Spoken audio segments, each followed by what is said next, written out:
to you in all what we have in hand for today. Bless those who are going to present today. Open our minds to listen to them from our hearts, so that at the end we'll be able to bring to those who are not here with us the good news you are giving to us through the speakers. Glory be to the Father, and to the Son, and to the Holy Spirit, as it was in the beginning, is now, never shall be, world without end. Amen. Saint Ignatius, pray for us. In the name of the Father, and of the Son, and of the Holy Spirit. Amen.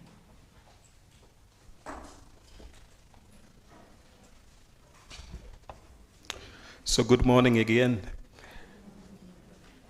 So our first keynote speaker today will be Professor Miriam Willens. I hope I'm not massacring your name. She's an ordinary professor of canon law at the Catholic Theological Faculty of the University of Erfurt in Germany. And she's a consultor to the Synod from 2021 to 2026.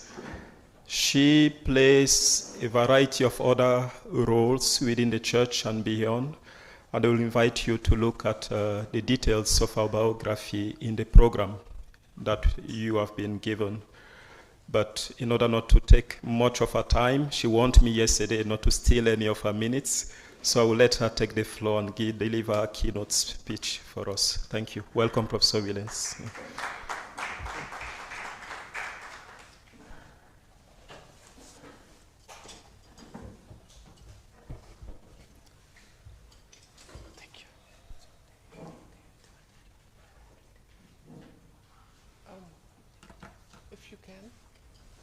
So, good morning, everybody. It's a pleasure for me to be here with you. I'm actually delighted. It's my first visit to Africa, and I really want to learn from you and to see what you are doing and what your possibilities are, what your challenges are. Also to bring this back in my work for the Synod, because I'm also serving on the Commission for the Revision of the Law in light of the Synod. And so it's important to know what is possible. So please do come to me and share your thoughts with me. The 2021 to 2028 now Synod on synodality marked a new phase in the reception of Vatican II. The method and the process of the Synod, as well as the fruits the Synod bore, reveal a major shift in the ecclesiological self-understanding on the people of God. The post-Vatican II Church somewhat remained stuck in considering the Church and its faithful through the lenses of the ordained. Hence, it often reflected from the antinom ordination, non-ordination. The final document of the Synod, however, displays a baptismal ecclesiology which provides the basis for appreciating the diverse gifts of the Spirit to all, and ministry as a service to all in view of the mission of the Church. As a result, number 60 of the final document calls in particular for a strengthening and widening of the participation of lay persons, in particular women, in decision-making and decision-taking, in governance and leadership. The Assembly asks for full implementation of all opportunities already provided in canon law. So the question we're going to address today is, what are these opportunities and where are the obstacles? And what is behind these obstacles? So I have three major questions. What is the theological basis for our reflection? Which opportunities does canon law already offer? And how can we move forward? Now the basis, the theological basis, is not just Lumen Gentium. Most people go straight to Lumen Gentium, but I think the theological basis lies in the much deeper notion of revelation that was changed at Vatican II. We heard it the other day, from a propositional understanding of revelation to an encounter. God encounters, and people encounter God. And the Constitution on Revelation is saying encounters with his people as friends. It's a relationship of friends. It's a very conscious decision that was inserted, a conscious word that was inserted there. So God then enters their lives and receives people into relationship. Hence, Revelation is an encounter which is not a one-time event, but it's ongoing. The response of the people is baptism. I would like to be baptized.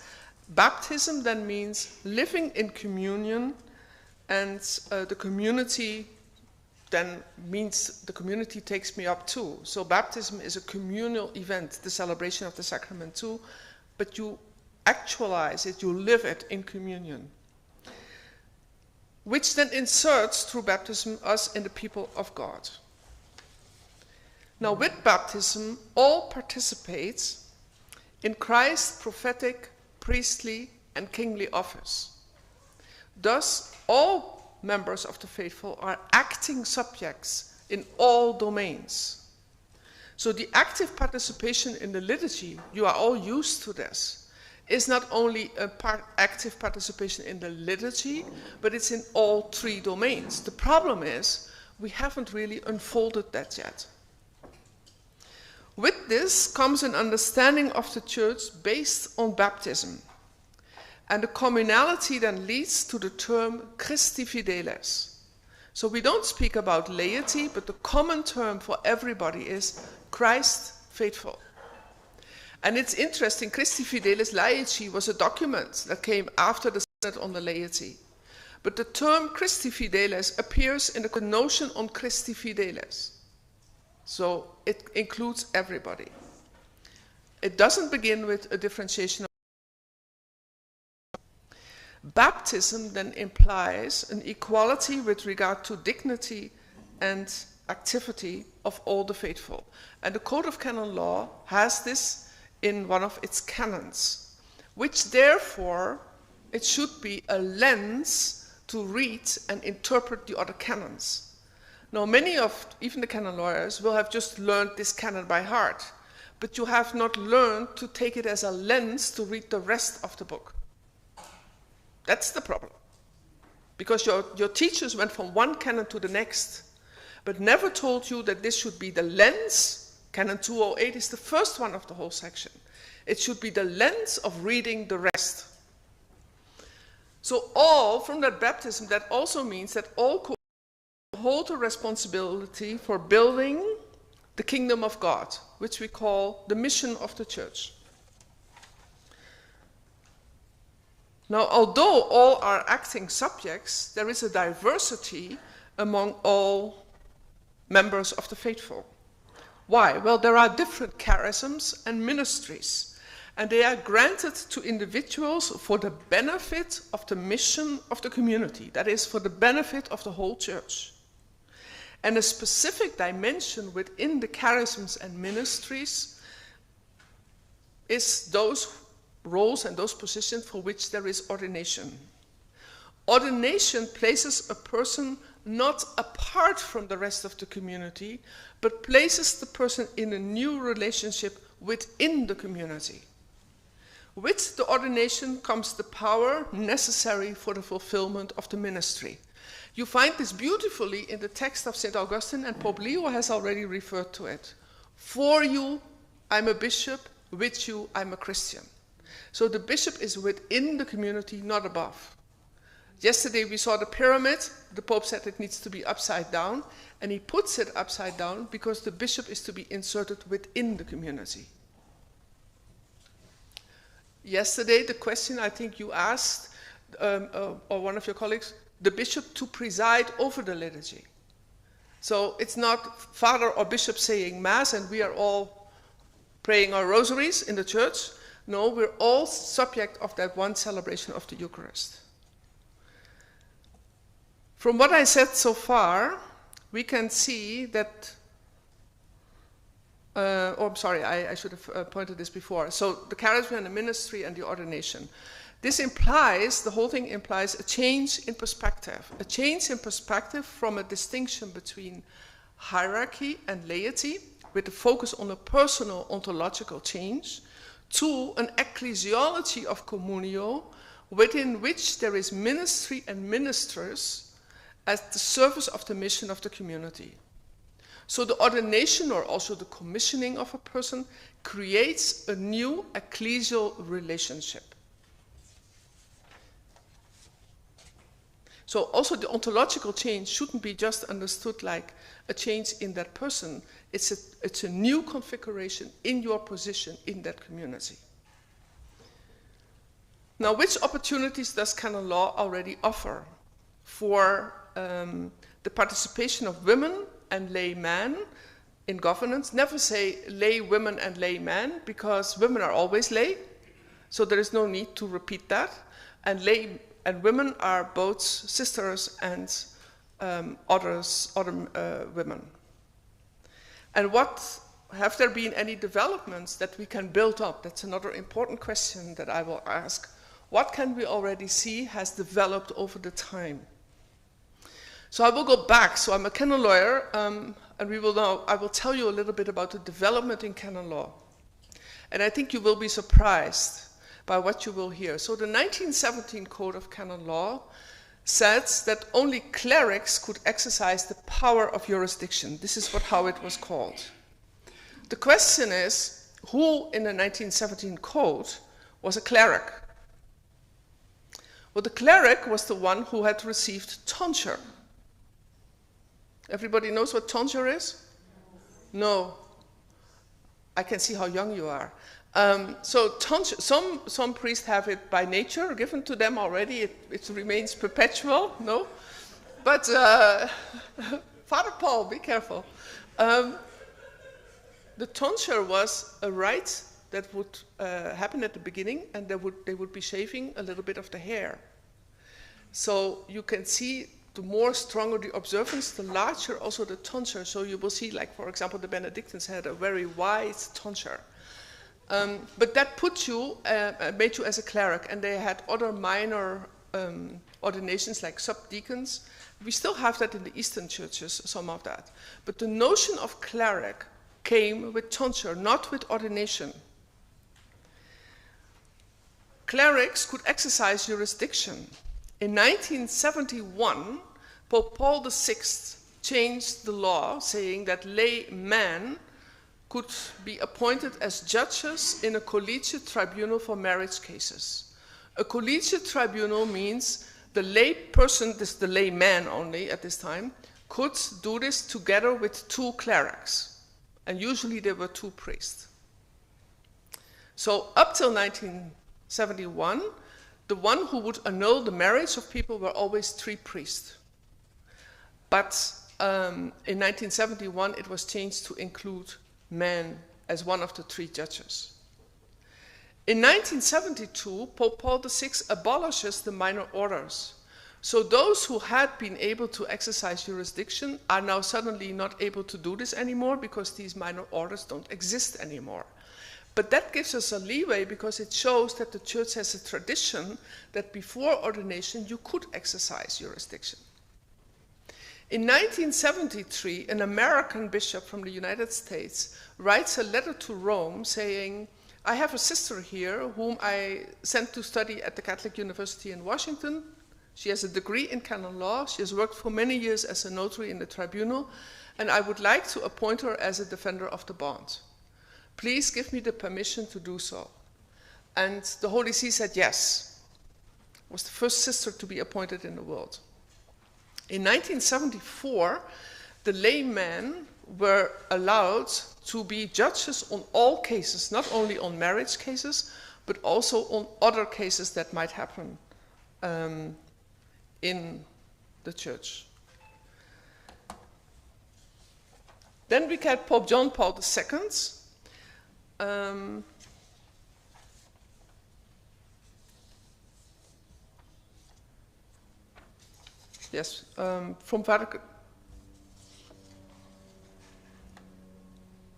From Vatican II to the 1983 Code. So from that time of Paul VI, what can we see? What is then happening? We have a revision of the law. that is taking place after the council. And there's a serious debate developing among the canon lawyers. Because in Vatican II, there had been a discussion, what is the origin of the power of the bishop? Is the bishop a delegate from the Pope? Because up till the council, the bishop would receive every 5 years his faculties to run his diocese, and he would get that with the ad limina visit. But the council decided that the power of jurisdiction and the power of order come at the same time, and that this is one united power that comes with ordination. But the Pope, in granting the office of a diocesan bishop, the bishop would then be able to exercise this power. So we have a change in the system, a system of concession. The bishop has no powers, but the Pope has to give it to him, to a change of reservation. This is going to be very important for what I will say at the end of this lecture. The bishop has every power to govern his diocese, except what is reserved to the Pope. So if it's not in the law, the bishop has the power. If it's not in the law, the bishop has the power, unless it is explicitly reserved to the Pope. That's the new system. Now there is a debate on how to understand this power. Can others participate in this power of the bishop, yes or no? In other words, could the bishop delegate this to other people? Could he grant an office to other people who participate through that office in the power? And the Italian school is saying, of course this is possible. Because without ordination to the episcopacy, we have had popes. Sometimes popes took 2 or 3 years. They were elected as priests. And it took them 2 or 3 years before they were ordained a bishop, but they already exercised the power of jurisdiction as a priest pope. We had emperors who, Council of Nicaea, we are commemorating this year. The emperor convoked the council, not the pope. And there were abbesses, so women religious, who granted priests the faculty to hear confession. So they said what was possible in history should be possible today. A different school of thought was the so-called Munich school. The Munich school said, no, with Vatican II we have united all of this in the power of the bishop, therefore a participation by non-ordained, and that was the language, ordained, non-ordained, by the non-ordained is not possible. This led to a change in the Code of Canon Law. So in the draft of the code, they had the word lay people can participate. But under the influence of, at that time, the Archbishop of Munich, who wrote a very strong opinion on this question, influenced most likely by the Faculty of Canon Law of Munich, he said no, they could not participate. And who was the Archbishop of Munich in the late 70s? It was Joseph Ratzinger. So you can see how we are keeping to struggle this in this field. And what then happened was they changed the language from a participation to cooperation. So in a way you could say the Italians lost the battle. Well, the Italians immediately said there is no difference between cooperation and participation. It's just another word, like you do a synonym on your computer.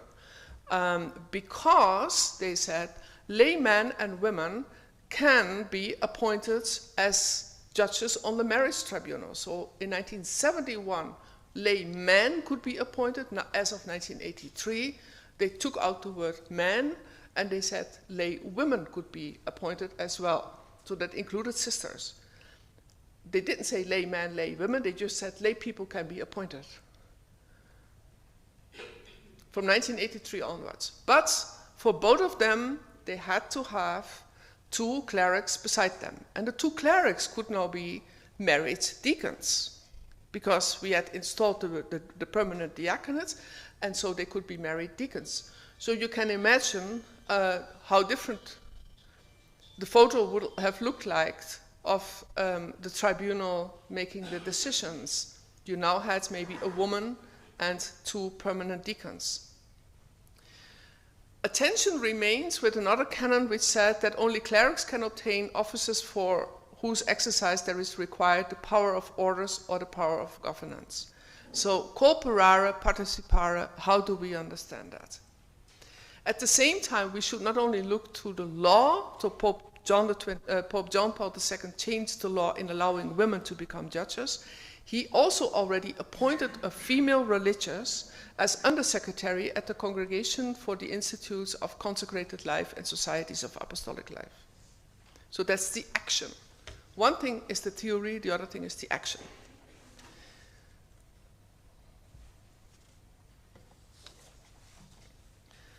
Pope Benedict XVI is the next pope. He made a change in 2010 in which he determined that priests are ordained in the person of Christ, the head, in persona Christi Capitis, but he decided that deacons would be ordained ad ministeriam and not in this special role related to Christ. Theologians who were on that commission, because it was an international theological commission, told me later that this was in view of possibly opening the diaconate to women, so that they would already have this differentiation. But this impacts the notion of a cleric, because the question is now, if the deacon exercises this jurisdiction, how does that relate to the jurisdiction exercised by the priest? Is that a different kind of jurisdiction? Is it different from the jurisdiction exercised by the layperson? What is remarkable is deacons, clerics were able to exercise the power of jurisdiction in the marriage tribunal also as a single judge. A layperson always needed two clerics beside them. So although the notion of deacon was changed, the deacon could remain a single judge. Interesting is that in 2010, in all the abuse cases, again, Pope Benedict makes a change and determines that lay men and women can be judges in reserved penal cases for clerics at a diocesan level or for clerical institutes of consecrated life. So we now see that if some of you are canon lawyers, you're judges, you could be appointed in a penal case. And actually the bishop would probably do quite well if he would appoint women on these positions, because they would not consider it to be one of the clerics deciding among themselves. Then we go to Pope Francis. Well, Pope Francis abolishes the requirement that a layperson can only serve in a collegiate tribunal composed of two other clerics. Pope Francis determines there can now be two laypersons and one cleric. So instead of originally 1970, 3 priests, we now have 2 women and 1 deacon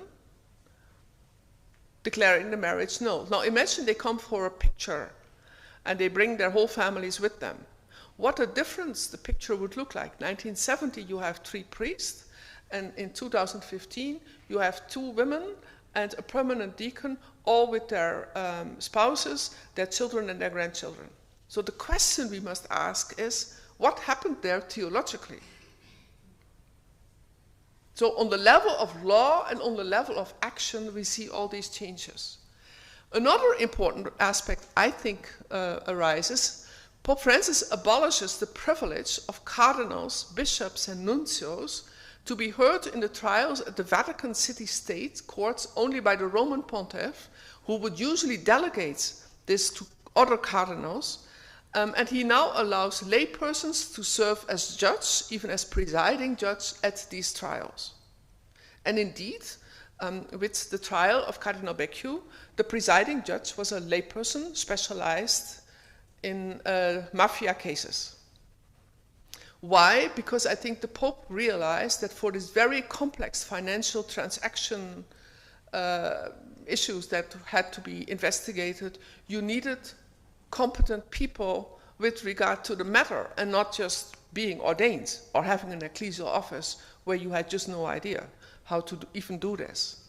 And the rationale provided by the Pope is interesting. All share, he said, equality with regard to dignity and activity in building the body of Christ.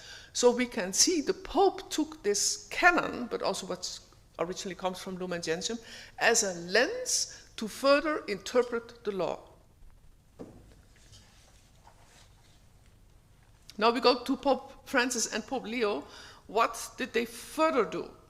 Well, at the Roman Curia, Pope Francis did a revision of the Roman Curia, and it provides for laypersons to hold the office of the leadership in the Roman Curia. So we all know of Sister Brambilla, who became the prefect, and he indeed appointed already a prefect. But the cardinals in Rome were quite upset by this rule. Why? Because the canon lawyer who explained it all, Cardinal Ghirlanda, who became a cardinal after the whole dispute, I think the Pope wanted to support his position, Cardinal Ghirlanda said, oh, we have to remember that the ones who are the heads of the offices at the Roman Curia, they only act with vicarious power. A bishop is the vicar of Christ in his diocese. He has all the power he can run. But a prefect in Rome is only on the same level, if you like, as a vicar general or an episcopal vicar in a diocese. And like you have an episcopal vicar for education, an episcopal vicar for consecrated life, an episcopal vicar for maybe ecumenism, interreligious dialogue, we see all these offices at the Conciliazione, the street in Rome, where you have this in a parallel way.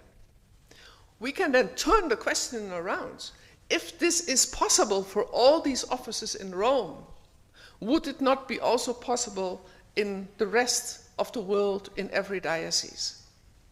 So the Pope then appoints a female secretary at the dicastery, and the female prefect is called prefetta and not privetto. In the Synod, the Pope has appointed, Pope Francis, a woman undersecretary at the office, and the office of that woman, Sister Natalie Beccard, but it wasn't Sister Natalie who got a right to vote, it is the office that had a vote, and he appointed a woman to that office. Later in the Synod, other laymen and women got the right to vote. And the Pope then also appointed 2 women to the Ordinary Council of the General Secretariat of the Synod in 2024. In consecrated lives, Pope Francis made another interesting change. He decided that religious brothers could be a major superior in a clerical religious institute. So for all practical purposes, among the Jesuits, the major superior could be a brother and not a priest. And there are at the moment at least 5 congregations, like those of you who studied at Notre Dame, that is one of the congregations who have now a brother as the general superior. I personally think religious women exercise executive power already by placing juridic acts in that they erect, suppress provinces, admit members to final vows, and other actions that they take. What are generally the objections? Why are bishops saying, oh, we can't do that, not in our diocese? Well, some of the bishops' faithful see or do not see the possibilities for women and laymen to participate in the governance. Why? Because they do not begin with baptism and the equality of all. They do not see the full responsibility of all to participate in the ministry, but they focus in the old way on the perspective of ordination, setting a person apart. And actually, I think another thing is that many times, but they would not probably explicitate this, they would think, can we keep control of the lay people because there is no vow of obedience? So how can we move forward? Well, I think we have to be very attentive in what we are doing to focus on the baptismal ecclesiology. Think, what does baptism really do with us? And what does it bring about? Furthermore, canon law does already provide, as we can see, for so many issues. There is no one in the world is contesting that lay persons, when they are involved in declaring a marriage null, when they are involved in a penal trial, that they exercise jurisdiction. So if this is done as judges, what would be the implications for other domains? The same goes, as I said, for the episcopal vicars, the vicar generals. Now, you would not call a layperson an episcopal vicar, but an episcopal delegate. I had a very interesting conversation with the bishop the other day here about this opportunity. So you call them episcopal delegates. And so we should think about what can be the implications on the level of the parish, of the diocese, and, for example, on the level of the episcopal conferences. Now, if we're going to look into new ministries, because the bishop, having all the power necessary to govern his diocese, he can also create new ministries, not only the ones that were mentioned yesterday of reader and acolyte. If you feel in your community you need to add something else, you can do that. Now, how could the bishop decide about that? He should do that in a synodal way. And a good way for doing that would be a diocesan synod. It would be in consultation with the parish and the diocesan councils. Because in doing that and in conversation with them, the bishop would then see what are the resources available. I come to a conclusion. The final sentence of number 60 in the final document is saying, and I think from my lecture you can see that this holds true, there is no reason or impediment that should prevent women from carrying out leadership roles in the church. What comes from the Holy Spirit cannot be stopped. So for my PowerPoint, I don't know if this will be made available to you, I have added some literature and a new book written, just published by Sister Susan Wood, about a baptismal ecclesiology. So thank you for your attention.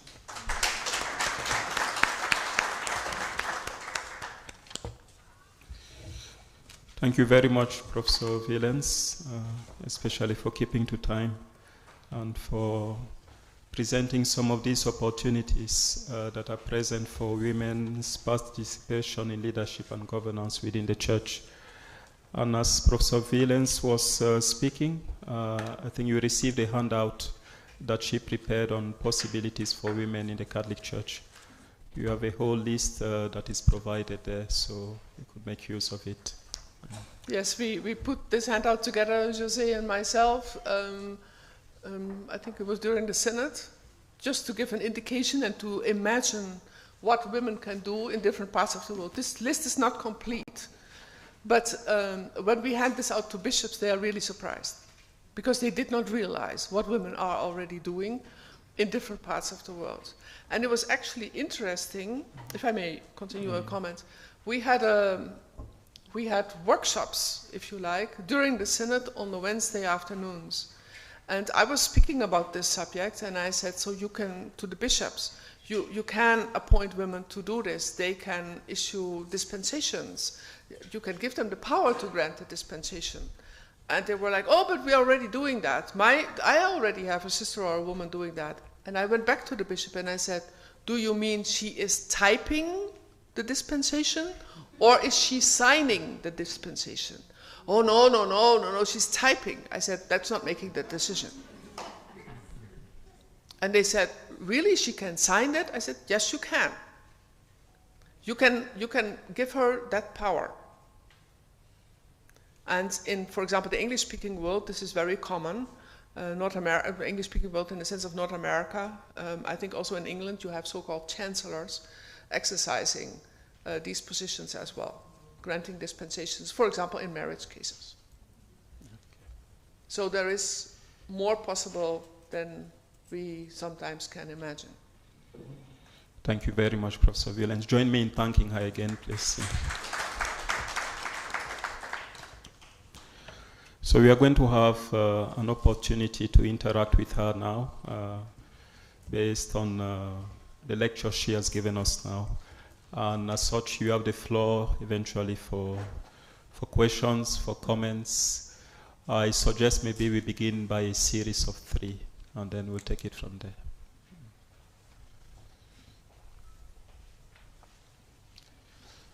Yes, sister.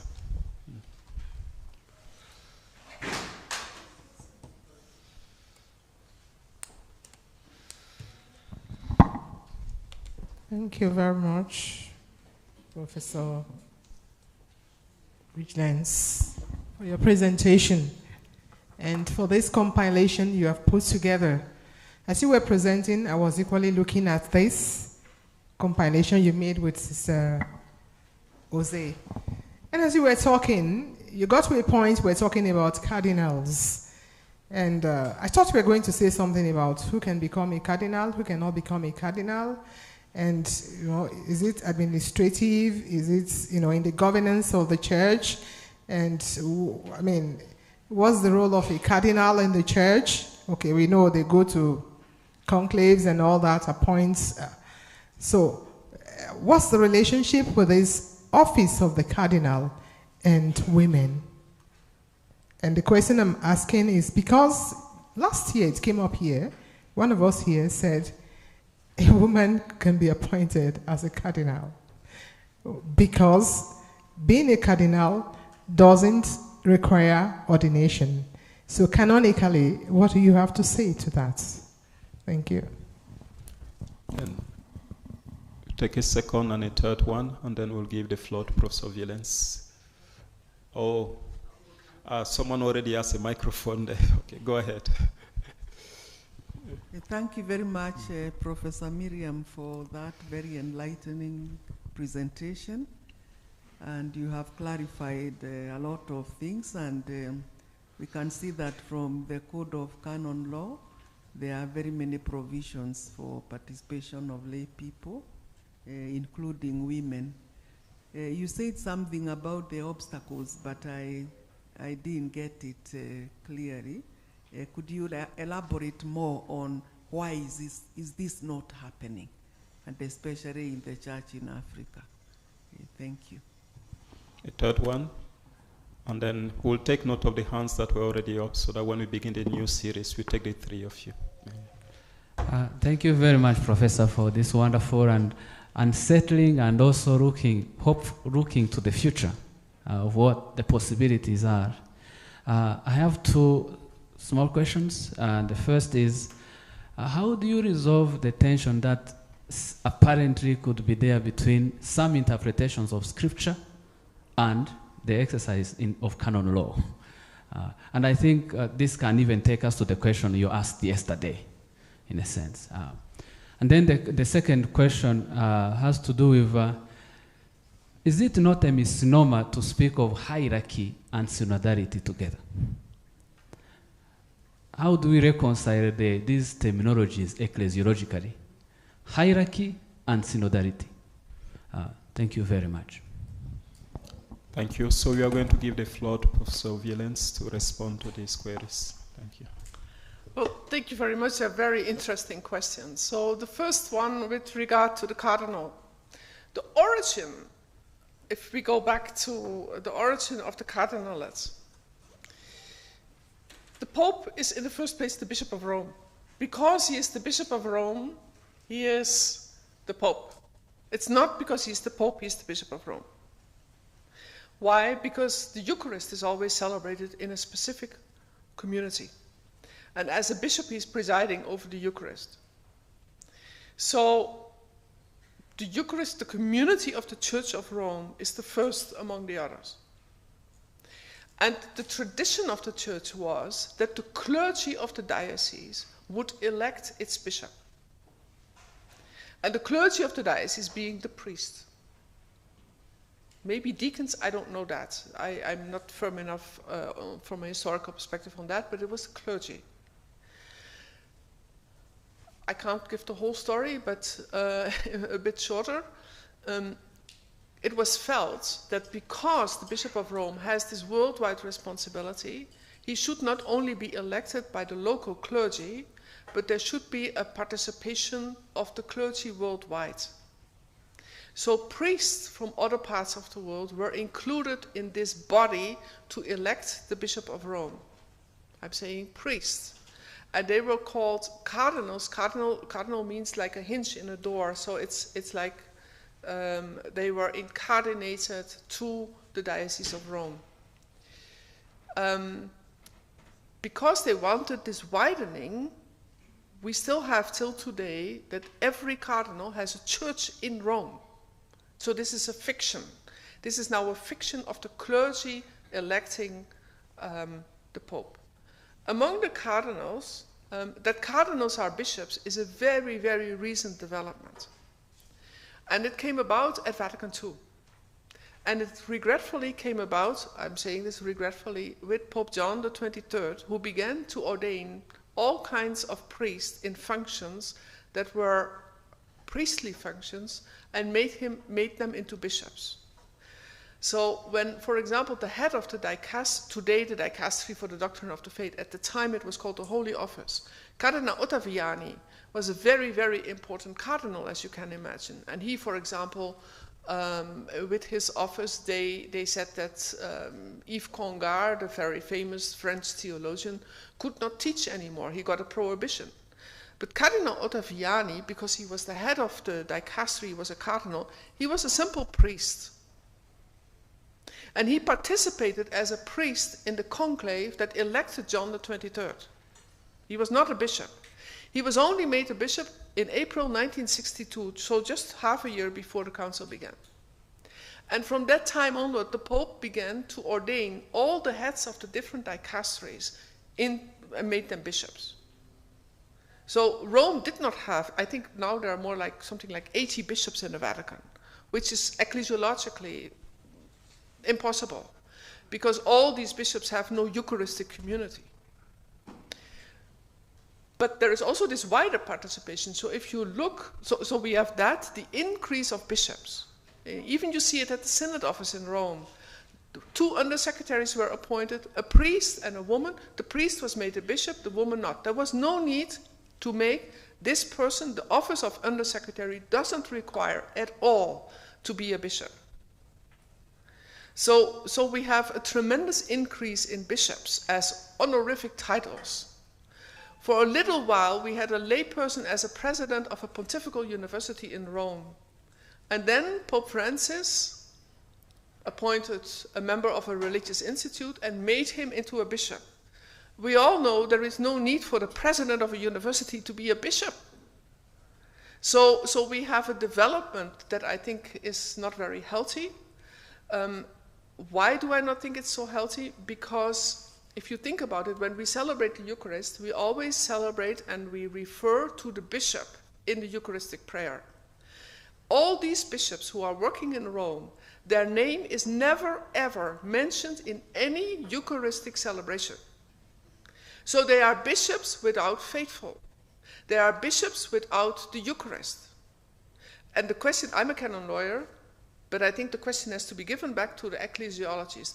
What does it mean to be a bishop who has no Eucharistic community?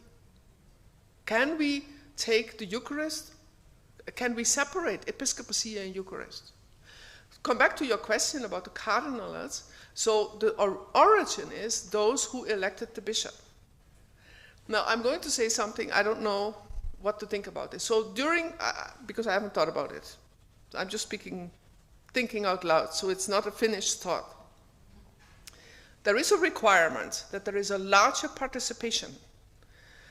And even Pope Leo, when he was Cardinal Prevost, at a press conference that I was present, we were both giving the press conference at the end of the Synod, he said there should be a wider participation of all the faithful in the election of diocesan bishops.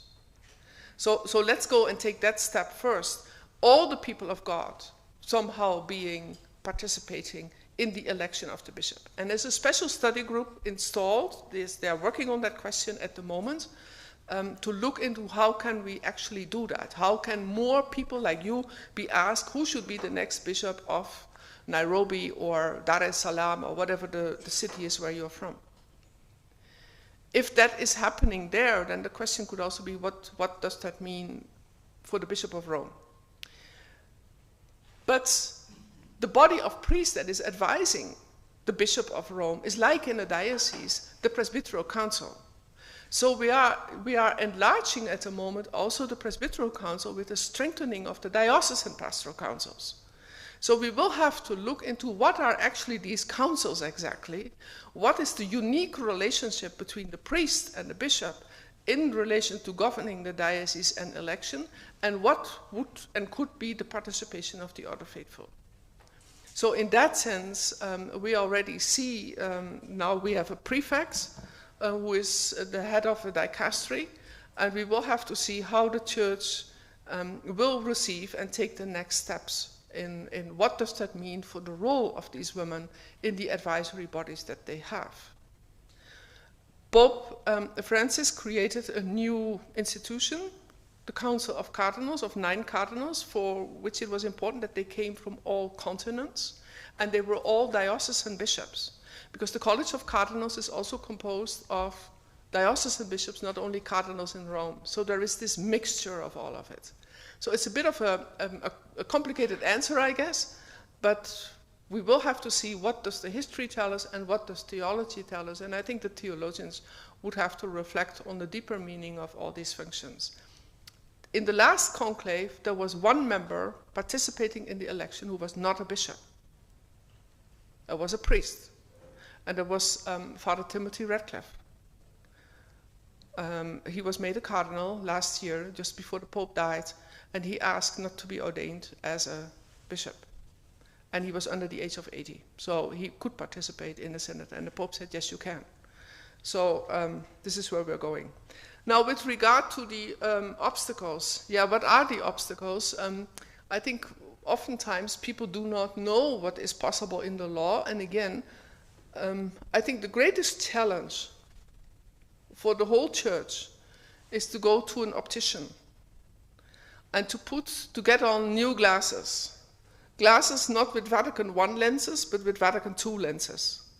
And now with glasses of the Synod on Synodality, which helps us to reinterpret and to further develop the interpretation of the Second Vatican Council. So for me, there is a very important evolvement that we have to reflect on. And again, regretfully, the canon lawyers, they often take a canon, they might tell you the history of the canon, but the canon was promulgated in 1983, and at times they seem to pretend that there was no development in the thinking of Vatican II, which is the basis for the 1983 code, after 1983. So you have Vatican II, that was the basis for drafting the 1983 code, but the understanding of what Vatican II is, and especially with the last synod, but also already with the synod in 1985 on the notion of communio, which wasn't explicit in Vatican II as well. How do we receive that ongoing development in theology into the interpretation that canon lawyers have a strong sense of theology? But it also requires that those of you who are not canon lawyers don't just open the Code of Canon Law, read the text, and say, I can interpret this canon law. No, because it's a codified, if you like, these are terms which the director of my dissertation, Ladislas Orsi, said there are many so-called seminal locutions in the text. Seminal locutions meaning words that still need to develop and unfold in front of us their beauty. If we remain stuck by what we saw then, we don't do justice to the counsel and the working of the Holy Spirit. I like to use an image for that because you can maybe take it with you. I come from the Netherlands, and in the Netherlands we have tulips. We see beautiful flowers here, roses. If we would define Vatican II as a bulb, and we would say this is the bulb and this is the flower, but we would not nurture it and wait and see till the flower comes out and presents to it a yellow rose or a red rose or a white rose or a tulip or something else, then we would do injustice to this flower by reducing it only to the bulb. And this is what many people are doing. They lock in the notion and they don't want to let it evolve as it goes. So this is a requirement that we should look at. Father, you were asking about scripture and canon law with regard to the possibilities that we have. And my question yesterday about the Council of Jerusalem, I think the question that I asked yesterday was, I have to check if this is the question you were asking, like what is not there in canon law or what is not there in theology or maybe not even in scripture, how can we go about that if we have new developments and new insights? I think yesterday I was struck a little bit, yesterday morning, by the presentations saying we have we can have all these positions in society. So women, girls in school learn you can fly to the moon and you can become the president of even the United Nations or whatever position, your local government. And so we want this in our church too.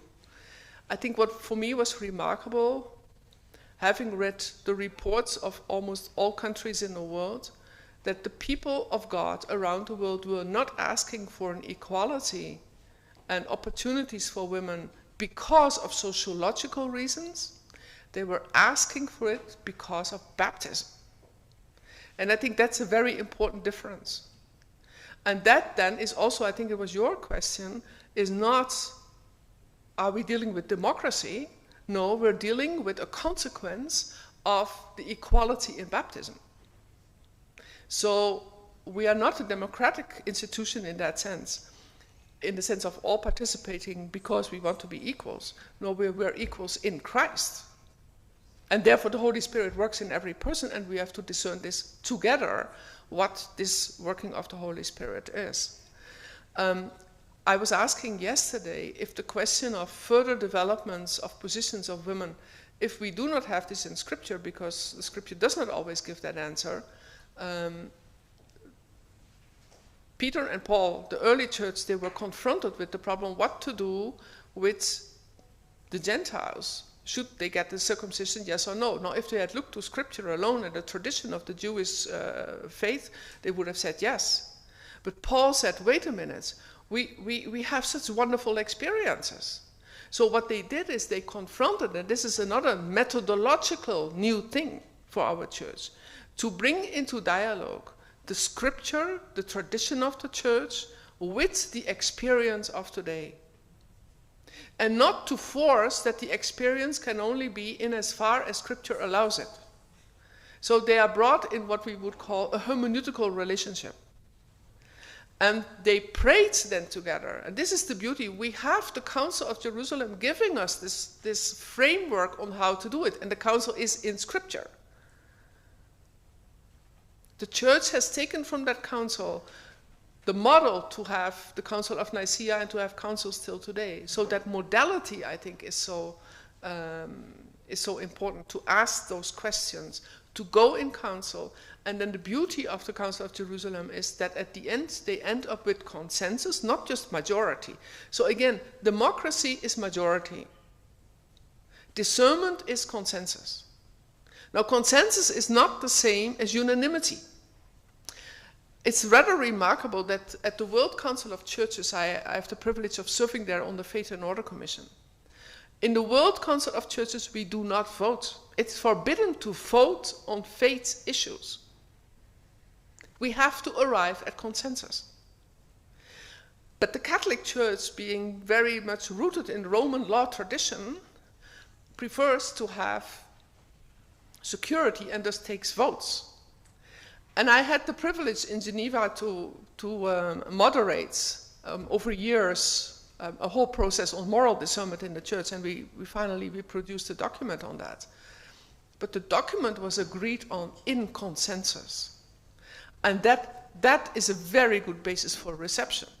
But to arrive at consensus, you have to listen, and you have to listen and to listen again and rephrase and reconsider. It's a very hard process to do that. But I think we have a lot to learn. That's a wide answer to your question. Hierarchy and synodality, I think hierarchs come, if I remember this correctly, the whole terminology comes from more, those are set apart by ordination. And I think we have understood this in the structure that we have. So that too requires a new understanding. Interesting is that the Code of Canon Law, the second book, doesn't have something like the hierarchy, but I'm not even sure if the word appears in the Code of Canon Law, because it has the supreme authority in the church, but before that, the book begins with the people of God. That's the title. In the past, you had the book called the clerics, and sacraments were rest, so it was like action. So it was a whole different understanding. Now we begin with the people of God as the framework to think. But I can really see when I listen to my colleague, Canon lawyers, it's not internalized. We don't give meaning to the headings. And I think we have to pay much more attention to that, to what lenses are we actually wearing when we go about the law, and also when we think about the creativity that the bishop, the Episcopal Conference, is another issue. Out of the synod came the request to have a larger responsibility of Episcopal conferences, which means a recognition of context. So, together with a research group, I've brought some flyers with me. You can look at that. We looked into what does it mean if Episcopal conferences will have a larger responsibility. We will end up with a greater diversity, because the Episcopal Conference of Kenya might decide something else than the Episcopal Conference of Panama or of Korea. So how do we then understand unity and diversity on these subjects? So that too, I think that we will have to develop. And then the participation, plenary councils we would have for these Episcopal conferences. So there is much more possible. I am actually quite often in Bombay, and Bombay has a beautiful tradition. Ever since Vatican II, every 5 years, it has a diocesan synod. Every 5 years. And the Cardinal told me, sometimes we take, how do we deal with the Dalit? Other times we speak about how do we deal with marriages between Christians, Catholics, and Hindi. So we take one subject, but we discuss it with the whole community. So there is much more possible than we think, and there's already happening quite a bit around the world. Thank you very much, Professor Willens. Thank you. We have a few minutes left, and I had promised a few people that I will air their questions. Is it possible for you to express a question in 30 seconds, each of you? Or if it's going to take more than 30 seconds, you can leave it for later. Can you do it in 30 seconds, each of you? Yes. Thank you. So the three, if you can give them the microphone. And I will equally ask Professor Willens to react very briefly to them. Yeah. I'm Sister Beatrice of Missionary Sisters of Evangelization. Since you have talked about ordination, I was thinking of my experience here in Kenya.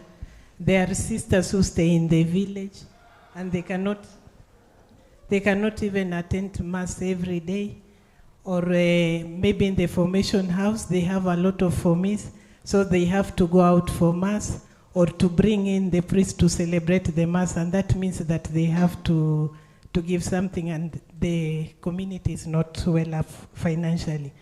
So I was thinking maybe sometimes the religious women, they ask to be ordained as a priest, but myself I'm not asking anyway. But sometimes they are forced with the circumstances because they see they cannot frequent the sacraments, or they need to call someone for recollection, the priest is not available, or they have to take them outside for Mass, and that means that the program will be interrupted. So they think that if we had one of us who is a priest, maybe it will make the things possible. Thank you, How sister. can we reconcile this with the canon law? Thank you, sister. Okay, thank you. I'm Sister Gisela, Holy Union sister. I'm happy with the progression of law in the church. And when you spoke about obedience, this is what came to my mind. There is a law about obedience. We religious, we have to be obedient to our superiors. But in a case where a superior is voted and she puts her personality in that office, what sanction can we give? Because I've not heard anything about a sanction given to a superior in a religious home who puts her personality in the office instead of being an administrator to the sisters, as the sisters are practicing this vow of obedience to the superior. Thank you. Dr. Adebe. Yeah, thank you. Thank you very much. I just want to make a connection between the baptismal ecclesiology that includes everybody in persona Christi which excludes women, and also to say that this list is, I really want to appreciate that very much, but also I think that there needs to be a section which says exclusion, so that we are clear what women are included in and what they're excluded in, so that that's made explicit. Thank you. I'm going to be unfair to you and ask you to answer 3 questions in 3 minutes. I will. Yeah. So the first one is the question of accessibility to the sacraments. The celebration of the Eucharist as a daily celebration, I think, came about with frequent communion, which is about 100 years old. So we also have to see what are we asking with regard to the sacraments, and that accessibility, and are there other forms of celebrating our faith. So that is one thing. The second thing is, we ask a priest to come for recollection. Maybe there is no need to ask a priest to do a recollection, but you can ask, put on your new glasses and ask another sister, or a laywoman, or a layman. There are laymen here too, probably. So ask yourself, why are we asking the priest? And what can the others do? And then see that the people who will do this will get formation. You are very privileged if you have even every week the Eucharist. I was somewhat involved in the synod with the Amazon. They're talking there a priest once every 3 years. So they have developed every 3 years. So they have developed very different forms and modalities with regard to this kind of spirituality. The question of obedience, well, you elected the wrong person to the office. Yeah, so when you, and then I get these sisters, they complain, and then I say, then don't re-elect her.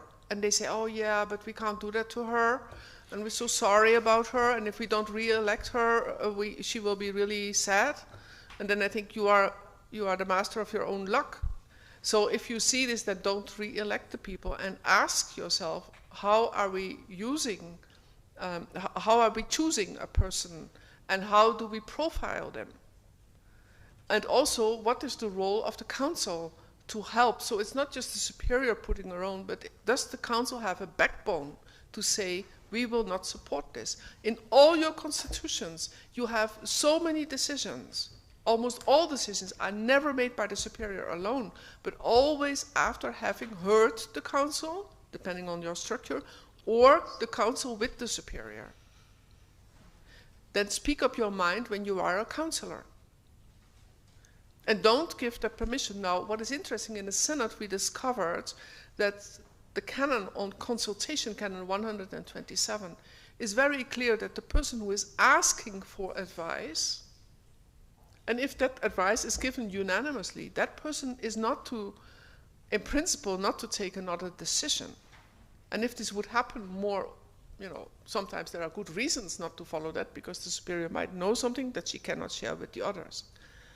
But if, in general, there should be no difference between what the advice is that is given or the consensus that the council has agreed on with regard to the provincial or the general superior. So maybe if this is a serious problem in a congregation, there should be a request to have a conversation about what is leadership and what is obedience. Yeah. And the third one was the baptismal ecclesiology and in persona Christi capitis. Well, that's that whole question of ordination and accessibility to the priesthood. The accessibility to the priesthood. People often say, canon law forbids women to be ordained. I can tell you, it's not canon law that's forbidding this. It's the theology of the church. So please go to the Theologians. And I told you, you remember 1971, the law was changed. It said laymen could be judges. And when the message came to the room of the canon lawyers, women can also be judges, all the canon lawyers did was to erase the word man. It was not our decision. It was the decision of the theologians. So please go back to the theologians. Don't make us responsible. If we get the message that women can be ordained, we will take out baptized men. We will take out and erase. Father Roder is there. He is very close to the Vatican, we will just erase the word man, right? That's all we will do. But somebody has to send us the message, and the letter hasn't arrived yet. So go to those who are drafting that letter, and for that we need, as Father was asking here, like the Council of Jerusalem, we need a conversation. What does the experience mean now that we have all these women around the world in different positions in our church? What does that really mean? And what does it mean if we confer, actually, and delegate so many women to different positions? At what point do we have to say? So let's say we have a woman who is the leader of the parish, which is possible according to Canon 517. She's assisting at weddings. She's giving the permission to baptize. She will give and preside over liturgical celebrations in the parish, at funerals and other celebrations. We do, for all these actions, the bishop delegates and delegates. There is a cardinal in Rome, I won't mention his name, but he said to me when he was still a diocesan bishop in Northern Europe, he said to me, I think there is a package for all that delegation, and it's called ordination. But we have to reconsider that. And I think the question of the ordination is not just a theological question. I think in many ways it's a psychological question. Thank you which very is much. wrapped in theological language. Thank you very much, Professor Willems. Thank you. Please join me in thanking her again.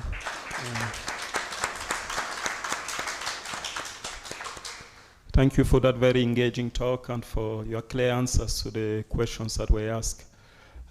Before we go on break, and in any case, those who still have questions during the tea break or at other moments when we are on break, could eventually engage with Professor Willems. So quickly before we go on break, just to acknowledge the presence of the Association of Sisterhood in Kenya, EOSC. Yesterday we had their Secretary General, Sister Basilisa Nyakoi, and today we have the President, Sister Josephine, here with us. So just, if she's around, let her just rise so that we can acknowledge her presence. Welcome, Sister. We equally have the coordinator of the Social Communications Department of AMESEA, the Association of Member Episcopal Conferences in Eastern Africa. Could you please rise, Father Andrew, so that we can welcome you? Thank you. And we welcome and acknowledge the presence of those who have joined us today. We acknowledge their presence and welcome them warmly to this conference. So thank you very much and welcome. Now, so I took the liberty of allowing Professor Willems to speak for a few more minutes. You could see how engaging it was. I thought it was interesting, and so it was good that we were able to listen to her. So that slightly shortened our break, and I'm sure you are very indulgent people, you wouldn't mind not so. Instead of having a 30 minutes break, I'm sure you'll be fine with getting your tea in 20 minutes, so that we are back here by, let's say, 10:25, 10:26, so that we get ready, and by 10:30 we are ready for our first panel of the morning. So thank you very much. You are now free to go for the break, the same site where you were yesterday with the tea break. Thank you.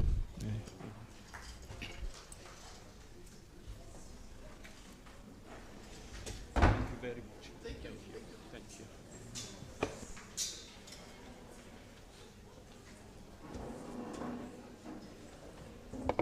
Tant ecclésial que congrégationnel, qui s'articule sur l'esprit de communion. Or, celui-ci, je veux dire le chapitre, pour être authentique, doit emprunter le chemin de la synodalité en tant qu'un principe d'ecclésiogénèse, certes, mais aussi d'éléments socio-culturels du continent africain. La solidarité renvoie donc au modus vivendi et au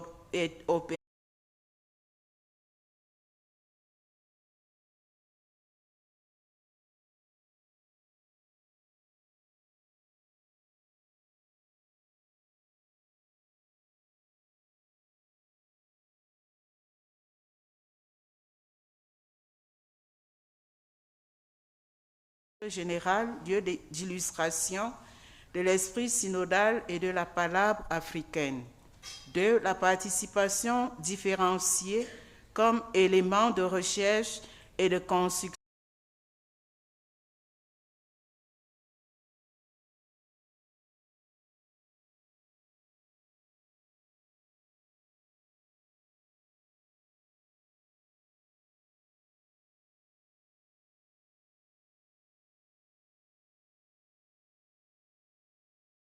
La synodalité renvoie aux structures et processus ecclésiaux. C'est la réalisation ponctuelle des événements ecclésiaux convoqués par l'autorité compétente selon la discipline ecclésiastique.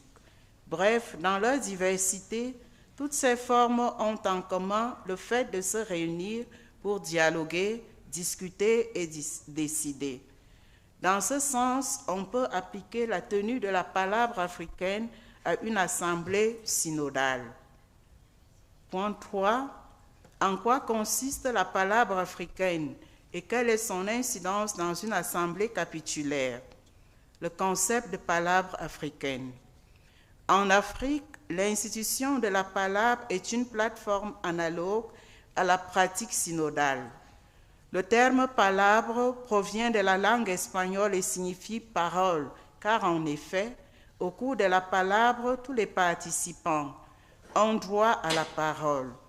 En tant qu'assemblée, la palabre permet à la fois de prendre connaissance des problèmes spécifiques, de dégager les grandes tendances de l'opinion des hommes et des femmes, des vieux et des jeunes, et en même temps d'être à l'écoute de la population.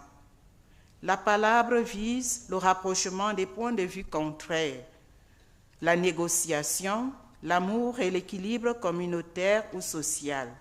Elle favorise la participation, la solidarité, la paix, le respect et l'écoute.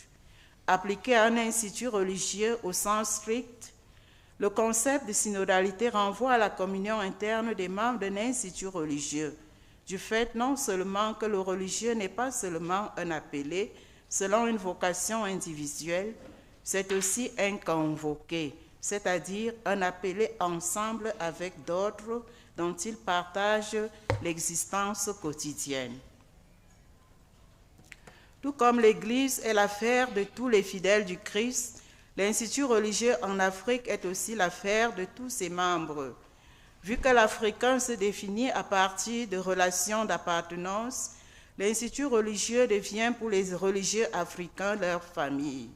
Par conséquent, selon l'esprit de la palabre africaine, la mise en œuvre de la synodalité dans un institut religieux africain requiert l'implication de tous et de chacun afin de mieux discerner, chercher et trouver ensemble la volonté de Dieu. Comme on peut le constater, la participation, le concours et la convergence de tous dans la prise de décision durant le chapitre général mettent en évidence la co-responsabilité dans une dynamique proprement synodale. L'incidence de la palabre dans un chapitre général. Dans l'Afrique traditionnelle, la pratique de la palabre nous renvoie à celle aussi bien de la synodalité que du chapitre général. Il s'agit d'une institution sociale ou d'un lieu où se réunit tout le village ou une partie des habitants d'un village pour discuter de leurs affaires, résoudre les conflits et prendre des décisions collectives. Il est un lieu d'échange, de concertation et de participation à la vie du village. Du fait que la palabre africaine implique la participation de tous, vise principalement la résolution de conflits, la consolidation de la cohésion sociale et le maintien de l'harmonie au sein des communautés villageoises, elle est analogue à la pratique synodale. Ainsi, elle pourrait être un grand atout pour les religieux africains quant à la tenue d'un chapitre général. En somme, le chapitre général est le lieu indiqué pour illustrer la pratique synodale. Celle-ci devrait être implémentée en milieu africain par l'esprit de la palabre africaine. Comme on peut le constater, la synodalité, le chapitre général, tout comme la palabre africaine, articule, avancer ensemble, tenir compte de tout le monde, puis changer, prendre une décision consensuelle dans un esprit de communion. Point 2, la spiritualité synodale. La spiritualité synodale, humus de la participation différenciée et de co-responsabilité. Les différentes formalisations de la synodalité au chapitre général.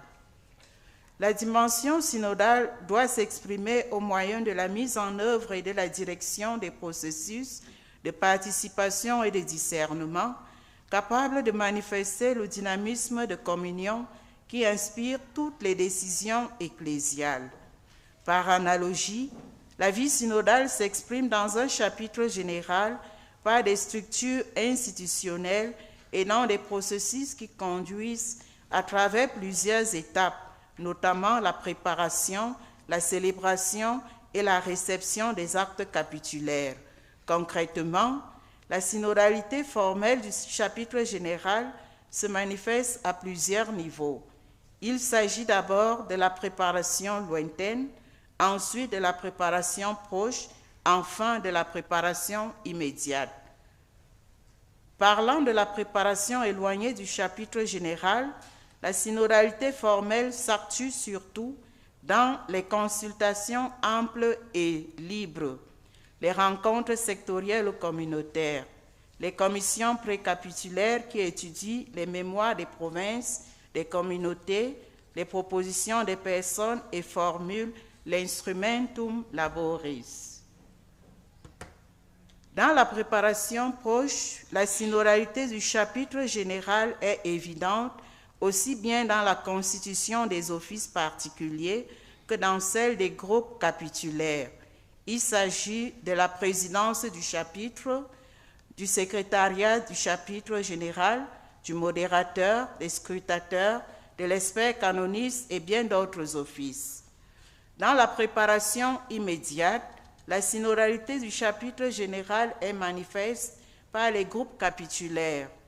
Il s'agit des organes du chapitre général qui ont le devoir d'approfondir et d'analyser les informations et les tests des propositions qui ont été préparés jusqu'à la phase décisive.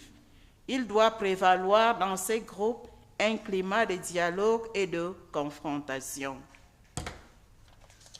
La participation différenciée et la co-responsabilité, un passage du je au nous. La composition du chapitre général. Il existe deux types de participants aux travaux du chapitre général, les membres de droit et les membres délégués. La composition du chapitre général doit permettre une représentation aussi exacte que possible de la diversité de l'Institut. Il faudra jouer ici plus avec l'équité que l'égalité si on veut tenir compte des minorités dont l'engagement est si significatif pour l'identité de l'Institut tout entier et tenir compte de l'équilibre entre les membres élus et les membres de droit. On devra respecter l'équilibre entre les membres de droit et les membres délégués. La participation. Les différentes formalisations de la synodalité du chapitre général favorisent la participation différenciée de tous les membres de l'Institut à l'assise capitulaire. La co-responsabilité. Ce concept sous-tend l'égalité de légitimité et de valeur des parties en présence et célèbre leur diversité et leur complémentarité. En effet, au chapitre général, les membres de droit et les membres délégués ont des responsabilités et de droits égaux, sans aucune distinction quelconque. Pour tout dire, la participation co-responsable de toutes ces personnes au chapitre général s'avère un levier puissant pour une meilleure collaboration. Lorsque celle-ci est envisagée sous l'angle de la co-responsabilité, les collaborateurs se sentent mutuellement et solidairement responsables, parce qu'elle amène les collaborateurs à travailler sur et pour le nous. La collaboration favorise la synergie et l'émulation. L'efficacité s'en trouve donc accrue. Point 3. pour une mise en œuvre d'une théologie de la synodalité dans l'Assemblée capitulaire en milieu africain. La synodalité met en œuvre la participation de tous à l'édification de l'Institut. La palabre africaine illustre cette pratique en actionnant 4 verbes d'action. Il s'agit des verbes convoquer, rencontrer, puis discerner et délibérer. Que doit-on y comprendre? Convoquer. Un chapitre général ne peut pas être improvisé ni célébré discrètement, puisqu'il est un événement ecclésial. L'événement doit être connu de tous, accompagné par tous, célébré par tous. Il est conseillé de le faire à travers une lettre circulaire ou le bulletin officiel de l'Institut. Dans le chapitre 3 de sa règle, Saint Benoît traite de la convocation des frères en conseil, la rencontre. Le verbe utilisé parle précisément de convoquer. L'étymologie du mot, comme nous le savons déjà, est basée sur le verbe kaleo, appeler, inviter, convoquer. Il donne l'idée d'une convocation par élection, par appel personnel, par choix ou de droit. Évidemment, le chapitre général est composé des membres élus, des membres de droit. Écouter et dialoguer pour un discernement congrégationnel. Rencontrer les frères ou les sœurs en chapitre général implique nécessairement l'écoute. Il s'agit d'une écoute inclusive. Le deuxième aspect que Saint Benoît souligne au chapitre 3 de sa règle et qui est directement lié au premier est celui de l'écoute. Les travaux du chapitre général exigent qu'on s'écoute les uns les autres. En effet, sur le chemin synodal, la communication est appelée à s'expliciter par l'écoute communautaire de la parole de Dieu.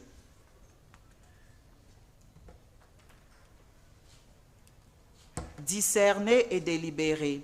Après avoir écouté l'avis des frères, l'abbé délibérera à part soi et fera ce qu'il aura jugé le plus. Cette decision taking ou cette délibération finale revient non pas au seul supérieur général, mais au chapitre général en tant que personne morale dont la responsabilité est aussi d'édicter les normes auxquelles tous les membres doivent obéir. Il s'agit des actes capitulaires. Conclusion. La réalisation de la synodalité engage des attitudes et des habiletés relationnelles, mais aussi des pratiques, des cadres institutionnels et des procédures à respecter. Le chapitre général est le lieu de l'implémentation de toutes ces attitudes. Sa mission consiste surtout à protéger le patrimoine spirituel au charisme de l'Institut religieux et à traiter les affaires majeures, comme aussi à édicter des règles auxquelles tous doivent obéir. Cette responsabilité repose sur chaque membre de l'Institut qui doit participer activement non seulement aux prises de décision, mais aussi aux travaux préparatoires. Toutefois, la mise en œuvre ou le développement de la synodalité passe aussi par la prise en compte des réalités d'une culture donnée. C'est pourquoi nous avons convoqué les principes de la palabre, l'Ubuntu et l'Ushama comme illustration de la pratique synodale dans la tenue d'un chapitre général dans un institut religieux africain. Ubuntu et Ushama, ajoutés à la palabre, expliquent le sens de la vie communautaire, le sens de la famille, le travail d'équipe, la solidarité et la convivialité. Lorsque les principes anthropologiques et les valeurs culturelles africaines, que sont l'esprit communautaire, le sens de la famille, le travail d'équipe, la solidarité, l'inclusion, l'hospitalité et la convivialité, que l'on retrouve dans la palabre africaine, sont bien reçus et bien implémentés dans nos instituts religieux africains, l'Église famille de Dieu peut véritablement être synodale en Afrique et dans le monde. Dans cette optique, le decision taking s'accompagne d'un processus de decision making qui inclut la participation des autres membres de l'Église. preuve d'un chemin ensemble, d'un parcours synodal. En Afrique, on passe du je au nous synodal au moyen de la lumière de la palabra, autrement dit, de la parole du grain de blé. N'est-ce pas là autant de défis à accueillir et à implémenter pour notre marche synodale aujourd'hui dans nos divers instituts religieux d'Afrique? Je vous remercie pour votre aimable attention.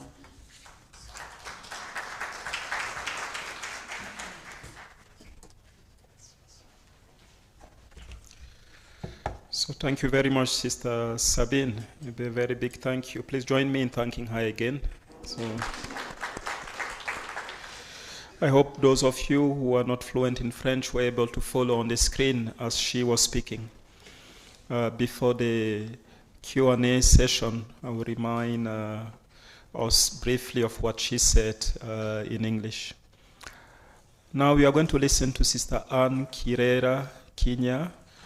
Sister Anne is a member of Sisters of Mary Immaculate of Nyeri. She holds a degree in theology and a diploma in catechetics and pastoral ministry, both from the Catholic University of Eastern Africa, and a diploma in social transformation from Tangaza College, now Tangaza University, here in Nairobi. She'll be speaking to us about reclaiming pastoral identity from secular professional attitudes, a synodal invitation to women religious formation today.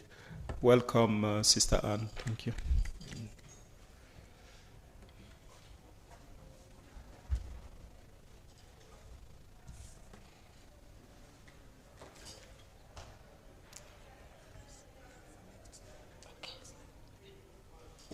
I salute you all. The title of my presentation is Reclaiming Pastoral Mission, Identity from Secular Professional Attitudes, a synodal invitation to women religious formation today.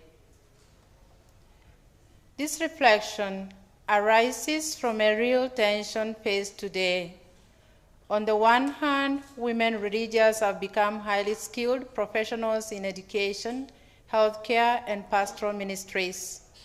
This has brought enormous blessings to the church and society.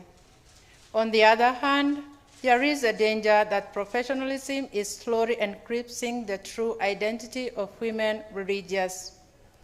Instead of being seen primarily as women consecrated to God for the gospel, they risk being veiled and even viewing themselves as career professionals.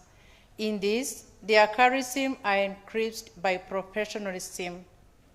The Church today, especially through the Synod on Synodality, invites all to rediscover the roots, first as prophetic witnesses, pastoral servants, and builders of communion. My presentation will explore this in 6 moments: definition of terms and historical background, the theological and canonical foundations, African cultural insights, contemporary charities, and finally, a pastoral way forward. Charism is a Greek word, charisma, derived from the root word charis, and is also related to both charistei, to show oneself generous, and eucharistein, to give thanks. Being found with the end of the suffix ma, charisma gift expresses the outcome of the action signified by the verb, and thus as the general meaning of freely bestowed gifts or gifts of grace or gracious gifts. Religious life as a ministerial life. Ministry is the prophetic action through which religious carry out their mission, fostering the reign of God in a concrete historical situation.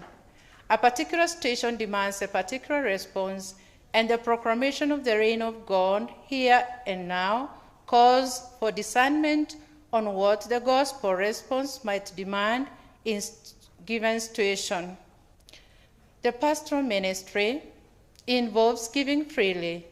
It is a gift. It is not a way of generating income, but a way of enriching others for effective announcing of the good news. It is neither a job nor a career, but participation in Jesus' ministry. Religious life is rooted in the gospel that it serves. It is a passionate personal involvement in the work of God in this world. Historical and sociological background of the professionalism in the women's religious life. The history of women's religious life shows a shift from early monastic traditions of deep ascetic spirituality, communal discernment, and the gospel hospitality to apostolic congregation that engages actively in education, healthcare, and service to the marginalized, requiring new levels of professional competence. The monastery was first a place of prayer and a life of mortification. The emergence of apostolic congregations. While the Desert Mothers and Benedictine women emphasized inner transformation and communal vocation, the post-Tridentine apostolic conduct, such as the Daughters of Charity and Sisters of Mercy, combined spiritual charism with practical ministries, gradually adopting professional training to meet social and institutional demands. The Vatican II further encouraged renewal through theological study and credentialing, which empowered women religious but also raised the risk of credentialism, where diplomas overshadowed vocation and communal witness. In Africa, this history took on a particular shape. After independence, when the government could not provide enough schools or clinics, sisters became the backbone of Catholic infrastructure. They were expected to qualify as teachers, nurses, and administrators. This was a blessing, but it also created new divisions. Sisters with foreign degrees were often valued more than those trained locally, sometimes undermining the community unity. Sociologically, professionalization aligned with theories of specialized expertise, institutional authority, but it also created tension within communities, sometimes privileging the academically trained over the spiritually gifted. The enduring challenge remains balancing professional competence with spiritual depth, ensuring that formation programs integrate education with charism so that religious life retains its prophetic witness and communal identity while responding effectively to pastoral needs. The Vatican II and credentialism. It marked a historical reorientation of religious life with the promulgation of Perfecti Caritatis, an invitation for all women religious to return to their original charism and read the science of time. It encouraged sisters to engage in higher studies. Theological, canonical, and synodal foundation. To address this tension, we must return to our foundations. Biblically, our model is Christ, the Good Shepherd. Says, I am the Good Shepherd. The Good Shepherd lays down his life for sheep. Notice, the shepherd's power is in a sacrificial love. Similarly, in Mark 10, Jesus says, the Son of Man came not to be served, but to serve. John Paul II in Vita Consecrata describes religious espousal, prophetic, and pastoral signs of the kingdom. Pope Francis repeatedly warns against religious life becoming NGOs reduced to functionality. He urges us to embrace pastoral conversion, moving from efficiency to encounter, from professionalism to proximity. Canon law provides juridical support to this vision. Canon 573 and 574 describes consecrated life as a total gift of self to God, rooted in the evangelical counsels, not a career path. The Canon 587 requires constitutions of religious institutes to highlight spiritual and pastoral formation, not just apostolic works. The Canon 618 and 619 instruct superiors to lead not as administrators, but as shepherds, by example, by listening, by sustaining their sisters with the word of God. Canon 719 insists on daily prayer and meditation guarding against activism. Synodality then brings this together. In 2018, the International Theological Commission called synodality the action of the Spirit in the communion and mission of the Church. Women religious are not secondary participants in this mission. They are essential voices in discernment, leadership, and decision-making. Religious communities are seen as laboratories of synodality because they are already lived shared discernment, interculturality, and rotating leadership. The Church encouragement on academic formation. Canon 671 encourages participation in ecclesiastical and civil studies aligned with the community's mission and with the superior's consent. Portismum Institutionis of 1990 stresses intellectual formation as integral to religious life. Academic and professional training is seen as enhancing religious commitment when it integrates with the spiritual community life. The sociological dimension of professionalization. Apostolic women religious increasingly took roles in education, healthcare, and social work. A profession is not merely an employment or occupation, but a social institution that possesses some characteristics, specialized preparation and training, a mysterious body of knowledge, autonomy in practice, self-regulating moral standards, and public recognition of legitimacy. As women religious pursued degrees and leadership roles, they aligned with this professional model, gaining credibility and institutional efficiency. However, this shift also introduced internal hierarchies and divisions between qualified sisters and those with more traditional spiritual or service-based roles, reducing communal discernment and relational intimacy. Fredson's critique highlights how professionalism fosters exclusivity and diminish solidarity, raising ethical concerns when credentialism becomes a gatekeeper for leadership and mission. This dynamic risks inverting the preferential option for the poor within religious communities, privileging the most educated over the most spiritually grounded.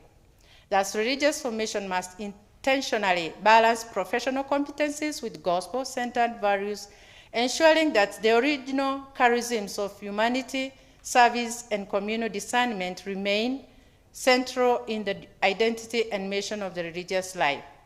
The contemporary situation of women religious formation and professionalism in African society. The challenge. Growing divide between vocational identity and career obligations. The financial pressures pull sisters into salaried role over community apostolate. Leadership styles and loss of communal support harm psycho-spiritual health. Synodal ecclesiology and consecrated life. The church rediscovery of synodality renews pastoral identity, especially in the consecrated life. Consecrated women are affirmed in ecclesial agency, as ecclesial agency, prophetic presence, and vocational responsibility. The Instrumentum Laboris of 2023-2024 calls for consecrated women's inclusion in consultative and decision-making structures. The formation today must integrate experiential synodal practices, communion discernment, collaborative leadership, intergenerational dialogue, shared governance.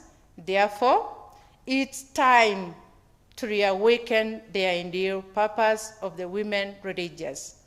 Time to listen to each other. Synodality and African cultural foundations in the women's religious formation. African cultural epistemologies provide a rich and an underappreciated complement to this synodal vision. Traditions like Ubuntu, small Christian communities' model of discernment, and the Balasa system offer communal ways of life aligning with synodal values. These traditions demonstrate that discernment, dialogue, and collaborative leadership are not foreign to African culture, but are culturally evident practices. Integrating these traditions into formation can renew pastoral identity and enhance formation models for women religious. The Ubuntu idea is so communal. It's the strength of the community. Ubuntu, I am because we are. Anthropology reminds us that identity is communal, not individual. Formation rooted in Ubuntu values, listening, mutual care, and spiritual interdependence, shaped by Ubuntu, can become sacramental signs of ecclesial communion, emphasizing communal prayer, community discernment, and participatory spiritual accompaniment. These Ubuntu-influenced programs cultivate a culture of listening, especially to the poor and vulnerable, and nurture a synodal spirit of corresponsibility and relational holiness, forming women religious who are not only effective in ministry, but grounded in gospel-centered community life. The small Christian community model information, born from ecclesia in Africa, they are places where the word of God is shared, lived, discerned in daily life. For women religious, the small Christian community model provides formation in dialogue, shared decision-making, and pastoral closeness to people. They are spaces where the word becomes incarnate through communal discernment and action. It functions as a synodal microstructure, shaping pastoral identity through practices such as lectio divina, shared biblical reflection, and group discernment. The Balasa Indigenous African Listening Cycle. In East Africa, this kind of listening and consensus shows a model of leadership that values every voice, especially the marginalized. In formation, Balasa-style dialogue can form sisters to lead as facilitators of communion, not controllers of power. Baraza is more communal, is more of dialogue, is more of oneness, it's inclusive. Baraza, a practice of communal deliberation, embodies a cultural form of synodality rooted in respectful listening, consensus building, and elder-guided mediation, long predating similar ideas in church documents. The Balasa values silence as much as speech and fosters justice and inclusion through ordered participatory conversation. In religious formation, integrating Balasa style leadership through round-table discussions, peer listening cycles, and communal gatherings cultivates a horizontal, inclusive leadership culture where each sister is heard and shares responsibility. Such practices enable sisters to experience leadership as participation rather than domination, welcoming them into leadership not by title but by voice. Integrating ecology, gender, and synodal formation. Many formation houses already integrate sustainable farming, reforestation, and ecological spirituality as part of daily life. This is more than environmentalism. It is integral ecology, linking care for creation with Eucharistic theology. This formation fosters charism discernment that both critiques harmful cultural norms, and honors African values of motherhood and communal care. Synodal formation is a transformative field of conversion, calling sisters to listen deeply to the land, their bodies, and their communities, each as a sacrament of the Spirit's call. In doing so, women religious become credible voices in global synodal dialogue, embodying African theology of stewardship, gender dignity, and relation ecclesiology. The challenges of a blessing integrated formation among today's youth. Digital distractions and loss of contemplative depth. The ambiguity of telephones and social media among formation communities has created spiritual noise and psychological fragmentation. Candidates may be obedient and industrious, but never actually listen, reflect, or interiorly keep silent. The decay of traditional authority and resistance to forming structures. Social media marketed young people are more self-focused, resistant to authority and credibility, celebrity, or opinion-driven when it comes to spirituality. It erodes traditional African models or values. When the formation is spiritually weak or culturally unhelpful, young sisters will appear to conform on the surface while remaining unconverted in their hearts, what Pope Francis calls functional hypocrisy, meaning forming small monsters in place of total conversion at heart. Poor remuneration or allowances or taxation by the Catholic Church structures for women religious. In many circumstances, African-founded women religious have suffered greatly at the hands of the Church. Some end up looking for other ways of survival as individuals or as institutions. Towards a response, a pastoral theological way forward. Digital discernment and media literacy. Formation must include media literacy and theological analysis of virtual culture. Young sisters must learn how to discern what is forming their appetites and healthy digital boundaries and prayerful practices. Recovering the beauty and relevance of charism. Only a joyful witness relevant to charism will transcend spiritual inferiority. Formation must illustrate the charism as a dynamic spiritual power that can heal wounds, rebuild lives, and answer African needs. Experiential and synodal models of formation. Synodality practices need to be lived out by formation houses, collegial decision-making, dialogue, accompaniment, narratives, and mentoring. Witnesses of formators and superiors. The antidote to technological isolation and secularism is most likely the genuine witness of the formators women who are genuinely in love with their vocation, lived and loved and prayed in and trained in spiritual accompaniment rather than control. The formator must be a mystic, a servant, and a mother. Redefining professionalism as mission. Professionalism is valuable when integrated with vocation.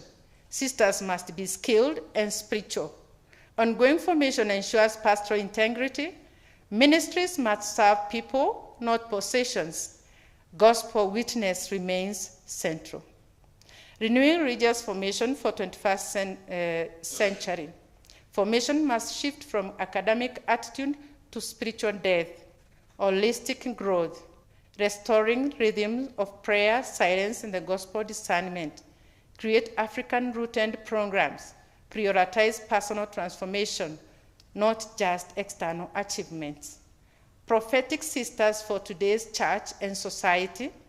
Thus, consecrated life must challenge systems of power, greed, and exclusion.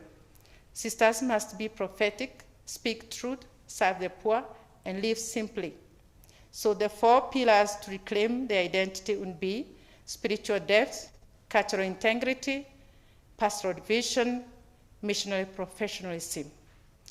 Conclusion. The young Africans today enter in religious life faced with deep tension. These tensions cannot be avoided or repressed, but felt, traveled with, and transformed by a formation process that is synodal, incarnate, and Christ-centered. In an attempt to implement synodal and integral formation, religious congregations will be compelled to transform their models, innovatively guarding against charism delusion. Only a life of ever-deepening and faithful contemplation with God can keep religious people attuned to the divine path, which is the call of all prophetic action. Therefore, when participating in the struggle for justice, religious people need to return again and again to the source of their vocation, the intimate union with God. It is in their contemplative communion with God that they learn how to live out their prophetic vocation in a concrete cultural context. Thank you for listening.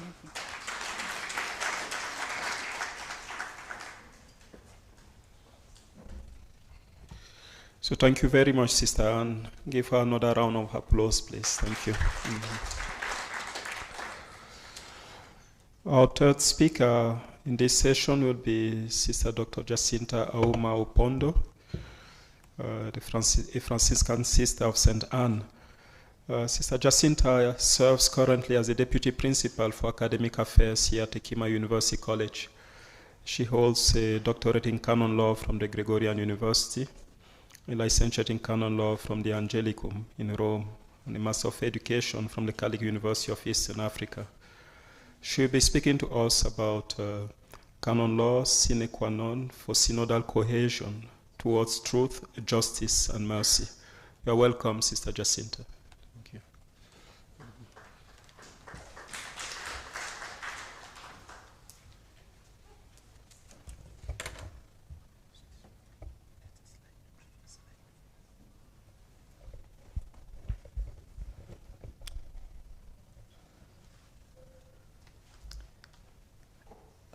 Thank you, and welcome to this third presentation of the morning. This presentation was motivated by 2 questions that keeps on recurring. I often get these 2 questions after the initiation of Synod on Synodality. What do we need, a synodal church or canon law? What needs to be reviewed in canon law in order for it to meet the needs of a synodal church?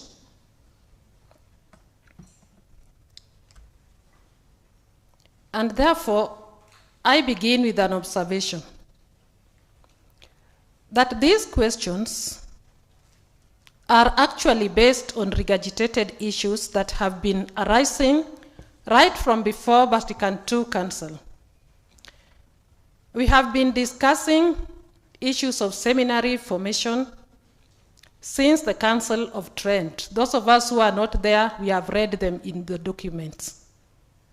And formation of the religious, from the inception of religious life itself. Likewise, the relationship between the bishops and religious institutes has been debated for centuries. Participation of the laity, including women at various ecclesial levels, have been discussed from the time of Vatican II Council and beyond.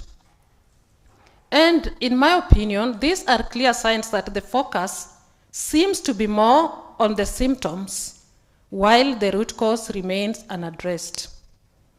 Consequently, just responding to the questions that were raised above will not sufficiently and effectively speak to the issues that are affecting working together in a synodal church.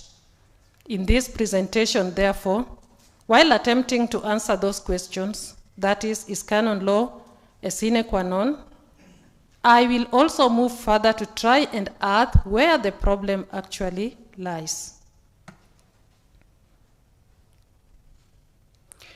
Because of dwelling on the symptoms, many have associated canon law with bureaucracy, rigid rules that are hierarchically driven, and gender imbalance. This leads some to view canon law as a system of regulation that lacks compassion, the opposite of fair treatment, oppressive sometimes and discriminatory to women and lay faithful in general, and therefore counterproductive in a synodal journey. Begging the question, is canon law a sine qua non or a hindrance to a synodal journey? Let me begin by affirming that canon law is actually a sine qua non in journeying together in truth, justice, and mercy within a synodal church. It is the thesis of this presentation that unless the necessity of canon law is clearly understood and its requirements freely considered and implemented, it will not be possible to work together in truth, justice, and mercy, and to promote unity in diversity that is at the core of a synodal journey. And this is because canon law brings order, protects and promotes the rights and obligations of all, fosters justice, and serves the church's most important mission, the salvation of souls. And this is not only canon law.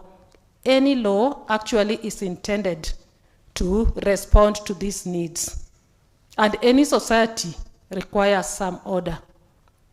Even in the family, there are always rules. Often we hear parents saying, that cannot be done in my house. It's not written anywhere, but that indicates that there are certain regulations that must be followed for orderly living, even at family level.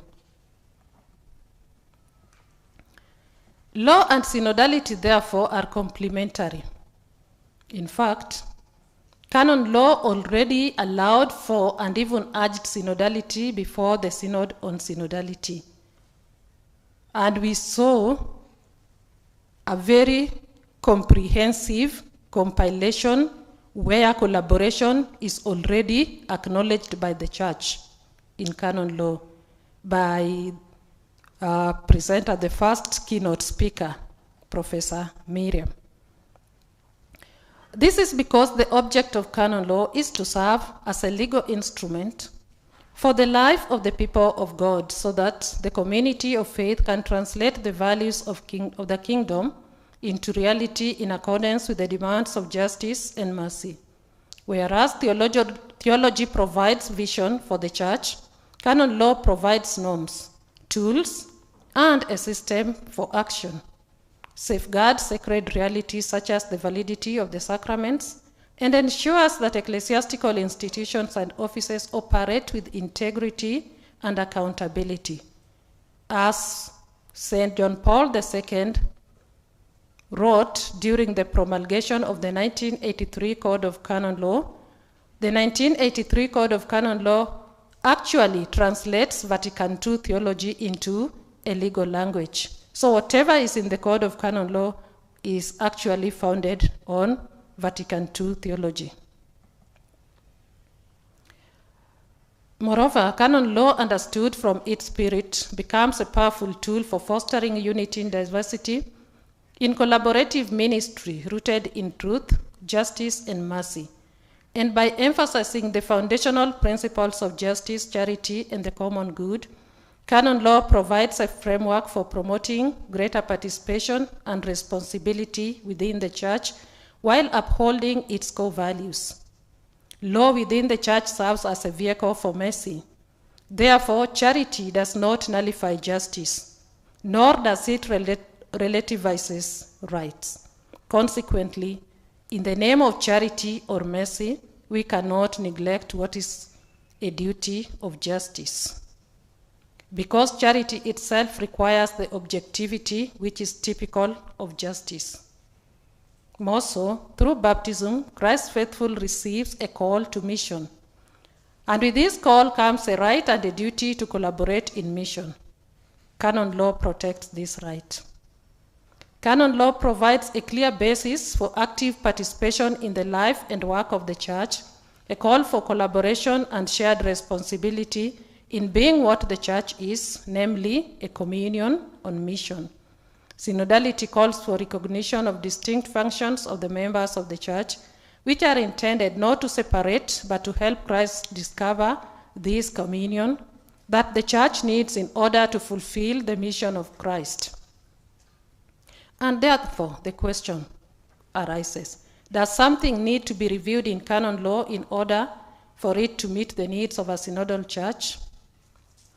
In the collaborative mission, justice requires giving each person their due. Canon law is the tool that assists the Church in her mission to protect the dignity of all Christ faithful, upholds truth, reflects the love and justice of God, respects the rights of all, follows due process, and ensures accountability for wrongdoing, among others. This equality that canon law protects and which has a theological foundation is basically for mission. The Church has a mission and all members are and ought to be participants in this mission by virtue of equality in being and baptism. Collaboration in mission, therefore, is an obligation, it's not a choice. In practice, however, as observed by a number of scholars and even the presenters of yesterday and before, the biggest obstacle to observing the spirit of the law are the bureaucracies which marginalize consultative bodies, violations of the rights, and a tendency to dominate over others, while the opportunities for the lay faithful to be involved in decision-making seems to be very minimal. In response to these challenges, the Synod's final document does propose a revision of canon law from a synodal perspective, particularly in terms of clarifying the distinction and relation between consultation and deliberation as it applies to ecclesial governance, and the respective role pastors and the lay faithful play in decision-making. However, it is the view of this presenter that just reviewing canon law is not a solution and may not produce the desired outcome. In any case, as observed by Bishop Matthew, many of the Synod's proposals for a more participatory and inclusive Church are already possible within the existing structures and canonical frameworks, but are barely implemented. And Professor Waylands already gave us a comprehensive list. What then needs to be done? A conversion of the heart to a mindset of openness to the Spirit, Since synodal events suppose novus habitus mentis, in the words of St. Paul VI, this is what the church needs. And this has also been echoed by other scholars, such as Professor Waylands, as was given this morning. Therefore, what is the elephant in the room? The main underlying cause to the resistance to the novus habitus mentis is the hidden curriculum of systemic patriarchy. This must be effectively and adequately addressed to mitigate the resistance to change. Addressing this hidden curriculum is the first step in promoting an atmosphere of openness and synodal deliberations. And what do I mean by systemic patriarchy? Patriarchy, as applied in this presentation, is to be understood not in the narrow sense of limiting women's opportunities and decision-making, resulting in gender-based inequality, but it needs to be understood from its etymological meaning. Patriarchy comes from the Greek word for rule and father. It refers to the father having absolute control of families or clans. By extension, it also indicates male control of the entire society, with women excluded from community position. Therefore, patriarchy is nearly universal social system by which men dominate women and other men. It is a system of society and government where some men hold primary power and predominates in roles of political leadership, moral authority, social privilege, and control of property. It is a social structure that maintains the idea of male superiority, leading to the subordination of women and other marginalized groups, be they male or female.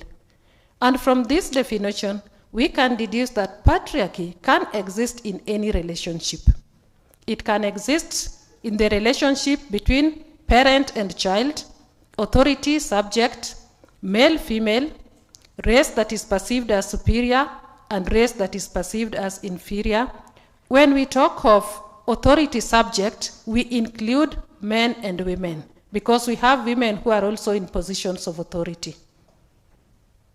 It is not uncommon to find authority conflicts and oppressive behaviors, superiority complex, even in female institutes among themselves, as we had in the last presentation, or even among pious associations in the parish.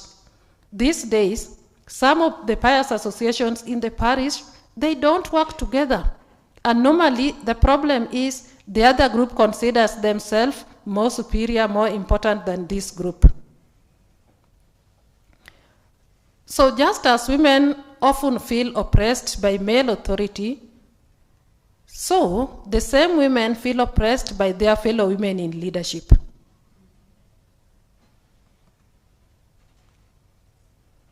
Perpetuation of the hidden curriculum which creates systemic patriarchy happens mostly unconsciously in families and institutions, including formation houses.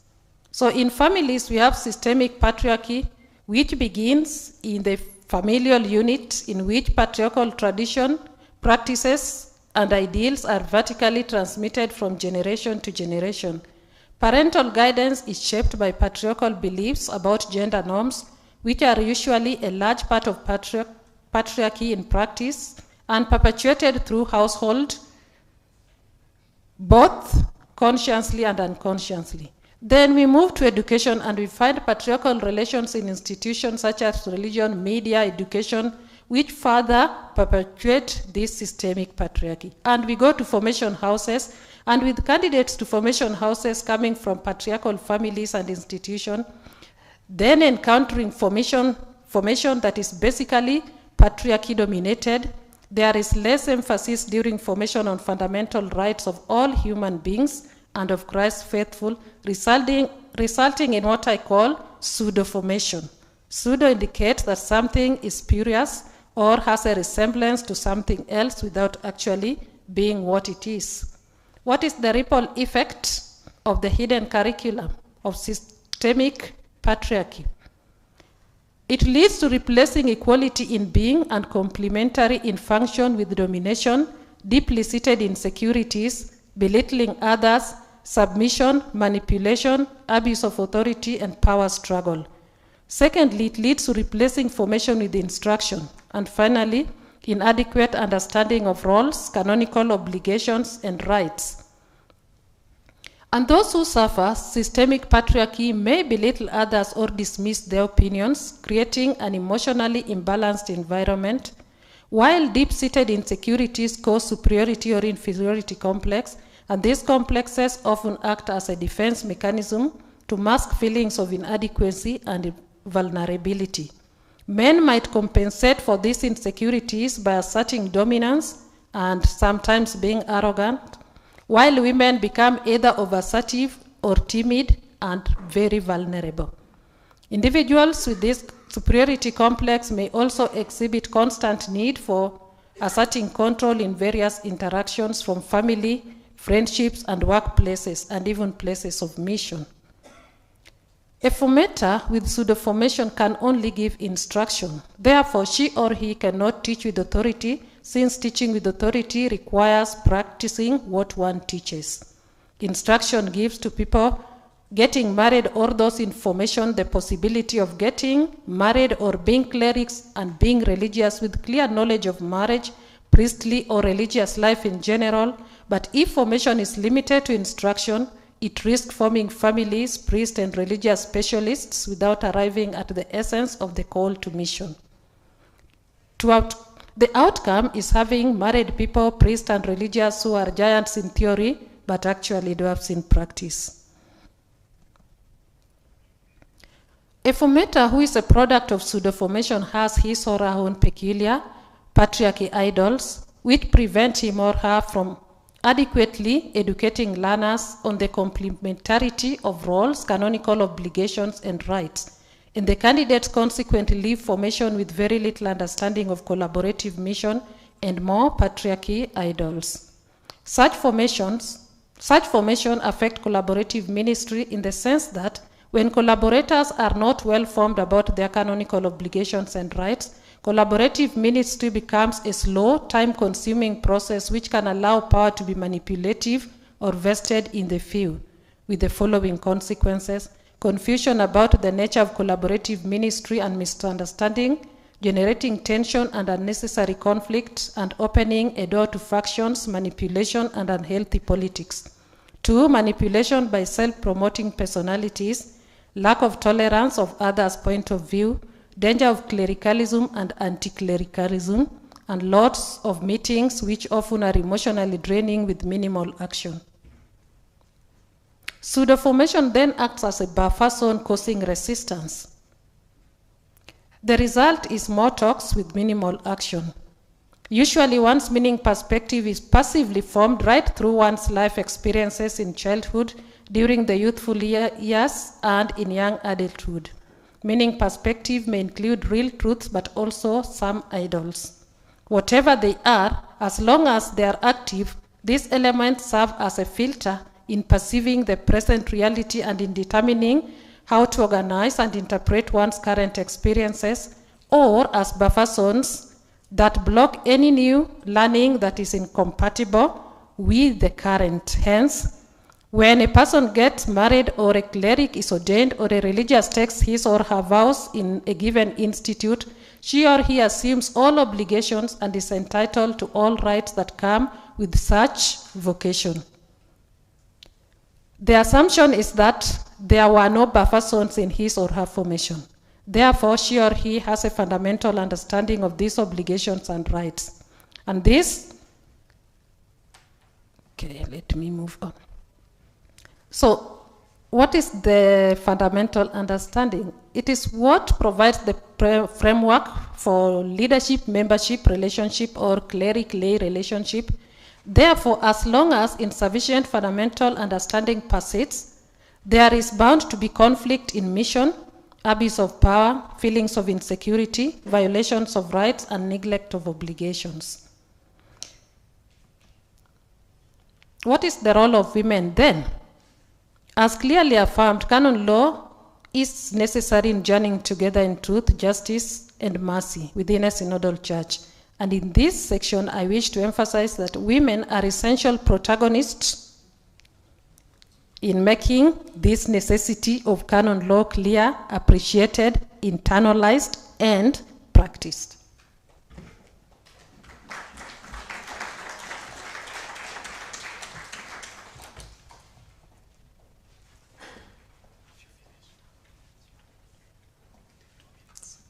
Okay.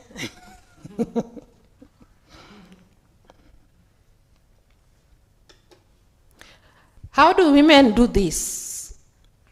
Women have all the capabilities to eliminate pseudo-formation, which requires 4 activities. 1, predisposition, preparation before actual formation, because the systemic patriarchy we are talking about begins right from home, and women are the ones who are mostly with the children. As we heard on the first day and second day, men sometimes are absent. Probably most of the time they are out, women are with the children. Formation of character takes place from 0 year to 6 years. Psychologists may confirm this.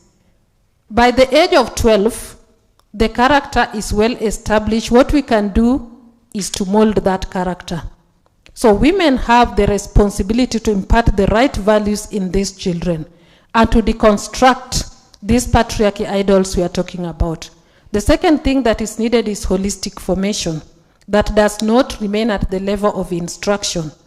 Then we need research to deconstruct the beliefs on systemic patriarchy. And finally, advocating for implementation of canonical requirements for collaborative mission. This can only happen when we first get formed on these obligations. Many a times, women are not aware of the many rights and then the obligations that canon law give them in the church. And it is a very big challenge, not just lay people, but also religious women. So we need to get to be informed if we really want to address the issue of systemic patriarchy. And let me stop there.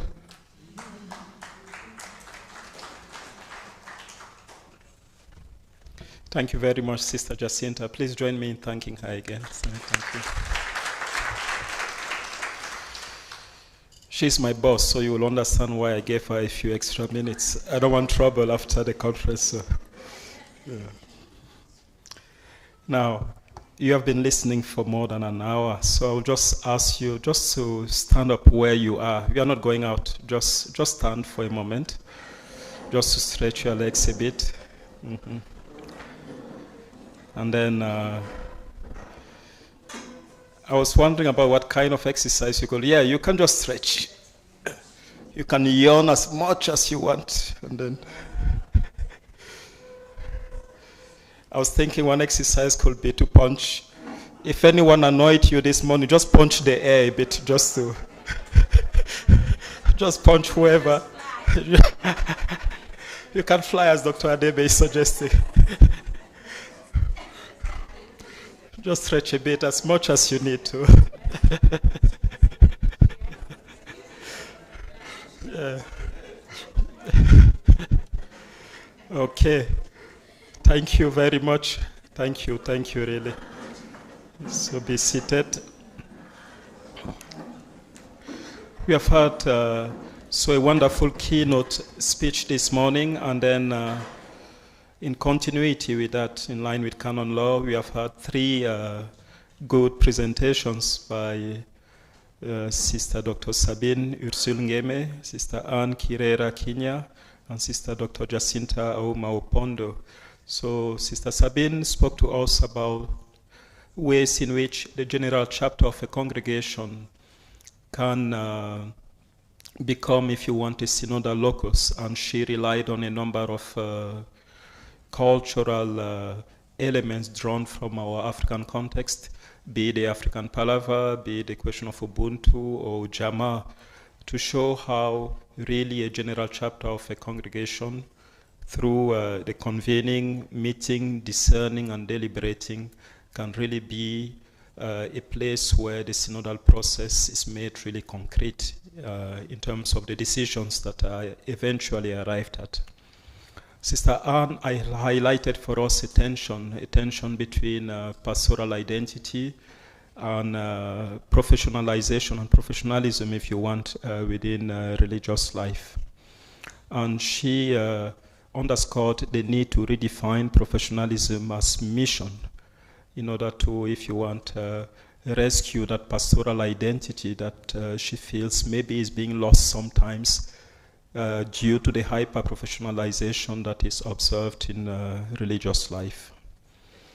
Sister Jacinta, stemming from questions that have been raised to her in connection to the synodal process, has helped us to view canon law not as an obstacle, if you want, to the synodal journey in truth, justice, and mercy, but really as something that could help enhance that. And she finished by inviting us to eliminate, pointing to steps that could help us eventually eliminate what she calls pseudo-formation. Now I will invite you to interact with our three panelists, to ask them questions, to contribute to what they have said eventually. And we are going to take a series of questions, and I will invite you to specify who you are asking your question to when you take the floor eventually. Ideally, in an ideal world, it would be good to have questions for all panelists. I will say we'll start with 2 questions for each of them, and then we'll see how we proceed going from there. So if you have any question, this is when I invite you to raise your hand, and then we'll call on you to express it. Yeah. Yes, we can start with Sister over there.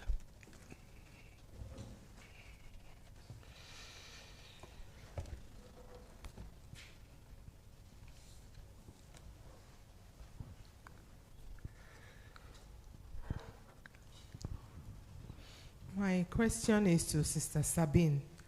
I will try to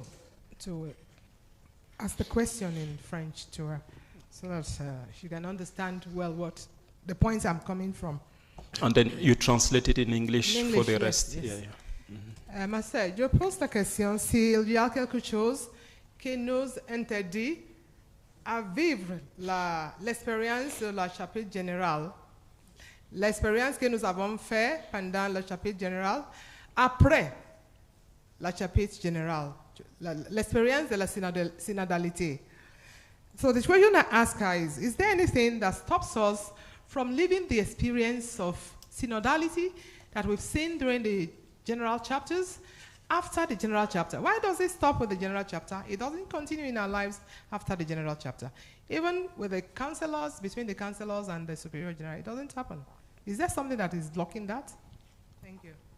Thank you, Sister. So you're, okay, just behind Sister, and then there are 2 over there. Yeah. Thank you. This is for Sister Anne. She talked about professionalism, that the sisters who are highly educated look down on the others, and that they don't carry forward the charism of the congregation. Those of us who teach in the universities, there's something you call town and gown symbiotic relationship. Like me, I teach. I also work with women who plant cassava in the villages, which is part of what our founders did, working with women and children. And we encourage that in our congregation. So we have sisters who are highly educated outside, like the ones you say when they come, they look down on those educated locally, which I really, when we were given that, I was wondering, what was going on there. So please, could you tell us more really what happens, when sisters who are teaching in higher institutions or being administrators in universities don't come down to the local and do that for which we were founded to start with. Thank you. Thank you. So Alex over there with Professor Villens and Jean-Luc, and Father Jean-Luc.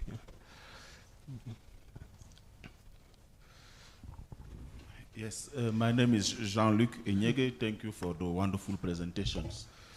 I would like to invite us to pay attention to 1 Corinthians chapter 12, verse 22 to 23. It is when Paul is talking about the body. And as we pay attention to synodality, to a concrete space like a general chapter, that line of Paul is saying that the most vulnerable part of the body is the most essential. The most vulnerable is the most essential. So, are we not in a race to certain elitism, even within synodality itself? So, Sister Sabine, in that general chapter, do we not have the elite of the congregation?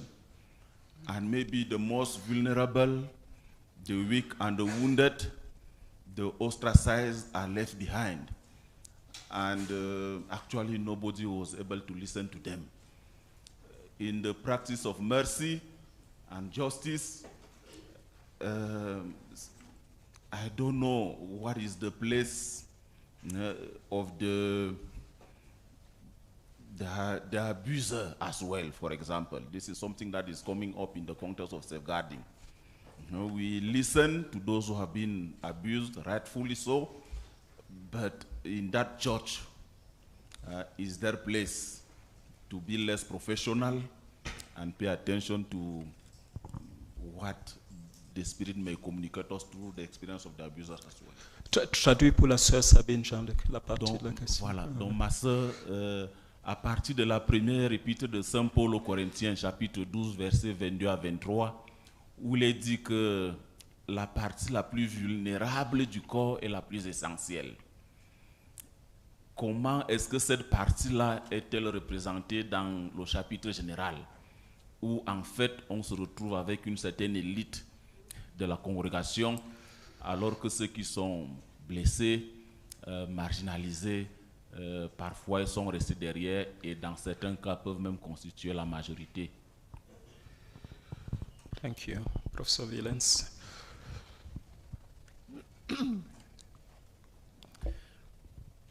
So my question goes also to Sister Sabine. It's on the similar line of the previous question that was raised.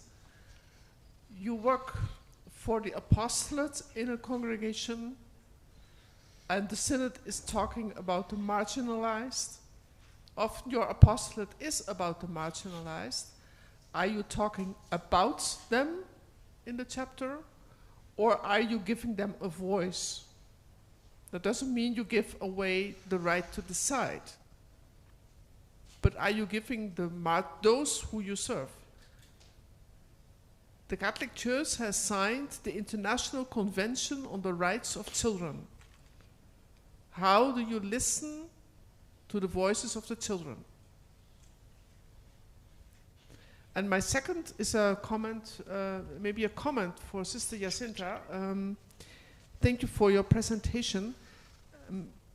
Maybe because it was not made explicit, but the final document, and maybe you can reflect on this, the final document of the Synod tries not to use the word complementarity. There was among the drafters a conscious decision based on what was heard and came from the floor to use the word reciprocity. And the difference between the two is, I'm just reading a little text, maybe that will help. Complementarity describes a relationship where different qualities such as strength and weaknesses balance each other to form a functional whole, like strong and weak partners supporting each other. In contrast, reciprocity refers to a mutual exchange or give and take between individuals or groups, where one action is met with a similar or equal action, such as exchanging gifts between each other. So that's more the notion of Catholicity. And I think if we pick up that terminology from the final document, we might, I'm just wondering if you would have any thoughts about this. Thank you.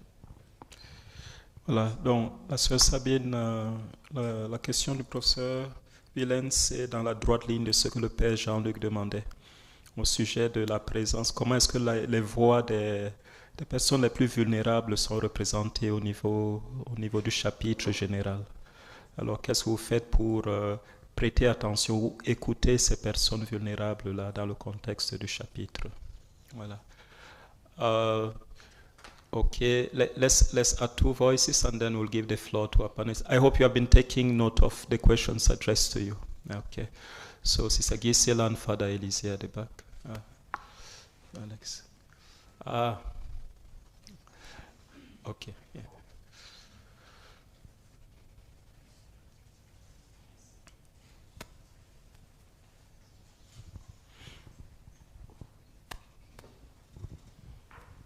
Thank you, sisters, for your presentations.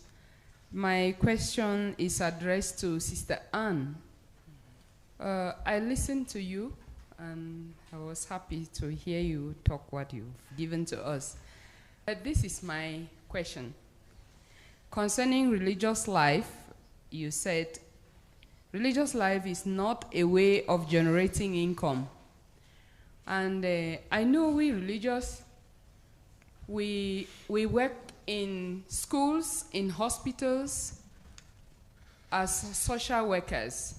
And in schools, we are being paid. Salaries are being given to us, or in the hospitals.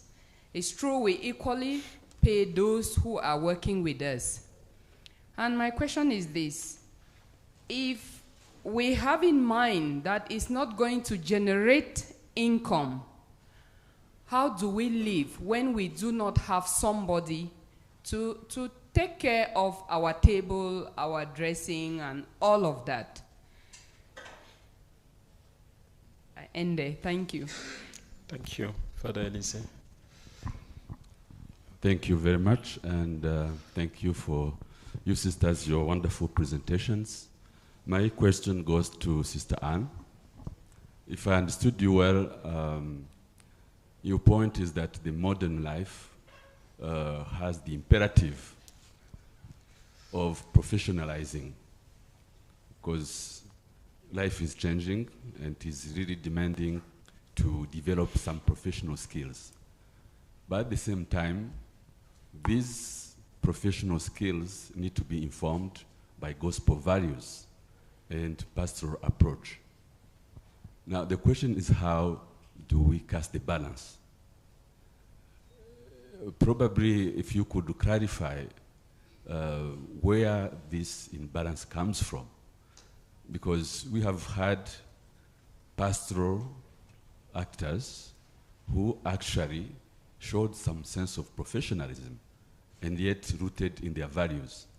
So is it the influence of the secularism, or is it a failure on our part as religious to actually live out our gospel values? Thank you. So one last one, and then we'll give the floor to our panelists. Thank you, Father. My question is for Sister Jacinta. Thank you for the knowledge shared with us. Now, how do we reconcile the African tradition that men should dominate women? Men are superior in some culture, with the systemic patriarchy that you spoke about. Then you suggest that women should begin training the children from the family, the women themselves who are dominated by men, who do not even believe that they could do that. Some of them don't even believe they are leaders.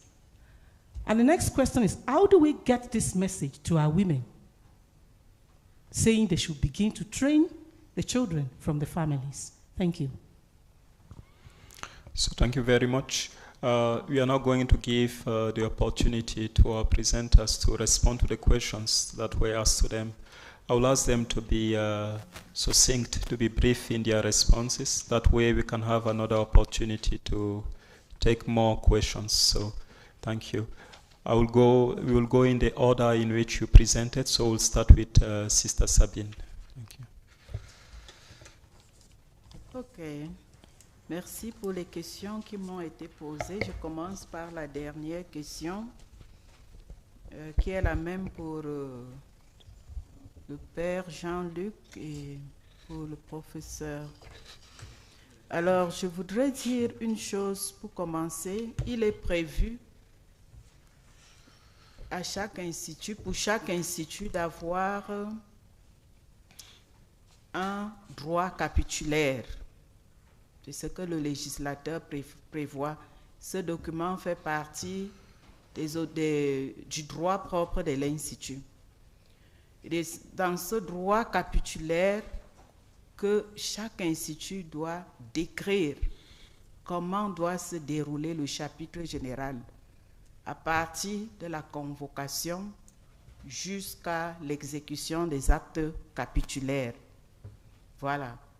Maintenant, dans ce document, ici, la question est relative à la représentation des membres de l'Institut au chapitre général. Dans le Canon 631, là, qui parle de la composition ou de la représentation, on demande aux membres de l'Institut de faire attention à la représentation. De prime abord, il y a les membres de droit, il y a les membres élus. C'est sur les membres élus qu'il faut jouer, sur la représentation. Et ici, on doit faire attention aux minorités de l'Institut. Maintenant, comment calculer ces minorités de l'Institut? Les minorités ne sont pas seulement relatives à la langue ou bien à l'ethnie. Les minorités renvoient aussi à l'activité qu'exerce l'une ou l'autre catégorie des membres. Il revient donc aux membres de l'Institut de bien calculer ces minorités de manière à ce que celles-ci soient représentées au niveau du chapitre. Je n'ai pas la potion magique pour vous l'indiquer, parce que même dans ma congrégation, c'est tout un problème pour que tout le monde soit représenté. Mais il revient à chaque institut de trouver des voies et moyens pour le faire. C'est pour dire que le chapitre général n'est pas une représentation des élites, Père Jean-Luc. Non. Si nous pensons comme ça, c'est nous-mêmes qui envoyons les représentants au chapitre général. Et donc, c'est à nous de bien jouer. Qui envoie-t-on? Les élites ou bien les minorités? Ça, c'est d'un point. De l'autre point... On peut traduire pour que les gens ne se perdent pas. Okay. Just briefly, Sister was saying that for each religious congregation, there are rules laid out regarding the conduct of the convocation, conduct of the general chapter, and ways in which the acts of that chapter are eventually implemented.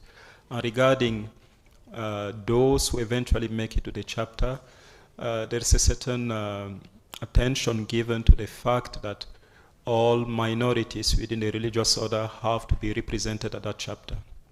It could be linguistic minorities, it could be ethnic minorities, but it could also be in terms of the representation of professions, areas of activities present in the congregation. And as such, the general chapter is really not a meeting of the elites of the congregation. And so each religious order has to pay attention and has its own way of determining how those vulnerable or marginalized voices within the order are represented at that chapter. But that she doesn't have a magical potion to, or a magical solution, a magic bullet that will eventually resolve this issue, but there is a clear invitation in the canon law to make sure that all these different voices eventually find their way to the table of discussion at the general chapter. Okay, thank you. La représentation, c'était la représentation par rapport aux membres élus. Maintenant, il y a une autre représentation pour ceux qui n'ont pas été élus.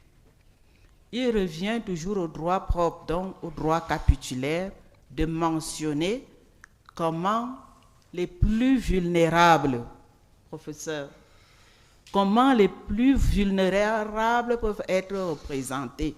Donc, dans le droit capitulaire, on doit bien indiquer, puisque le l'instrumentum laboris est élaboré par rapport aux sessions, aux débats qui ont été eus d'abord dans les communautés religieuses et puis ainsi de suite, les personnes. Maintenant, ça peut arriver que les voix des personnes n'ont pas été prises en considération dans les débats, soit des communautés, soit des sections, des secteurs, soit des commissions.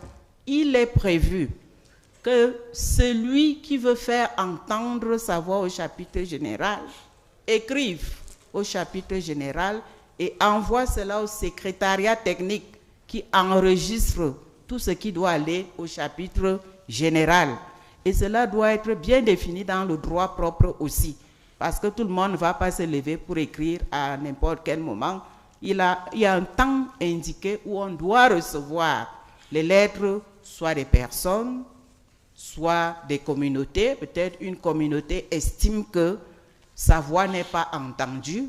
Elle écrit et elle envoie au secrétariat technique du chapitre général qui enregistre la lettre, et au moment venu, il y a un temps au chapitre général où on doit dépouiller ces voix qui n'ont pas été prises en compte.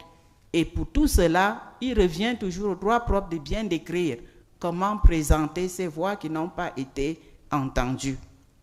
So, she said the first thing she said was in connection to the elected members to the general chapter, to make sure that marginalized voices are represented. But now, for those who are not elected to the general chapter, the rules should equally clearly lay out ways in which those who feel as if their voice is not represented in the instrumentum laboris, for instance, in preparation for the general chapter, should equally have the opportunity to write, so that the technical secretariat of the general chapter should note down what they have to say, such that when the chapter meets, that should find its way into the plenary session of the chapter. And that should be, the rules should be clearly laid out regarding when you can write, so that there isn't any kind of disorder or chaos regarding that also. But that, under normal circumstances, there should be an opportunity for others who feel that in those who have been elected to the chapter, they are not represented, to write, even as an individual, to the secretariat of the chapter, and that will be reflected in the discussions. Voilà, ça c'était pour la première, et la deuxième et la troisième question. J'ai répondu. Those, she feels she has answered her first three questions in that. La première question. Y a-t-il quelque chose qui interdit la synodalité après le chapitre général? Non. J'ai choisi le chapitre général comme l'un des moyens d'expression de la synodalité. Ça ne veut pas dire que c'est l'unique ou bien qu'il exclut d'autres moyens. Après le chapitre général qui édicte les normes auxquelles tous doivent obéir, maintenant la vie normale doit commencer dans l'institut, non? Après le chapitre. Et dans un institut religieux, il y a d'autres moyens d'exercer la synodalité. Et je crois que dans le document final, on a fait mention des organes de participation, par exemple. Et dans un institut religieux, on a les organes de participation à différents niveaux. Il y a par exemple le conseil local de la communauté, le conseil provincial, le conseil général que la sœur a mentionné. Donc, ces moments constituent également des moments où on peut vivre de la synodalité. Une réunion communautaire, par exemple, c'est un moment indiqué aussi où les religieux peuvent vivre de la synodalité. Donc, j'ai pris seulement le chapitre général comme l'une des voies, donc qui ne ferme pas les autres voies. Je crois que j'ai répondu aussi. Merci. So there was a question about what eventually prevents us from living synodality beyond the general chapter. So she believes that there's normally nothing preventing us from going forward in other aspects of our life together after the general chapter to leave out that synodality, that she just focused on the general chapter as one instance. She says even community meetings, weekly community meetings could be an area where synodality can be left out. But I'm sorry to step in here, but if I understood Sister's question correctly, it was in terms of, okay, what obstacles are there after the synod? La question de la sœur, c'était un peu, quels sont les obstacles qui sont là, qui font que après le synode, on arrive, après le chapitre général, cet esprit de synodalité qu'on peut voir dans le travail du chapitre général, on ne le retrouve pas dans l'après-chapitre général, dans l'implémentation. Et même, elle disait, même au sein du conseil de la supérieure générale, après le chapitre général, on ne ressent pas forcément qu'il y a un esprit de synodalité qui continue. Ah, d'accord. Ça, ben, je pense qu'il y a la norme et puis il y a l'esprit dans laquelle la norme doit être appliquée. Et à côté de cela, il y a des personnes qui doivent réceptionner et vivre ce qui est prévu. La sœur a parlé des responsables qui mettent en avant leur personnalité au lieu de tout ce qu'on est en train de décrire là. Je crois qu'il y a tout ça qui fait que, après la tenue d'un chapitre général, on a la difficulté de la mise en œuvre des actes du chapitre. Celui ou celle qui a été élu peut estimer que c'est sa personnalité qu'elle doit mettre en valeur. Et donc on passe à côté de la feuille de route, si on peut l'appeler ici, du chapitre général. Ça arrive, ça arrive. Mais maintenant, les autres membres de la communauté peuvent revenir de temps en temps à ces différents niveau de participation de la vie de l'Institut. On avait mis en avant telle activité qui ne se fait pas. Comment on fait? Donc, à ces différents niveaux de la participation de la vie, on devrait revenir. Par exemple, il y a les chapitres de mi-parcours où on doit évaluer. Ça, c'est un moyen pour revenir, pour demander pourquoi ce n'est pas fait. Pourquoi on ne met pas en avant ce qui a été prévu? Mais comme je disais, la difficulté, c'est nous-mêmes, les personnes. Chacun a son caractère et puis dans nos communautés religieuses, ça fait tout ce que ça fait. Mais personnellement, j'ai toujours dit, on va faire les discours, on va faire dire tout ce qu'on a dit, mais s'il n'y a pas un désir de conversion, qui est même l'un des moyens de la synodalité, hein, parce que si on estime qu'on peut écouter ce que dit l'autre, ça veut dire qu'il y a un désir de se convertir, de laisser son ego et de mener en avant ce que le groupe a décidé. Donc personnellement, il y a à convoquer ici un esprit de conversion au quotidien pour qu'on puisse aller de l'avant, pour qu'on puisse construire ensemble. Voilà. So she says that some of the obstacles to the implementation of that synodal spirit past the general chapter could have to do with the norm, the difference between the norm and the spirit of the norm at the end of the day, but more so personalities, personal idiosyncrasies, egos standing in the way of the implementation of that spirit past the general chapter, that those could be obstacles, but that the members of the congregation have ways in which they can call those who are in charge of implementing that spirit back to order. For instance, referring to the acts of the general chapter and asking why those acts are not being put into practice. Or there could also be, if you want, intermediary chapters in the meantime to assess ways in which the acts of the general chapter have been implemented.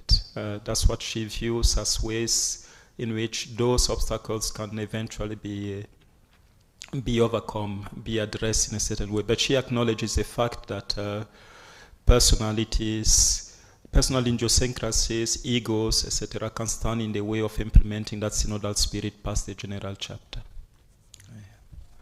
So I'll now give the floor to, thank you, Sister Sabine. I'll now give the floor to Sister Anne. Thank you. Thank you very much. I would wish to start with the first question, the concerns of sister that I pointed out that highly educated are looking down over the uneducated and kind of focusing on the education other than the charism. And she felt that it's not so. But as I said, it is a problem that is growing or coming up, distracting the process. It's not a problem in the charism, it's not a problem in the structure, it's not a problem in professional skills. It's a problem within the formation of our mind. That when institutions ask us to come with professions, we think it's so much of career, and we are not able to understand that it is directed to efficiency in our sharing in the ministries of Christ. When we go teaching, we are having a sharing in the ministry of teaching of Christ, who was the model teacher. If we go in the ministry of health, it's because we have a sharing in the ministry of healing of Jesus, so that our ideas are not so much directed to the skills, but the skills are meant to serve the ministry, and that is why we are talking of the gospel values. So if it has not come to institutions, it is flocking. That's among the modern communities, the modern members, they are feeling of the understanding of more of profession than more of the sharing in the ministries of Christ. The other question was now, how can we integrate the careers and the gospel values? I think that's why I brought in the idea of the formation being rooted in our African values, being rooted in our gospel values, and the greatest model of the gospel is Christ. And the African values all bring more of communion and a sharing, not a hierarchical system, but a sharing of communion that my strength become the strength of the other. And all of it geared towards the ministerial or apostolic works of the church. Sister also asked about our having institutions, taking part in social works, having salaries, and having maybe like our hospitals, our schools, and whatever it may be that we are having that brings income. Sister will help me. I think in the church, canonically, we don't talk about salaries. We talk about remuneration and allowances. So what we receive are meant to help us to make better the ministries of Christ, to serve our basic needs. I think also the gospel says every servant eats in the house where the servant is serving. And so it does not eliminate receiving or remuneration or receiving of allowances so that we are able to have the basic needs that helps us to serve better in the ministries of Christ. So our institutions are not profit-based. They are so much of ministerial, and even their objectives and visions and mission is to serve the people of God, to bring the social transformation. That's why I would think that the most important thing is to know the idea. We are not getting the skills or these institutions for the purpose of the modern demand in the face of secular attitudes, but the demands of the signs of time for the ministries of Christ. The other question was almost the same. What do we do to balance professionalism and gospel values? And we focus on the mission and vision and objectives of the ministries we take part in, because each of it has its mission, its objective, and its ministry. Like we realize, I don't know, in other countries, I may not be the consultant in this, but we are even having waiver taxations over the church projects, because we are meant to be missionaries to serve the people. And that's why I would think the whole idea is the formation of our system, so that we know my professional skills are all geared towards serving the ministries. Thank you. If anyone would have more to say about it, I would also appreciate more ideas. Thank you, Sister Anne. Thank you. We'll give the floor to Sister Jacinta. Thank you. Let me begin with the first questions addressed to me first, then I'll come to what Sister requested.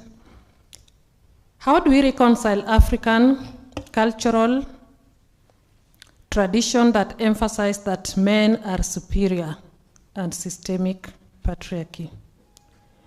The only way, we don't need to reconcile actually, we need to deconstruct that belief.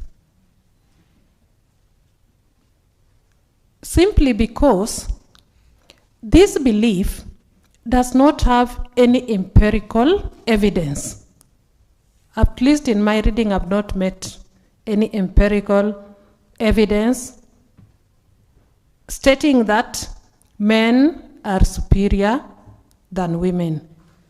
And in my reading of the scripture that is normally quoted, Genesis, that interpretation no longer holds. We are talking of equality based on creation and baptism. So what is needed is to do more research and come out with evidence that deconstructs that belief. And once that is there, then this needs to be communicated, and now this is where women comes in. Already they have this belief in them. The only way to deconstruct any existing hidden curriculum is first to acknowledge that it exists. Therefore, it calls for predisposition preparation. And the only way to predispose what is in one who needs to be formed is to create the awareness that this actually exists. Because this is a hidden curriculum, and so people are not even aware that it is going on. In education, we normally talk of acknowledging the hidden curriculum. When you are preparing any curriculum, always look for the hidden curriculum. What is going to hinder what you want to communicate? Because it is always lying somewhere. Because unless you address it, what you are communicating may not achieve the intended objective. So the first step is to acknowledge that this hidden curricula is there and it is existing. And I would propose that we probably need a course in our learning institution and our formation houses called Systemic Patriarchy. Just to expose that this exists, and how do we go about it? Because once we are aware, from there we can find how to deconstruct it. And deconstructing it should not end in apologetics literature, because that will not help. Where we are only emphasizing how it is affecting us, we are supposed actually to emphasize how to neutralize it. And it is only the religious can do a lot in this, because the religious have these children in our institutions, sometimes from pre-kindergarten, and at least the religious have this information. If parents are already deeply rooted in the belief that they are dominated. And once it's going to be a process. It's not something that will be realized tomorrow, because these young children have to grow up with a different mentality. But if we wait until they come to our formation houses, then it is very difficult to deconstruct this. But it is possible. What I'm emphasizing is deconstructing does not mean that we move from one extreme to the other extreme, but we need a balance, and that is the challenge.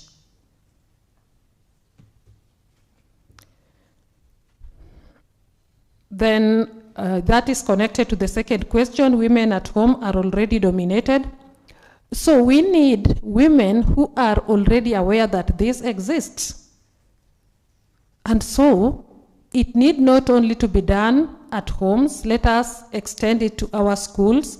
We have a number of us who serve in elementary level of education. I've met children. I once taught in a primary school. And what you tell these children, when they go back home, the parents tell them something different. They'll tell the parents, no, the teacher said. And that actually proved to me that it is possible to have an impact in a child when you are not a parent. Because they take it, what the teacher says at that age for them is the truth. Even the parent cannot change it. So that is the time that we can teach them the values that promote this fundamental equality we are talking about.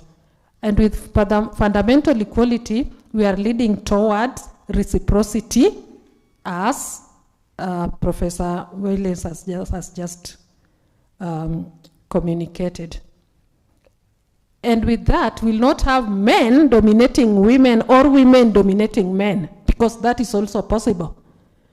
We have seen also women who are actually domineering where they are.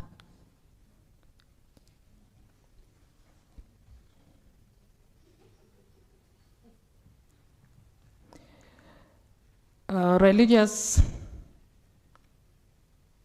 Okay, how do we have these rich women?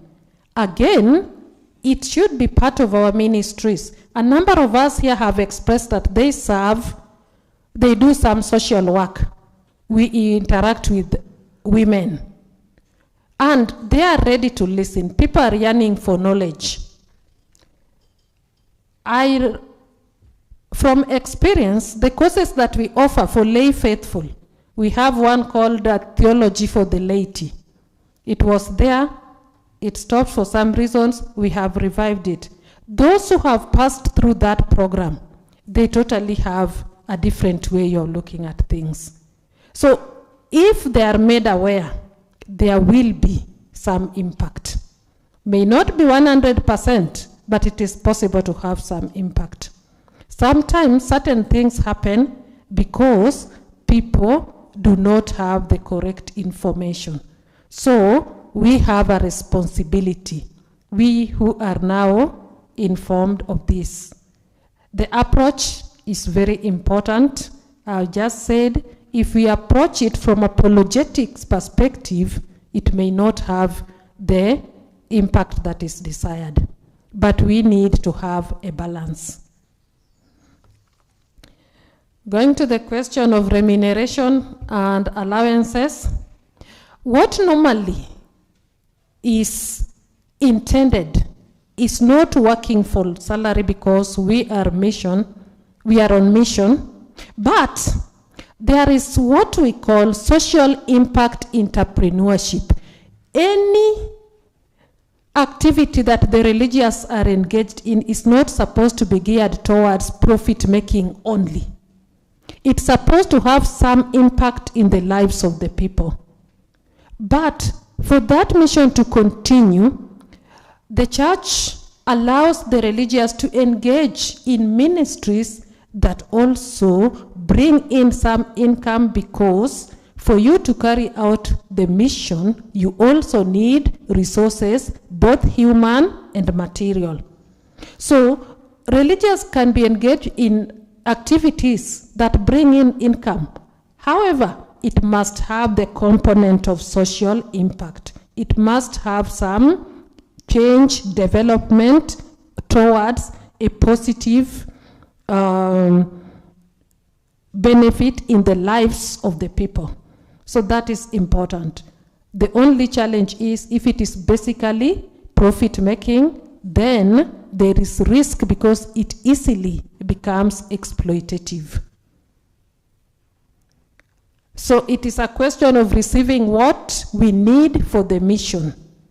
The terminologies, whether it is called salaries, it is called remuneration, it is called stipend, as long as there's justice in what one is receiving, it is not contrary to the social teachings of the church or the canon law. But again, we don't need to use these terminologies like stipend to exploit.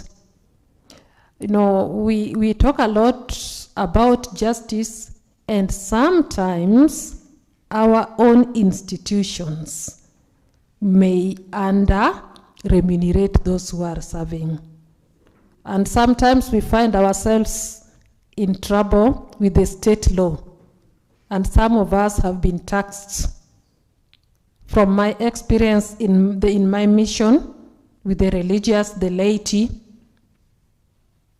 sometimes some institutions have been fined to pay heavily for how those who are collaborating with us in mission were treated. So it is a question of justice. And we are not supposed to be demanding for payment for everything, because then we become materialistic.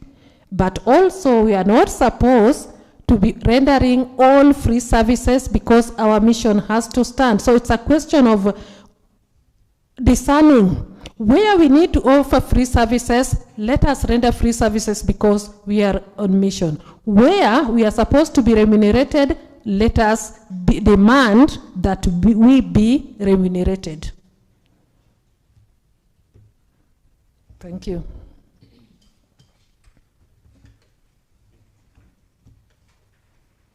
Thank you very much, Sister Jacinta, and thank you to all three of you for those answers. I think we still have time to take another series, but this time around we'll not take up to 3 or 4 questions per panelist, at most 1 or 2 for each of them. So if there's anyone wants to ask a question or react to something that has been said. Yes, Professor Okure, and then yes, Sister at the back, Alex, the microphone. And then, yeah. Please, as in the first round, specify to whom your question is addressed. Okay.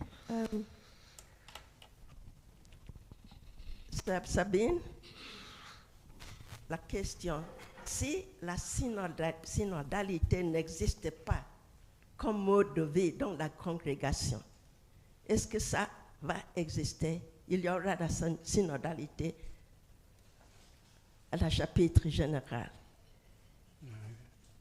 Qu'est-ce qu'on doit faire pour assurer que la vie de la congrégation est une vie synodale? Parce que la vie religieuse, par essence, est ou devrait être une vie synodale. Qu'est-ce qu'on a cité le corps au chapitre 12, 1 Corinthiens 12? Bon, je laisse la question. Sister. Vous pouvez traduire, ma soeur. Oh, sorry. Yeah, merci. No, what I'm saying is, if there is no, the life of the congregation is not a synodal life, there is no synodality in the life of the congregation, is there going to be a synodality at the level of the general chapter?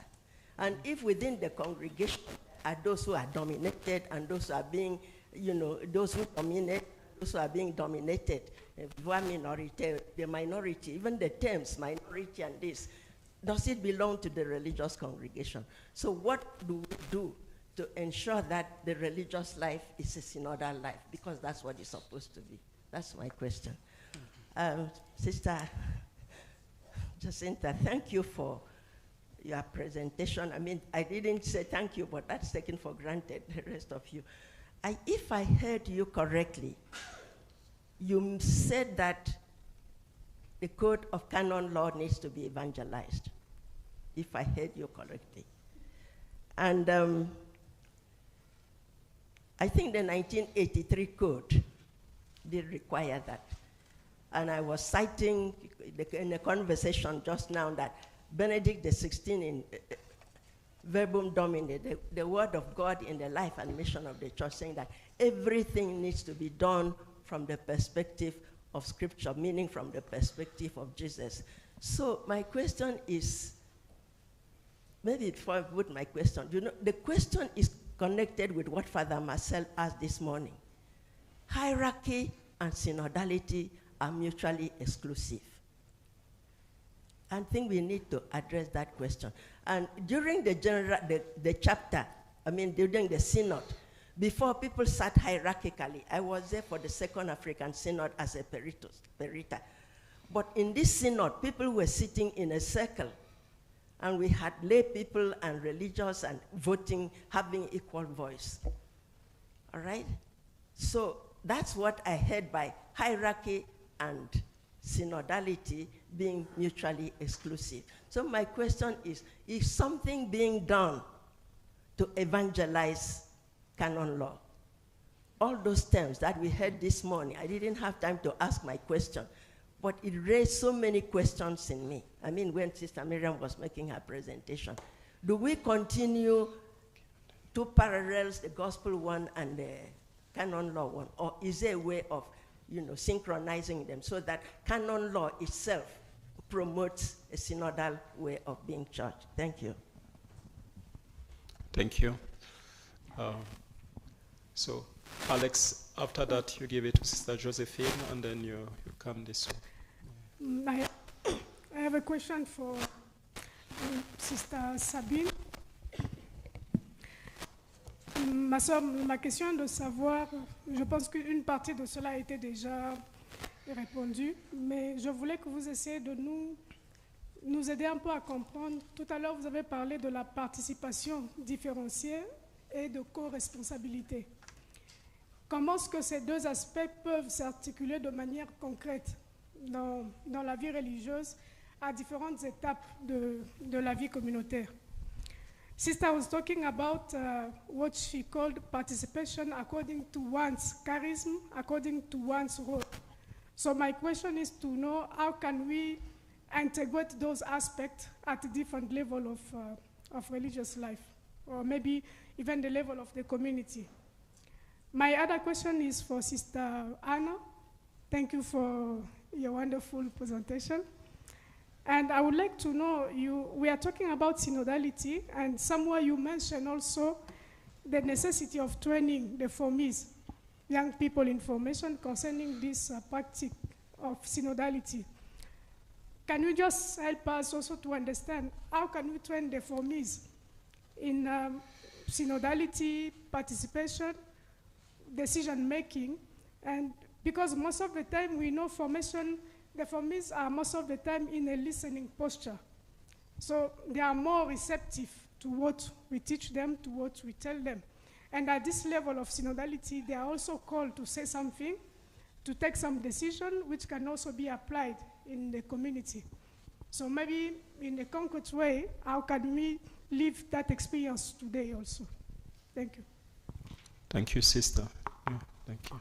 Yeah.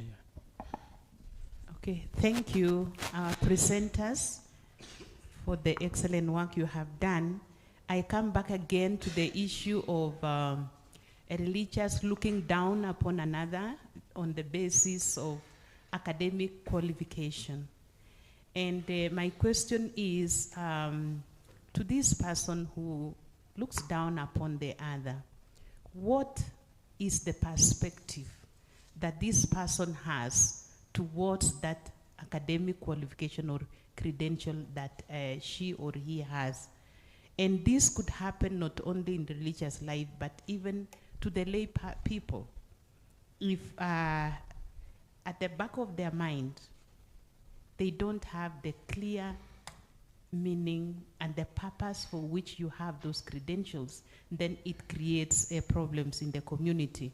So my question is, how can we go deeper to deconstruct such kind of maybe some perspectives that really doesn't help?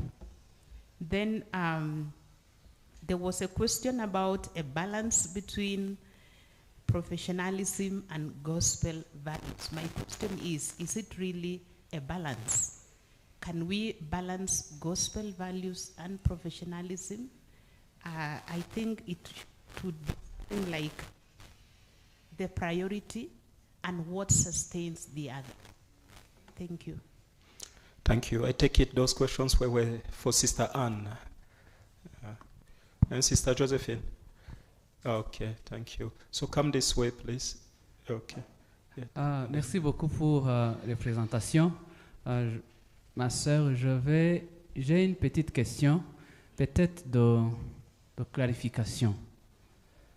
Quand on parle du conseiller, et puis de délibération et de prise de décision, comment est-ce qu'on peut avoir la différence? Puisque souvent les gens confondent les choses. Vous êtes conseiller, mais aussi il y a quelqu'un qui prend la décision.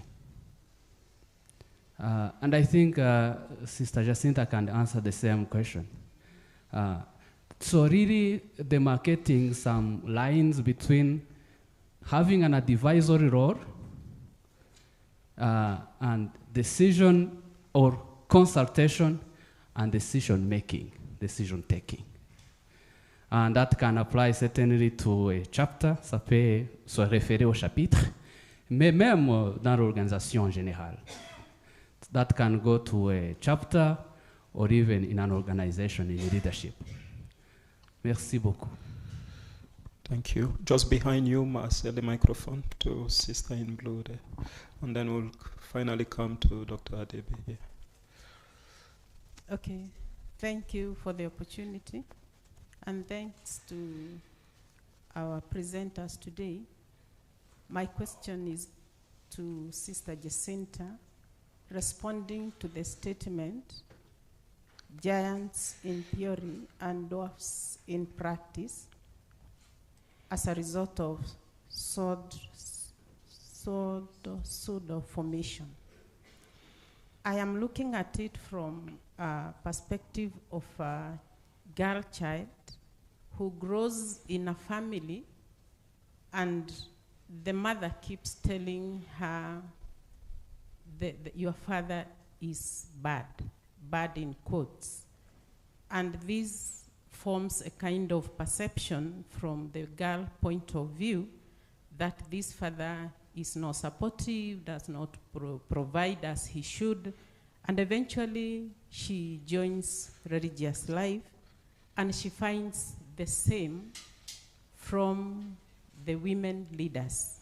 So she looks at these women as the father figure and she decides to comply, to be just she just conforms to what the authority says. And it could also happen on the other side of male formation. And when they come out from the formation, what we see is something different as opposed to what this candidate was in the formation. So I don't know how to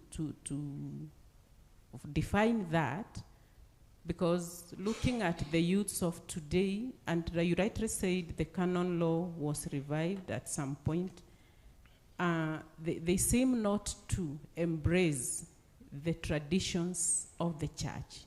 They look at that as something obsolete. And so to help them understand that this carries some weight as far as the church is concerned, for me, the youths of today find that as something that is not viable, is not what you can keep telling them. They want to see something different today as opposed to what the church holds as a value. Thank you. Thank you, Dr. Adebe. So add my thanks to the speakers.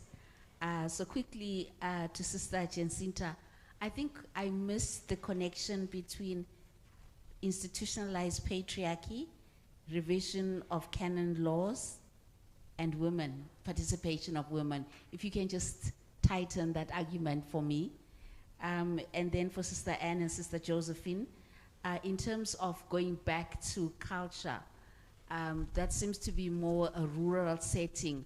What about an urban setting where people are getting information from social media and film and are disconnected from those traditional practices? How do we engage with the urban-rural divide? Once again, thank you. Thank you. So a very last one, as brief as possible. Thank you. Merci beaucoup. Ma question s'adresse à Sœur Sabine. Je voulais savoir comment pensez-vous concilier la synodalité avec l'intégration de la jeunesse dans la vie religieuse et mettre fin à ce qu'on a pu observer. Je parle en tant que parent, en tant qu'éducatrice et en tant que paracancela.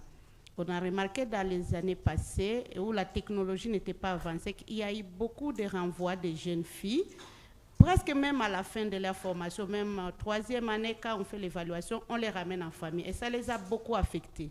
Et ces jeunes filles sont devenues peut-être traumatisées, certaines n'ont pas pu même s'engager dans la vie de mariage, et ça créait des frustrations dans la famille et peut-être pour la vie de la jeune fille. Comment mettre fin à cette situation?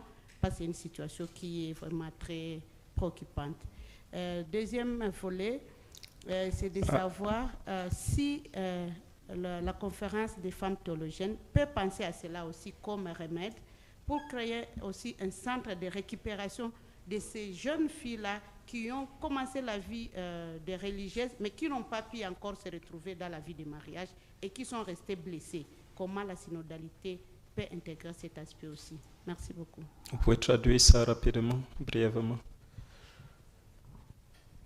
Pardon. Ah, d'accord. J'ai cru à l'accent qu'elle parlait anglais. Yeah. Alors, vas-y Jean-Luc. Voilà. J'ai été un peu distrait, donc je n'ai pas suivi. Ok, dans la réponse de la sœur, on pourra saisir ce qu'elle voulait dire. So, sisters, I'm going to ask you to do something that I'm incapable of doing myself. Basically, take 2 minutes each and try to briefly address some of the points that were made. If anything really intersects, then you put it together.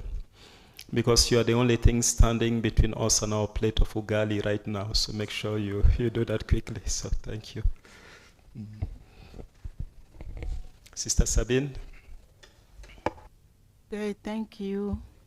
Je vais commencer par la question de professeur Thérèse Okouré.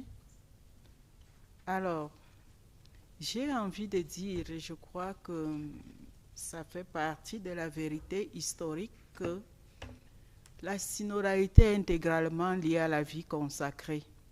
C'est pourquoi je suis partie de mon propos en prenant l'exemple des religieux, de la vie monastique.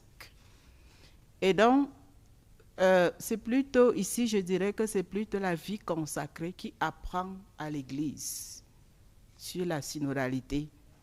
Donc, au départ de la vie monastique, l'abbé, pour prendre une décision, convoquait tous les frères et devait écouter surtout le plus petit.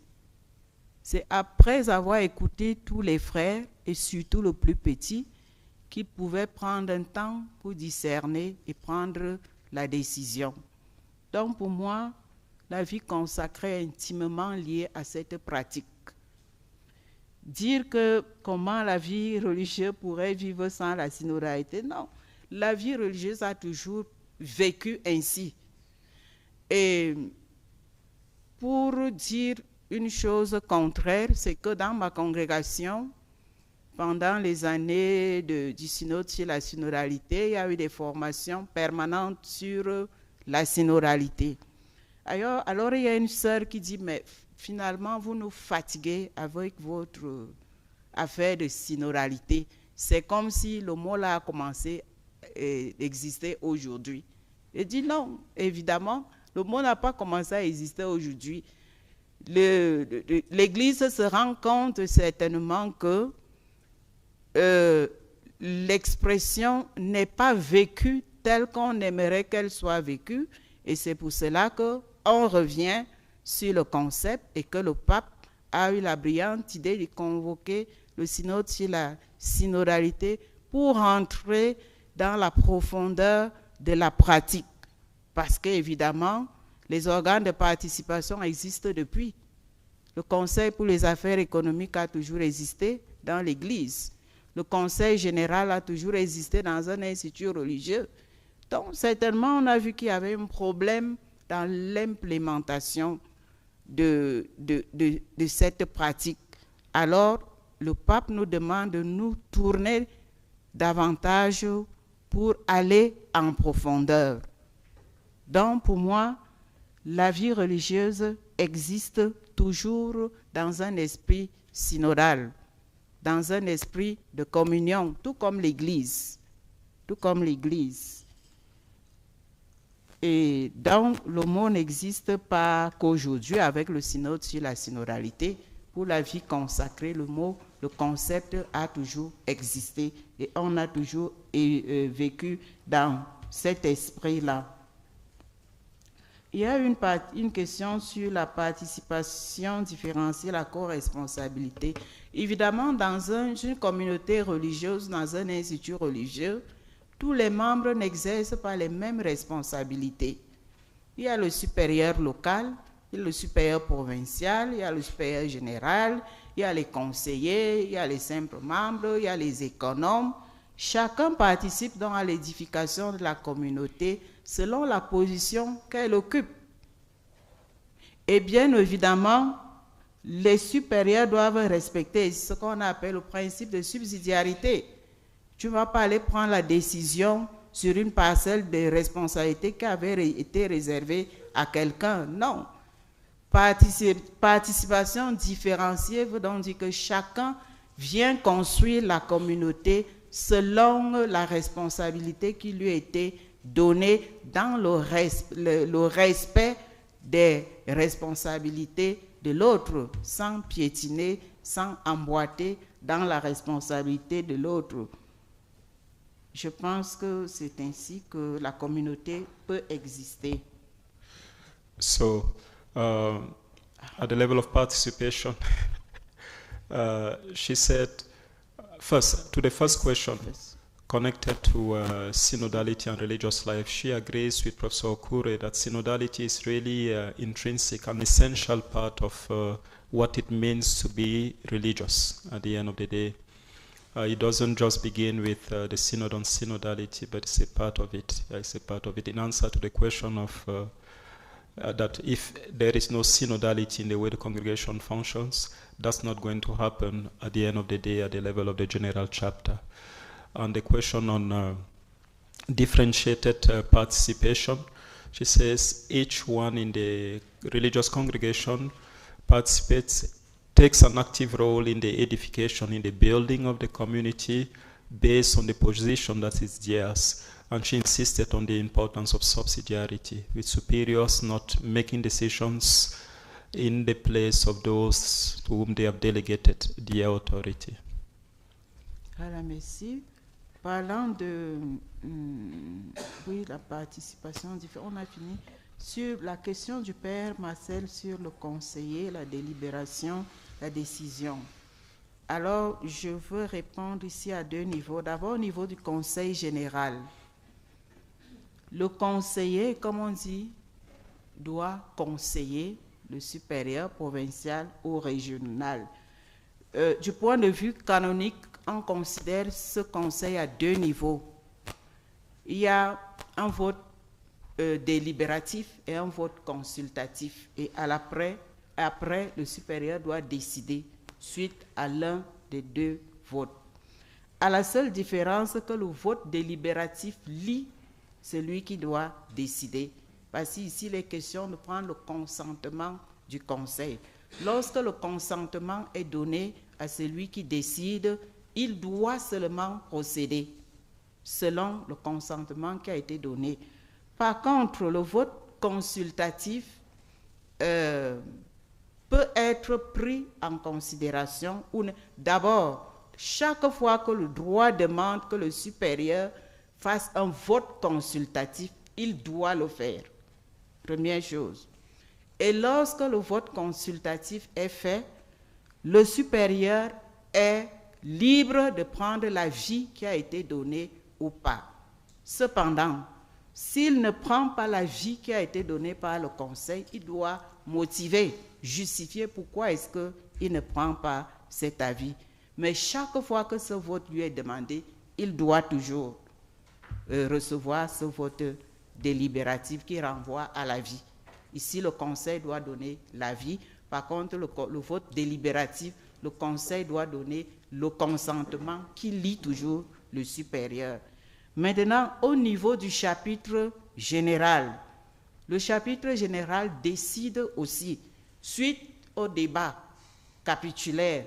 Suite au débat capitulaire, à la fin, le chapitre doit décider. C'est pourquoi au niveau du chapitre général, il y a plusieurs niveaux de vote. Il y a le vote à la majorité absolue, il y a le vote à la majorité simple. Donc, et lorsque la décision est prise, comme on l'a dit dans le canon évoqué plus haut, les autres sont seulement tenus d'obéir à cette norme qui a été arrêtée. C'est pourquoi les actes capitulaires ont force de droit, parce que le chapitre général étant l'instance suprême de décision de la congrégation, tout le monde doit se plier aux décisions qui ont été prises. Même le supérieur général qui a été voté, il n'est pas dispensé, mais malheureusement, on voit que les supérieurs, une fois notés, ils mettent de côté les actes certains, point des actes capitulaires, comme quoi le chapitre n'était pas assez intelligent pour décider ainsi. Ça, c'est courant aussi. Alors, so Sister was speaking about consultation, not so, and she said that when a council advises a superior, there can be a deliberative vote and a consultative vote.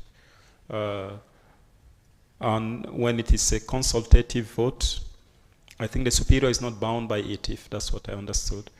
And then when it's a deliberative vote, the superior is bound by the decision. And that also goes all the way to the general chapter and ways in which the superior general elected by a general chapter is supposed to submit to the decisions of the chapter. The superior is not above those decisions taken by the chapter at the end of the day.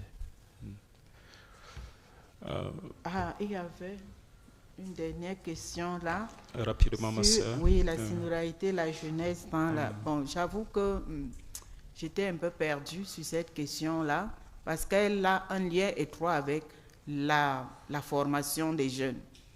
Ici, généralement, comme je travaille aussi dans la formation à divers niveaux et surtout à l'inter-noviciat, j'aime dire aux jeunes que la formation est une proposition nouvelle. Quand on apporte aux jeunes qui désirent commencer cette expérience nouvelle. Et il y a deux choses. Soit tu adhères, soit tu n'adhères pas. Il y a une seule question qui modifie l'avancement ou pas. Le candidat est-il idoine pour la vie consacrée? Il est admis. Le candidat n'est pas idoine, il est conseillé de le réorienter. C'est tout. C'est pour dire quoi? Ça, c'est le premier niveau vraiment initial. À un autre niveau, il est dit que, là, parlant du renouvellement des vœux, non, ou bien je reste au niveau initial là, qui fait problème. Ici, je ne saurais pas dire vraiment quelque chose de...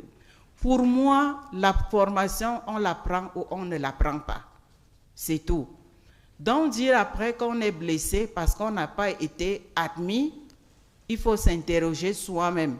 Est-ce qu'on a été docile? Voilà, c'est le mot qu'on utilise. Le candidat a-t-il été docile à la formation ou il n'a pas été docile? Et parce que la question à la fin, le candidat est idoine ou il n'est pas idoine. Et à ce niveau, qu'est-ce que les supérieurs majeurs ou je ne sais pas. Pour moi, il est question de donner une formation adéquate aux jeunes et je demande aux jeunes seulement de se laisser former. Et généralement, on prend l'image de l'argile, non, qui est entre les mains du potier. Le formé doit se laisser former, donner la forme que le formateur donne. Et ça, il n'y a pas deux issues. Soit il se laisse moduler par la forme que le formateur lui donne, soit il ne se laisse pas modeler, il est renvoyé. C'est tout.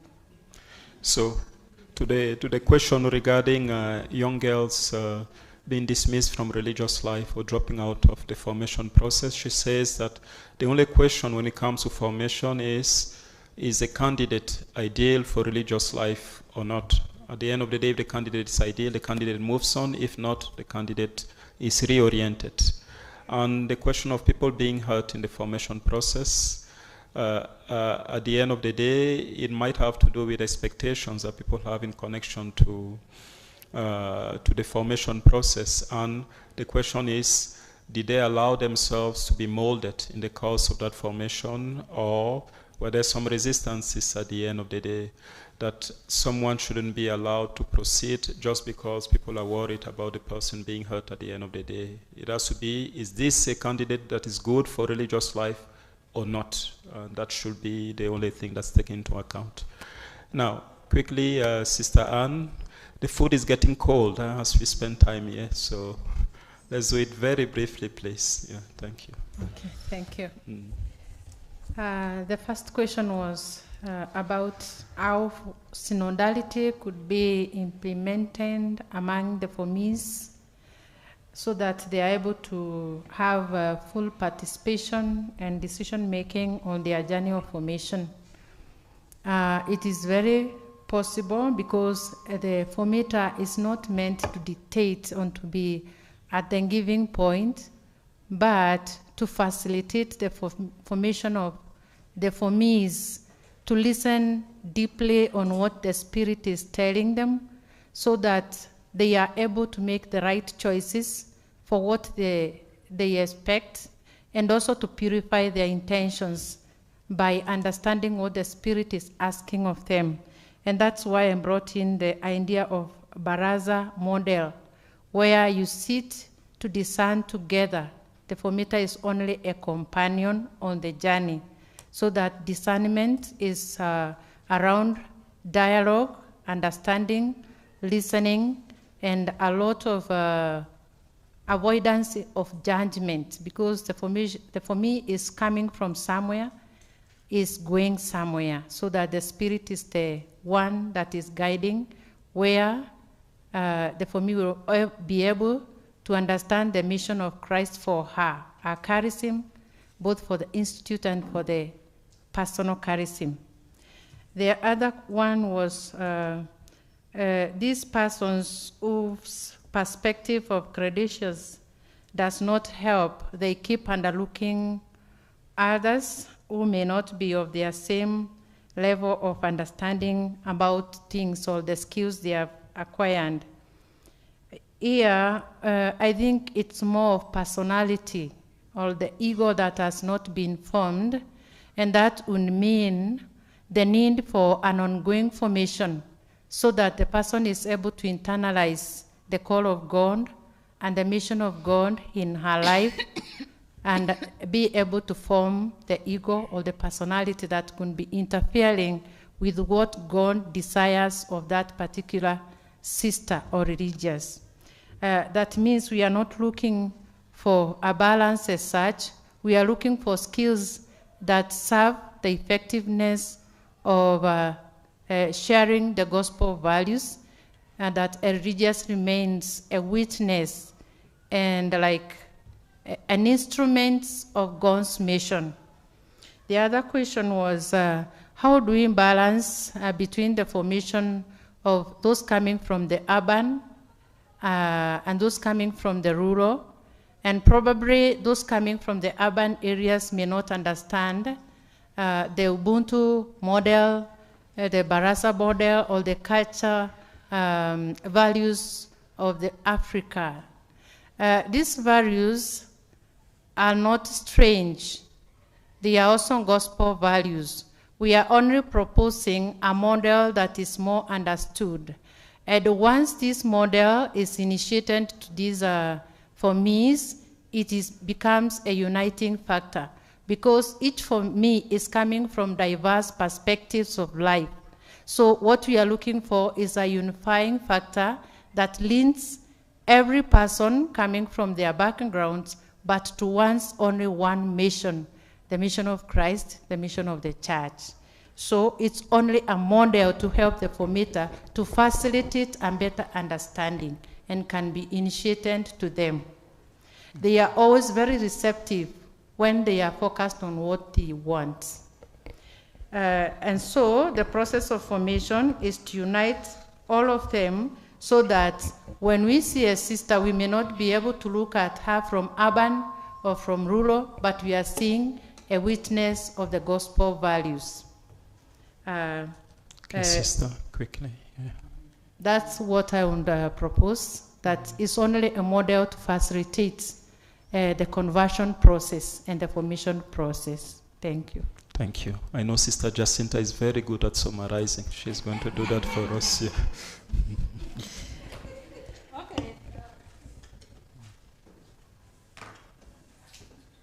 Okay.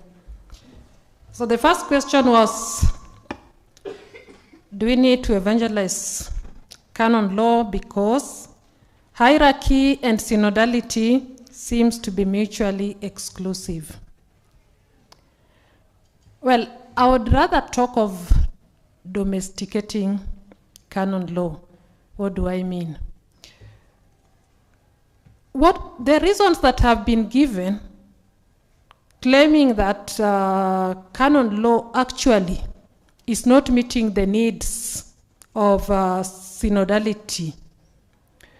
One of them is there is no participation, especially of the laity.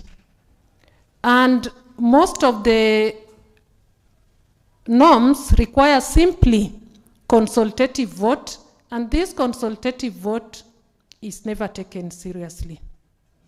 And so the proposal is let us have more deliberative vote other than simply consultative vote. But I ask myself, do we also consider the consequences of deliberative vote? Because deliberative vote can be equally destructive. Just as we may have tyranny of the minority, it's also very easy to have tyranny of the majority. One simple example, which happened in one of the institutes, where the council must give deliberative vote for the superior to admit a member to renewal of vows. And the council members, for whatever reason, refuse to give deliberative vote, and vows are expiring. It means if this sister's vows expire, then she ceases to be a religious. And the superior cannot act because the superior needs a deliberative vote of the council in order to act. So that is just one example, and there are quite a number where deliberative vote can be equally destructive or may not produce the desired outcome. And the reason as to why the church normally require more consultative vote in a number of cases is because someone must take responsibility, because some of the decision touches on human status, one's life. So if one is making that decision, one must be ready to take up responsibility. So if one who is in charge gets simply consultative vote, the person has to take a responsibility, and when there is any damage, then someone is held accountable. A decision that is made by a group, it's very difficult to hold everyone accountable. Because in any law, someone, if it has to lead to prosecution, someone has to be prosecuted. And this is always a decision maker, even in state law.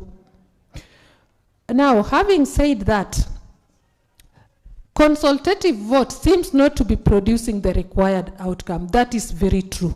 But where is the problem? One of the problems is that most of the norms are actually general. And in the Code of Canon Law, we find most of the normative norms. For you to implement, you need procedural norms. Now, procedural norms are never in the Code of Canon Law except in the book on processes, where we are having penalties. These procedural norms are left to particular law. Particular law are those ones that are promulgated in the dioceses, particular churches, and laws, special norms, which are in the institutes. The challenge is these procedural norms don't exist in most instances. So when you don't have guidelines, those who are in authority, they become creative. When you are creative, you either decide to act or you don't act. So one way, whether we call it evangelizing canon law, we really need procedural norms in place to effectively implement what is given in the Code of Canon Law. All those responsibilities that are given to the lay faithful, if there are no guidelines on how to assign who is to be responsible and even how to determine how this is done, they'll remain in books. And so it is very easy for canon law to be reviewed and it still remains in the books. So what we need are procedural norms. We are supposed to be advocating for that at particular church level and at institutes level to implement what we have in the Code of Canon Law.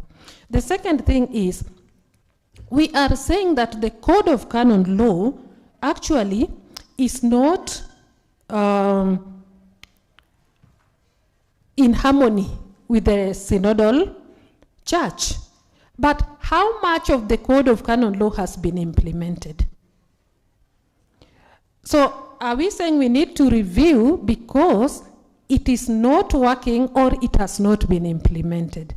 So in as much as we are saying there are certain norms that may need review, we are supposed to be demanding more implementation of what is already there. Advice, okay, giants in theory and dwarfs in practice, pseudo-formation, conformity. Now, the problem in formation today as to why we may not have full formation taking place is the manner in which we form the young generation. What we used to do in the past cannot work today because of technology. Today, it's not one formator.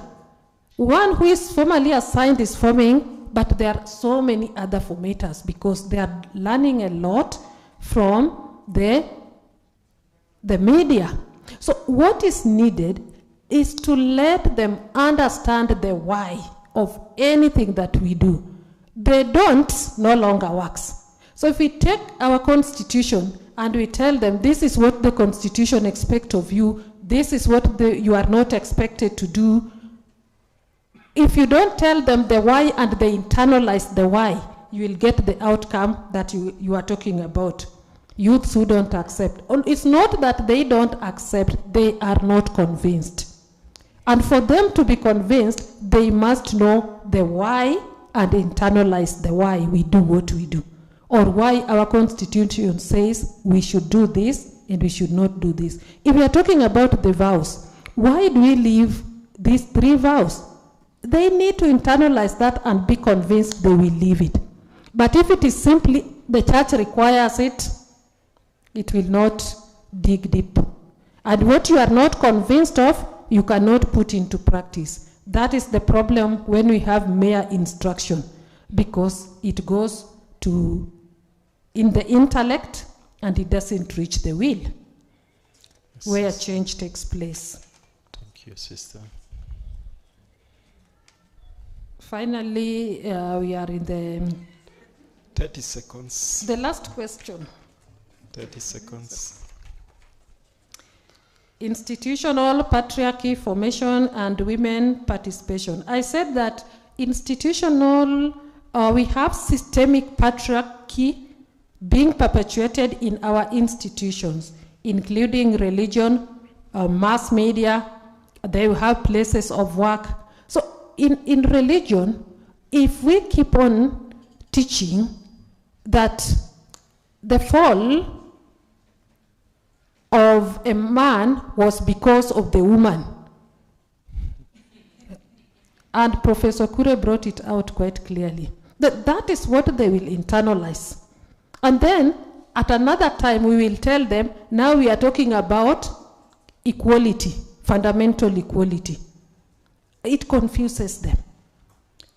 Another confusion is, let me give another example of Religious Institute again. In the formation, we tell these candidates what is expected of them. Then we send them out for mission experience. And when they go to the communities, they find something that is totally different from what they were taught in the formation. When they come back to the formation, the only thing they bring back is, these things you are taught in formation, when you go to the communities, forget about them. So that is... Okay. We are going to fight after this if you continue now. So that is about institutional patriarchy. Now, how can women come in to help them? Women will come in to help them. Oh, it's like I'm muted. Someone muted you. Okay. It's working, okay. She was going to accuse me of patriarchy if... so, continue. Yeah, so our women, because we are saying that these women are with the children most of the time, the people that need to be first enlightened are women. And if they are enlightened, they will start doing something, not 100%. And these young ones who are passed through their hands, if they go through their education and they meet different levels, where we are deconstructing the problem of this systemic hierarchy, gradually we will be able to have some significant change. So it is not a one-day activity, it's a process, and it's a lifelong process.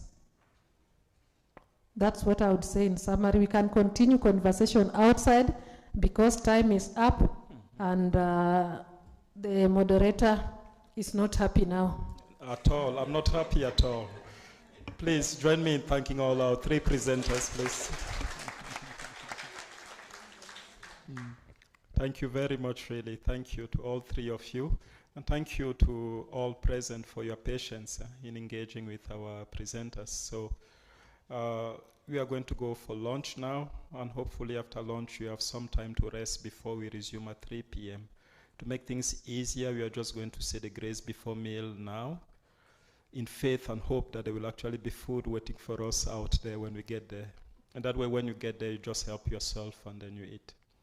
In the name of the Father, and of the Son, and of the Holy Spirit, together, bless us, O Lord, in these your gifts, which we are about to receive from your goodness, through Christ our Lord. In the name of the Father, and of the Son, and of the Holy Spirit. Enjoy your meal. Thank you. Between the clergy and laity, number 33, and in fact, women and other laity were made to feel, quote, that their participation in the synod process was unwelcome, number 38. The synod is over, but these sad realities are not over. As Sister Jacinta wrote in the Hakima Review shortly after last year's Women's Theological meeting, so the issue came out in March 2024, women theologians are raising their voices on the most important existential issues the church faces. They make their own arguments as scholars with confidence and authority, And there were plenty of examples of that, even from young women theologians who were recently recipients of their theology degrees. She said, they are ready to listen and learn from one another as a new way of doing theology, where collaboration and conversation are preferred. However, she continued, women often receive no credit for their work and limited opportunities, of which there was a lot of testimony from the women that spoke last year, the young women struggling to find teaching positions or respect for their opinions if they're working in a bishop's office, and so on and so on. There were a lot of examples. Furthermore, as Sister Osho actually raised in the form of a question yesterday, women are often disparaged, blocked, and even punished for success. You gave the example, Sister Florence, of a woman department head, I think, in your institution, and it was though the male members of the department were actually trying to make her fail. And that was echoed by things that I heard from other people yesterday in informal conversation. I'm happy to say that these two conferences, at least, are testimony that that is not happening at Hakima University College, or certainly that it's not a widespread reality. So that's another reason that I'm grateful to be here and offer my respect for the organizers of these conferences. Let me go back a few decades in the United States and illustrate for you that these situations occur everywhere. They're not just limited to this continent. But this is coming from my own experience as a younger professor. And Sister Mombi outed me yesterday when she said that I've been teaching for 4 decades. It's actually closer to 5 decades. So really, it's across a generation. So on the one level, I want to show that we all have been through similar things, but also that was a long time ago, and things have really changed in my university. And I'm confident that they will here too in Kenya and other countries from which you all come. So I went to the University of Chicago for my doctorate. It was right after Vatican II. There were a lot of Catholics. It was 50% Catholic and a lot of Jesuit priests. So I had many Jesuit priests for my friends, among my classmates, and later my husband and I, socialized and had them over for dinner and went around to their houses and so on. So there were close relationships among all the students. But still, I was the only woman in my entering class, which was in systematic theology. After the doctoral program, again, I was really fortunate at the hands of the Jesuits. I was offered a job at Boston College, a Jesuit school, before I even finished all of my doctoral work. I was still working on my dissertation. And the chair at the time was a wonderful Jesuit still alive called Robert Daly, Bob Daly, whom Father Marcel knows very well. And he always supported me and tried to help me plan my schedule so I would have room for research, funded my trips to conferences and so on. But that very fact made it clear that even his good intentions and the fair structures that were in place in the department and the university were not enough to guarantee true solidarity on the part of all the other faculty, or a truly new culture that makes it possible for women to succeed. So kind of below the surface, we still had the issue that others have talked about, in which senior faculty will look around and they're looking for candidates from within the pool of theologians to serve in a role or write an article, and somehow they look over the heads of the women, and it's the men that tend to get favored and picked, not through deliberate intention to exclude women, but because somehow women just never seem quite as credible. A second thing is that when I came up for tenure, it was clear that some people, including the most senior member of the ethics field, that was my field at the time, really didn't regard women candidates as equally credible to male candidates. And this senior person was advocating for a male candidate for tenure to receive tenure and against. We could both have received it, but he only advocated for the male and not for me. Luckily, there were 2 other members of the department who came to my defense, and I did, as you can see, receive tenure and stayed at Boston College. But even after this, and I was beginning to write, women were invited to write on women's issues. So I started out in ecumenical Catholic Protestant ethics, in fundamental moral theology, as we would call it today, and in bioethics. What is my main area now? It's gender, and women, family, and gender identities and relationships. Why? Because at the time that I started out, women were considered credible on a specific subset of women's issues: sex, gender, marriage, and family. So most of my invitations to write articles were in those areas. I came to really love that area. I'm still working in it. But it was a choice that happened fortuitously, not through my design. And of course, all throughout my career, and I have to say that this is true even now, which will lead me to a final point, but another thing throughout my career is that women always have a double shift. Married women have it, married women with families especially, but I think religious sisters as well are expected to do what we think of as domestic and sort of interpersonal responsibility tasks or assignments, sometimes assignments and sometimes just a relational responsibility, in a way that men are not. So women go home and cook dinner and do the wash. Why am I up at midnight folding laundry and my husband and 4 sons are in bed? Now I only have 2 sons still living at home and a grandson. But I'm still doing the wash at midnight. Okay, why? I'm a feminist theologian. What's going on here? And that's my final point. We internalize it too, not just the men. So we're carrying forward our own problems in a way while still struggling against them. So we have to keep that up. And I have to say, as time went on at Boston College, things began to change because the younger men became more involved in the family. So it was such a gift one day when one of my colleagues in ethics, Steve Pope, said, I'm sorry I can't go to that meeting, I have to pick up the kids at childcare, which I had never had the nerve to say, right? But once a male had broken the ice, then that became a sort of legitimate item on the table of the academic, I don't know, milieu. So back to 2025. The synod is over, but the church still faces very similar challenges to these of recognizing who is truly an ecclesial leader and in what women's leadership roles consist. So we need solidarity to really complete the job.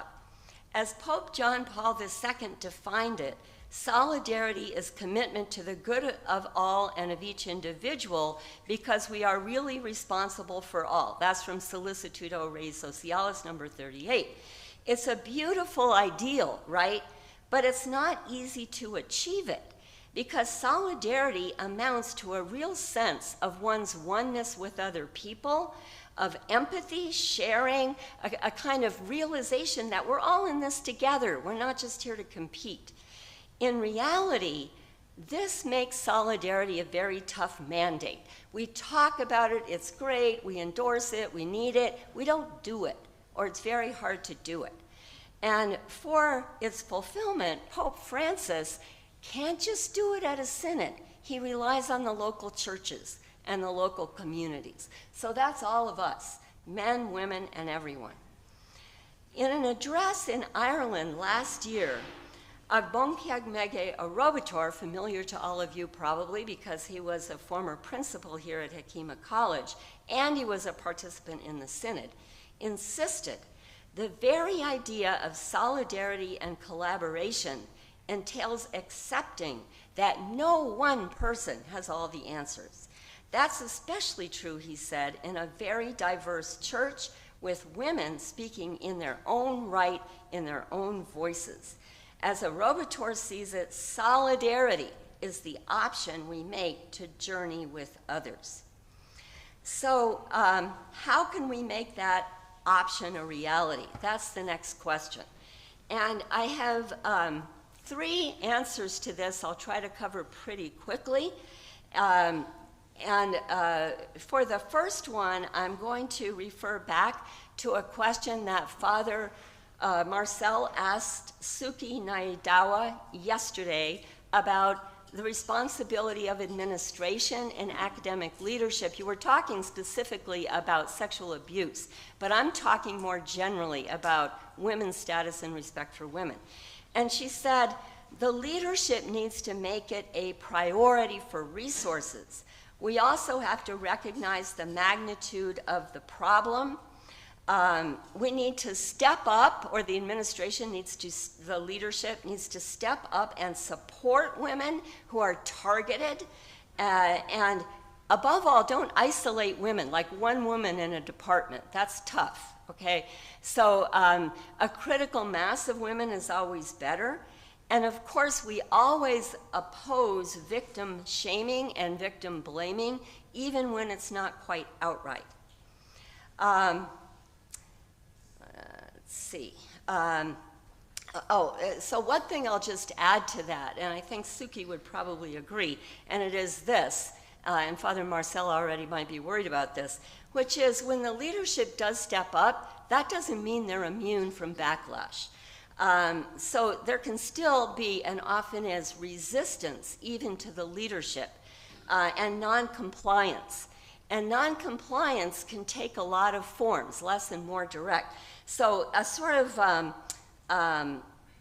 indirect or passive compliance, I'll say, would be those who don't really resist or target women, but they also don't reach out and try to help. They're not going to create a big stir, but they're not really comfortable. Something that's a little bit more aggressive is tacit non-compliance. That's the people who say things like, well, she's really not, I don't mind having a woman in this role, but she's obviously not fully qualified, or she didn't really make the right decision in this particular instance. And then finally, there's direct opposition. We need to get rid of that president. We need another leader. This leadership is very weak. Or we need to step in and get the faculty senate together and vote for another policy and overturn the one that we have. So all of these dynamics can go on even when leadership is trying to step forward. A second line of attack against this bureaucratic, dominating, patriarchal system would be the action of women themselves. The first thing is women's education, which women can't accomplish alone, but is still an undertaking of women. The more educated women that there are around, the more confidence people will learn to have in women's abilities, leadership, and qualifications. That's what I've really seen happen in the US. After Vatican II, all kinds of lay women were attracted to theological studies, and the more we kind of flooded the market, the more of us tended to get hired, and then more got hired, and then more were fulfilling offices in professional societies, and were chairs of departments, and were promoted to full professor and so on. So education is really a help. Not just in educational work, but in every line in which women's equality is at stake. But a second thing is women's organization for resistance.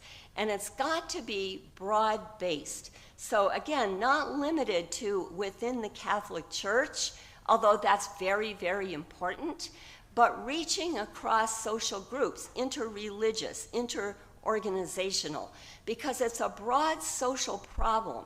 Even the Catholic inequality of women within the ecclesial structures wasn't just generated by Catholics. Okay, it's participation in a larger set of structures that I would say are very harmful. harmful to men, not just to women. You know, it's also limiting what men can do. There are certain things that are off limits. I remember at last year's conference, Sister Teresa Okure at the end brought in, like, I don't know, 6 young people, and they all had to talk about something that in their own cultural tradition was forbidden or prescribed for boys or for girls. And they all offered various things, and then she looked at the rest of us and said, would you still endorse that today if you were able to choose? And of course, they were all things that we thought were problematic. So widespread resistance is needed, and women's activism, of which many of the women here present are leaders. Many people are leaders of women's groups. And that's super valuable. Never minimize that. And also, don't wait for approval from the existing authorities, but women have to take their own lead. And then the final thing, and I'll just mention this and not elaborate, but it's economics. So it's not enough to target discrimination just by targeting the instances of discrimination. Like, what enables a culture that gets away with minimizing and excluding women? Okay, it's women's lack of social power. And education is one route to that, but also the economy is another. Sister Caroline was telling me about a project that she has with women cassava farmers to enhance their level of farming, enhance their economic power, enhance their status, and reduce domestic violence. All of these things are part of one picture. I read recently an article, it was a report on the country of Kenya and violence against women. And half of the report was on the direct causes of violence, but the first part was on land reform, or reform of rights to land, and looking at the discrepancies among constitutional law, customary traditions, and then sort of local cultures to show how all of this fits. Thank you very much. Okay, so in conclusion, let's see. So in conclusion, I want to go back to the conference that we're at and what a gift it is in this respect. So the women's theological conferences for African women lead toward more solidarity in at least 4 ways. 1, among women theologians themselves who share their challenges and aspirations.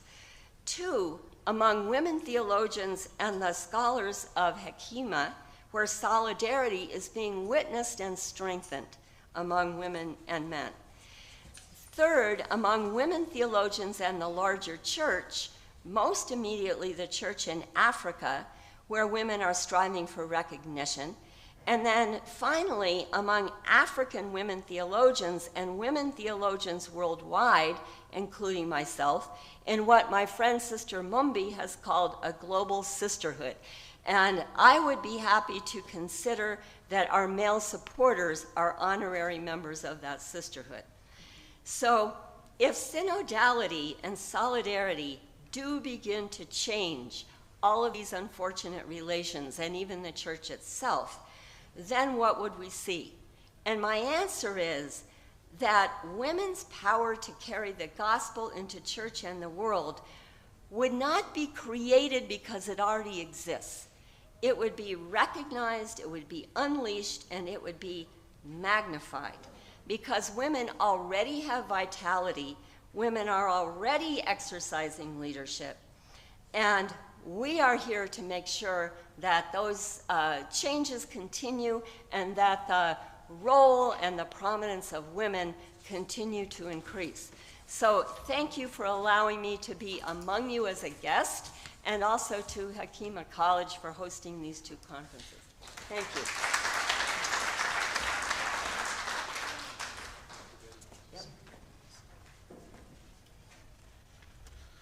Thank you very much, Professor Kay. Please join me in thanking her once again with another round of applause. Yeah.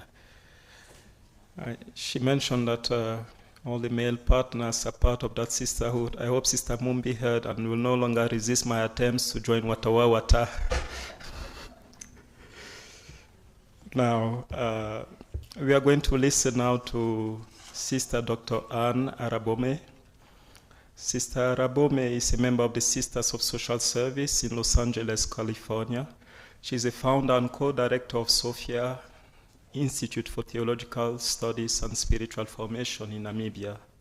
She has previously served as the Associate Director of the Faber Center for Ignatian Spirituality at Marquette University.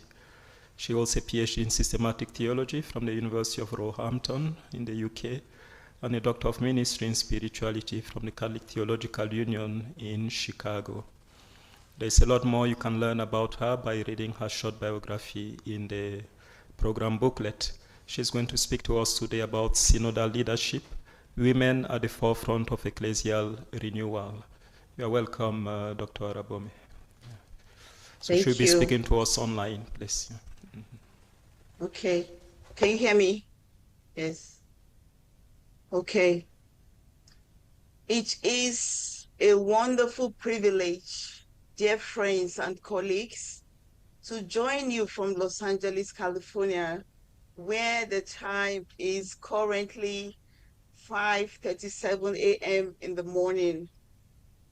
So I would like to thank Hekima University College and the organizers of this African Women Theologians Conference for the invitation to offer some reflections on the topic of synodal leadership, women at the forefront of ecclesial renewal. I am equally grateful to Hekima for accommodating my need to participate virtually due to an unexpected change in my schedule. So thank you very much. In this abridged version of my longer paper, I would like to reflect on the evolving role of women in the life, mission, and leadership of the Church in the context of synodality and emerging ecclesiologies of the 21st century.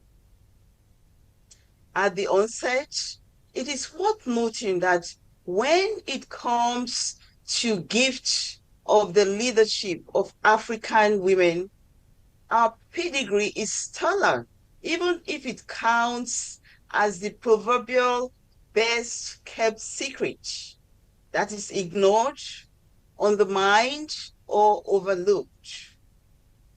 Who could ignore African women who are theological stalwarts in their own rights, some of whom are present at this August gathering, several of whom have gone to their eternal reward? So it is fitting to honor their legacy and acknowledge their contribution to the development, progress, and growth of the Church in Africa. To its credit, the Synod on Synodality 2021 to 2024 has repositioned the question of the leadership of women at the forefront of ecclesial renewal. From its onset, the Synod, which included a record number of women delegates, did not dissimulate or circumvent the challenges confronting women in their quest to be recognized as synodal leaders, untrammeled by the institutional roadblocks that prevent them from exercising their synodal leadership. So let me begin by affirming a fundamental truth. A fundamental truth. What is the theological foundation of ecclesial belonging, participation, and leadership. What is it? The short answer is baptism. Baptism, in what was possibly one of the most poignant proclamations of the synod. The final document states that, quote, there is nothing higher than this baptismal dignity, equally bestowed upon each person, through which we are invited to clothe ourselves with Christ and be grafted onto him like branches of the one vine. End of quote. And that's number 21. It is on this firm foundation that the ecclesial belonging, participation, and leadership of the people of God rests. This is where it rests. Furthermore, the final document declares that, quote, by virtue of baptism, women and men have equal dignity as members of the people of God. End of quote. And that's number 60. Truth be told, notwithstanding this strong rhetoric of baptismal equality, we are a divided church. We are a divided church where the gender of a Christian determines the level of access that she has to exercise leadership and ministry. The Synod concurs that, quote, women continue to encounter obstacles in obtaining a fuller recognition of their charisms, vocation, and place in all the various areas of the church's life. This is to the detriment of serving the church's shared mission. End of quote. And that's number 60. The candor and forthrightness of this admission are heartening. Yet, words are not enough. Words are not enough. As the adage goes, action must speak louder than words when addressing women's leadership in a synodal church. So, what is the path towards the ecclesial leadership of women and ecclesial renewal in a synodal church?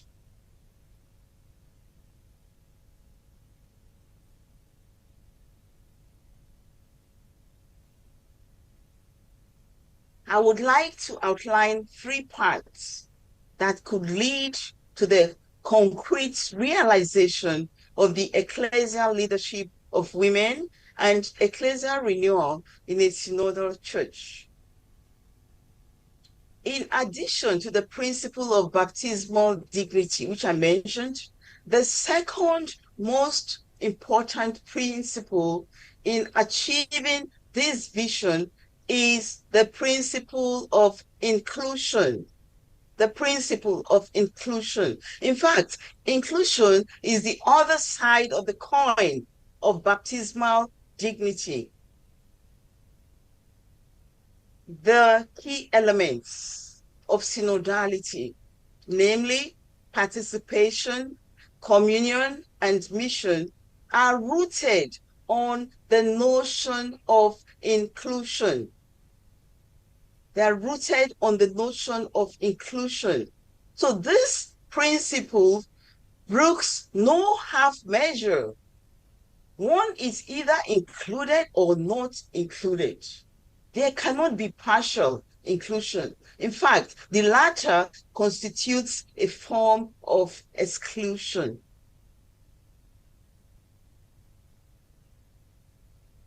The first path: admit reality and act in consequence.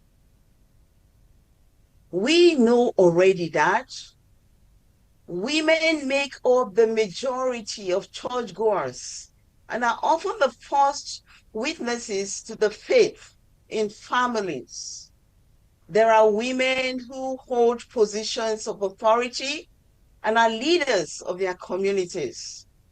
This is from the final document, number 60. The examples that the Synod enumerates of this reality are examples of best and successful practices in any organization or institution. It is a virtue not only to recognize and reward best and successful practices, but also, more importantly, to replicate and promote such practices across the entirety of the organization.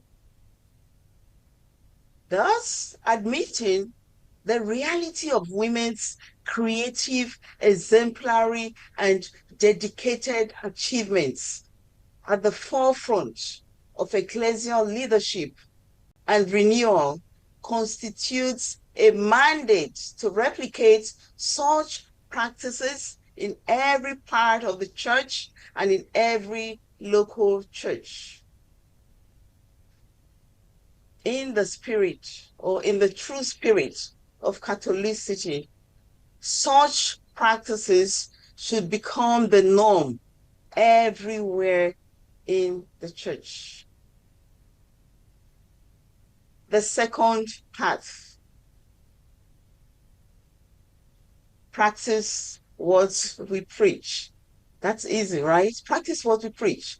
Practicing what the church teaches is a scriptural counsel, an ethical necessity, and a synodal aspiration.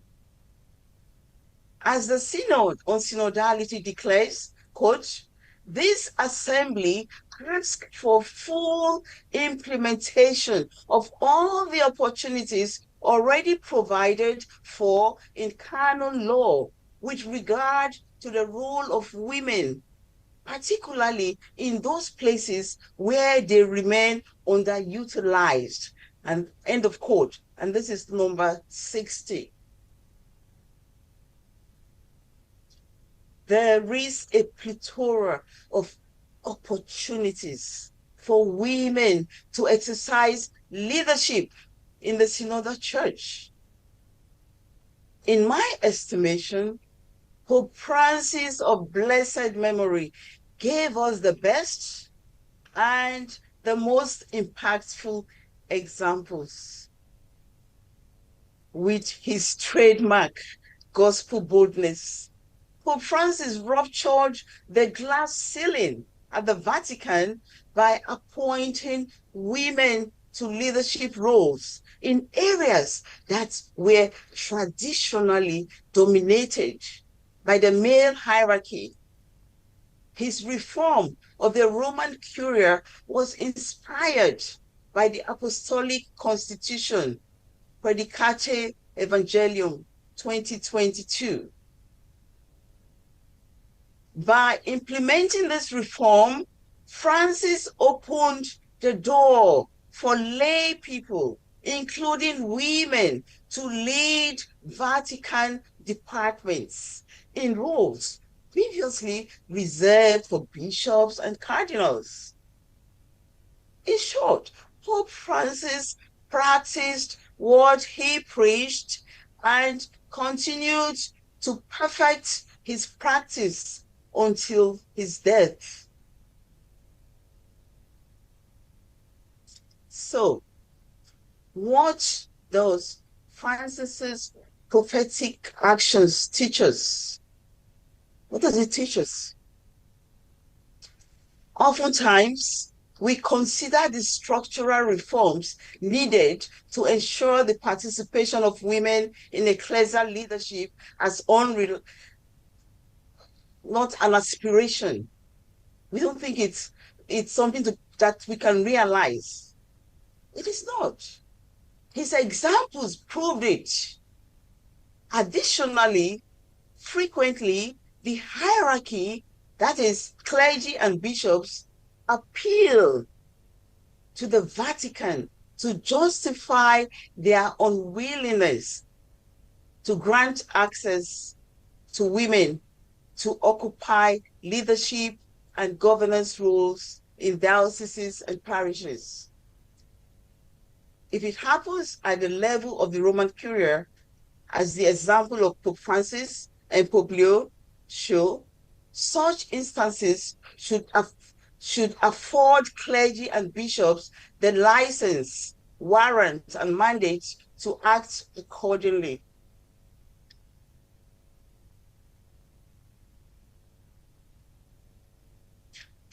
I believe that there is now substantial precedence in practice to justify the leadership of women as an ordinary way of proceeding in a synodal church. The third and final path entails a personal and communal conversion. At the heart of synodality is conversion. The locus of this conversion is the relationship between women and men in the church. Precisely, according to the final document, quote, the need for conversion certainly concerns the relations between men and women, end of quote, and that's number 52. So if women's roles are to be entrenched in the life and mission of the church, a fundamental shift in mindset would be required. That is a synodal conversion that calls each person to enlarge the space of their heart. And that's from the final document 110. Synodal leadership is not gendered. It thrives on service. It is nurtured by relationality.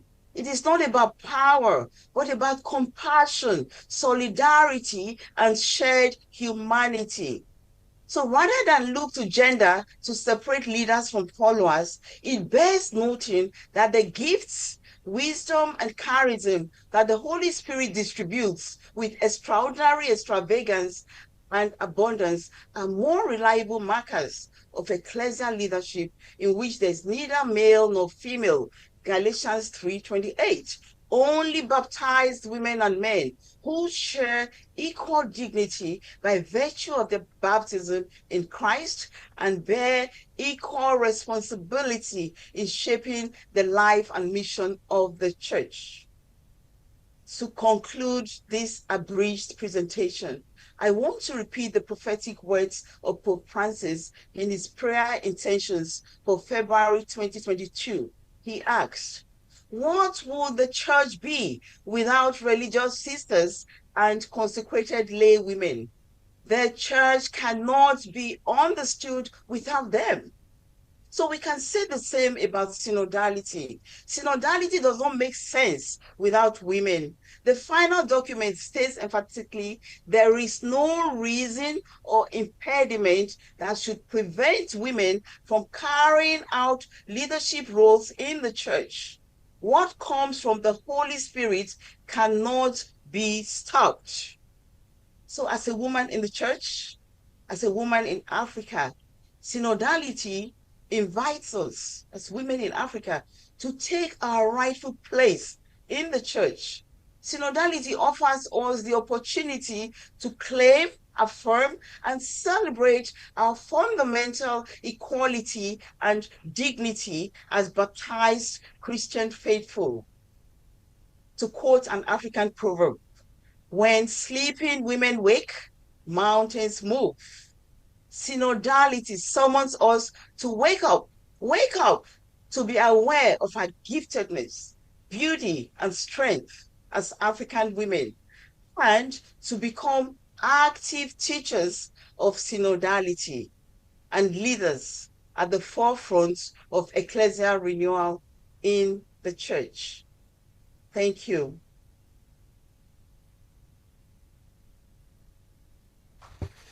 Thank you very much, Dr. Arabome, and thank you in a special way for waking up so early to be able to be with us at this time. Our third and final speaker for this session is Sister Dr. Florence Adetun Osho. Sister Osho is a member of the Congregation of the Sisters of the Eucharistic Heart of Jesus. She obtained a licentiate in missiology at the Pontifical Urban University, Rome, and another in spiritual theology from the Pontifical Gregorian University in the same city. She also a doctorate in missiology from the Pontifical Urban University. She has taught at St. Augustine's Major Seminary, Jos, and St. Peter and Paul Major Seminary, Ibadan, Nigeria. I invite you to read more about Dr. Osho in the booklet, in the program booklet. So without further ado, I'm going to invite her to deliver her presentation on making synodality the evangelical path in the service of God's kingdom, reimagine and revitalize the consecrated women's way of life. Welcome, Dr. Osho. Thank you.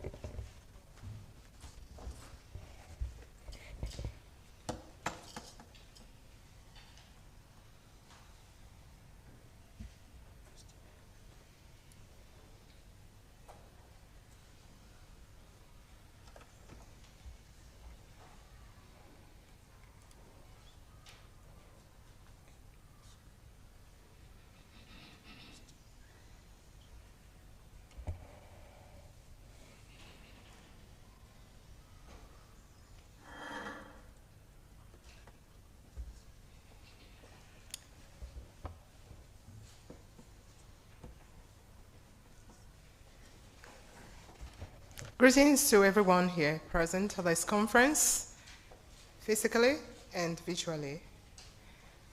And I want to express my gratitude to the organizers of this conference and to you all for having me here this evening.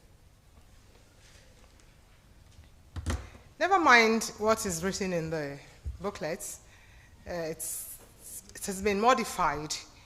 And my topic is revitalizing our identity as consecrated women in the spirit of synodality. So my arguments in this is in view of the happenings in the consecrated life today generally. And well, I just felt, well, there's so much happening, and looking at how the synodal process can invite consecrated women to reimagine, to revitalize, their way of life in a synodal church. And how do we begin, to live this synodality in our religious communities, in order to heal the wounds that have been inflicted on the consecrated life? So to do this, I am proposing the synodal process of 3 elements that is found in the synodal process, and I'm presenting conversion, reconciliation, and peace as a way of beginning to live the synodality in our communities, so that we can now expand this to the general church. So we have to begin with service, like beginning from home in order to go outside. And in my introduction, I checked on what it means to revitalize, which means giving new life or vitality. It involves renewing, restoring, or restructuring something that has been weakened. It's about breathing new life into something in order to make it vibrant and enhance its overall quality values. So, why do we revitalize? Why revitalizing our identity? Has something happened to our identity? Has it been dented? Has it been damaged? Last week back in my country, I got an image of the consecrated life that was so negative, that was so shameful, that presented the consecrated life as a dented life.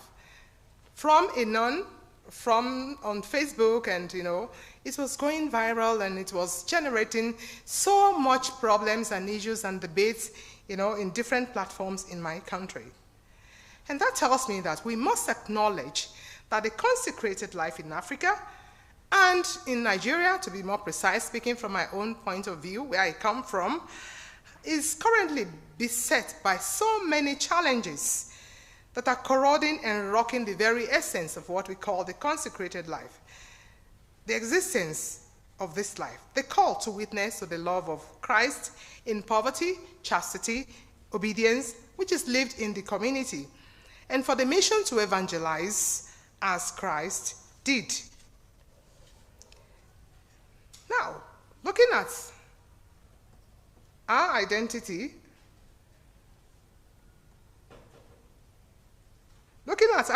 as a consecrated person, from Lumen Gentium, it's highlighted that evangelical counsels of the consecrated life is a divine gift, which the church received from her Lord. It is not defined by the vows, nor by the habits that we wear, nor the missions that we carried out, but rather by its peculiar relationship with Christ. Hence, it becomes essential to define or redefine and revitalize this life, because it is a divine gift and it has to be curated, it has to be cared for, it has to be cherished, and it is distinct. Yes, this life is very essential to the life of the church.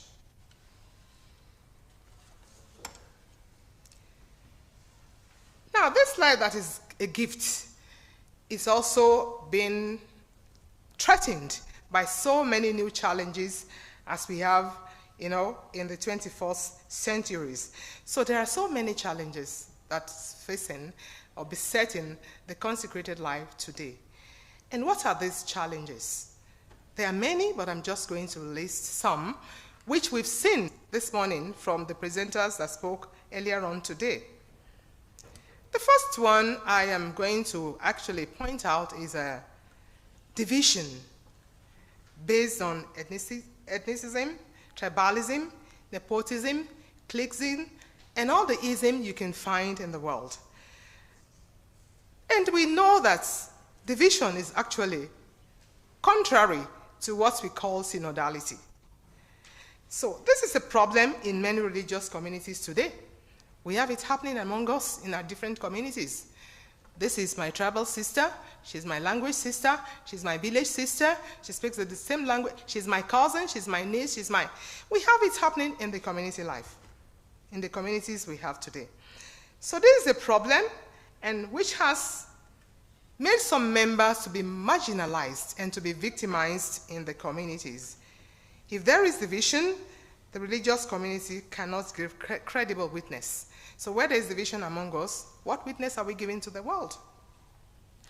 And the second challenge that we find in the religious life also today is power tussle. Power tussle is one big problem, ripping religious communities apart. It seems being in power, as superior or whatever in leadership role, means that you can do whatever you like and whatever you wish. No moral juridical norms apply to you as a leader. So this seems to be the main reason why so many people or many religious want to be in leadership. Many consecrated women want to be the superior at all costs. What we cannot do, or what can we not do in order to come into power, to make sure that we get there? In our general chapters, the human element seems to have overshadowed the divine elements. Sister Sabine this morning was talking about the general chapter as a space for synodality. Fine, beautiful. But we are not also looking at the general chapters as a place for playing politics, because we do a lot of politicking also at the chapters. It goes on. So we have driven out the role of the Holy Spirit from our general chapters, and then we have brought in the human element into this. Then another problem I've identified here is individualism as against community life. This is manifested in so many ways, such as addiction to social media. And of course, we know that individualism is also opposed to solidarity. So addiction to social media. Due to technological advancements, there is a growing tendency among consecrated women towards individualistic life. The world begins and ends in our room. We have a little gadget called the cell phone. We have everything inside. We can watch movie inside from it. We can order for meals. We can do all sorts of things through this means. We have a community there because we are always talking to somebody. We have a community online that we are talking to. Therefore, the physical community around us doesn't matter anymore. So, and then also there is this exaggerated sense of entitlement. Using work and personal engagement as a means of escaping from prayers and even interactions with others in the community, even in a relaxed manner. Come into the community room, let's watch a movie together, let's play some games together, but no, some of us will prefer to remain in our room. I think Sister Anne was making reference to that this earlier on today, you know, in what she was talking about. And then there's this new thing coming into the religious communities, quest for miracles. We want to know about the future, about the destiny, what's going to happen. And hearing stories of consecrated women going to healers, going to prophets who can tell them what's going to happen to them in the future. And some even going to lay people to lay hands on them and pray for them and invoke some blessings on them. It's something very crazy. I mean, it's difficult to understand what is bringing all this. And then the craze for survival, which trades again over compassion for the poor in our apostolate. It seems many of our apostolates are overly motivated by financial gain to the detriment of the poor. Sister Anne also mentioned that, and somebody was disputing that or questioning that. But we know that these apostolates were actually instituted for the poor. But we know that our schools, our hospitals have become so expensive that the poor people, if they're not sponsored, cannot receive the services from our hospitals or from our schools. Our schools are for rich people, and no longer they're beyond the reach of the poor people. And again, we have crisis of identity. This is a problem which must be tackled within the religious life itself. This problem is capable of destroying the concerned religious and bringing in a lot of problems within the religious communities. And finally, infidelity to the vows. Some have designed the living out of these vows for their own conveniences outside the common understanding of what the vows of poverty as sharing, the vow of chastity as a total self-giving, and the vow of obedience as giving up of one's will for God's will. So all these negative vibes make the consecrated life lose much of its values of witnessing as people called to live a radical form of life in the imitation of Christ. So what are the measures I'm proposing here for, countering this, for combating this, for eliminating this, for healing this? And I'm proposing here conversion, reconciliation, and peace. So if you can do this in our community, I think we'll be able to kind of eliminate some of these problems and begin to live, the synodality beginning with ourselves in the community life, in order to restore, the communal life. Conversion, that is a reform, a return.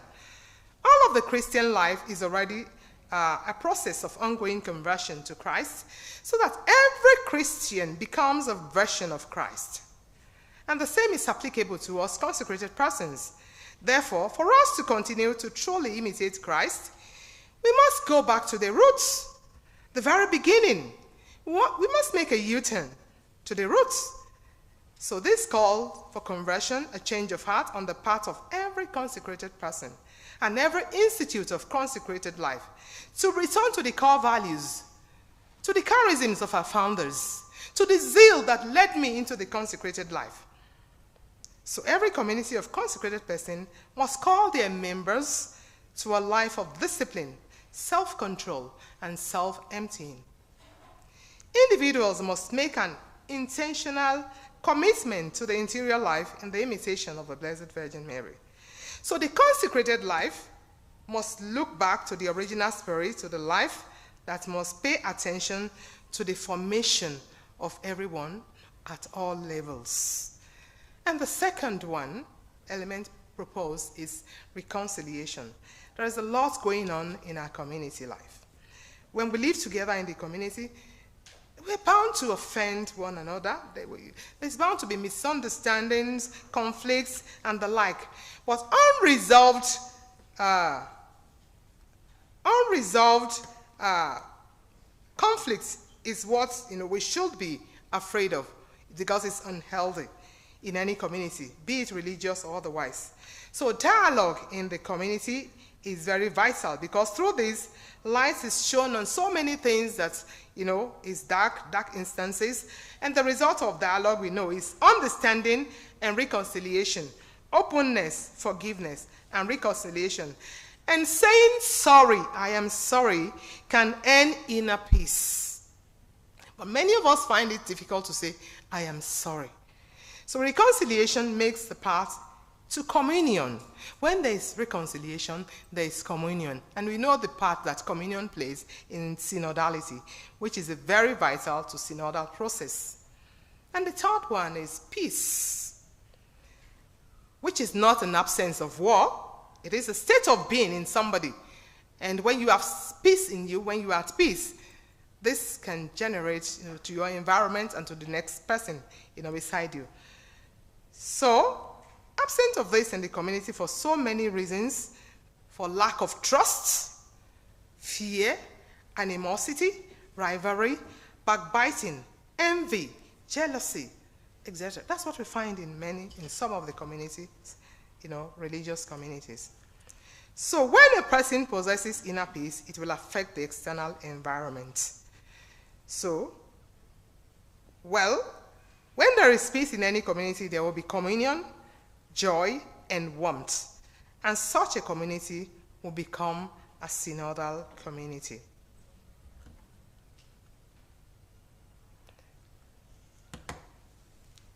I quickly jump to my conclusion because I've been given the ticket for 5 minutes.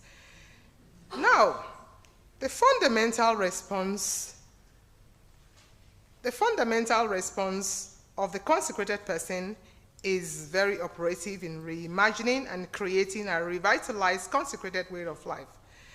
The image of the consecrated woman's identity is a journey of self-rediscovery. The activity we carry out often defines us. The action we take defines us.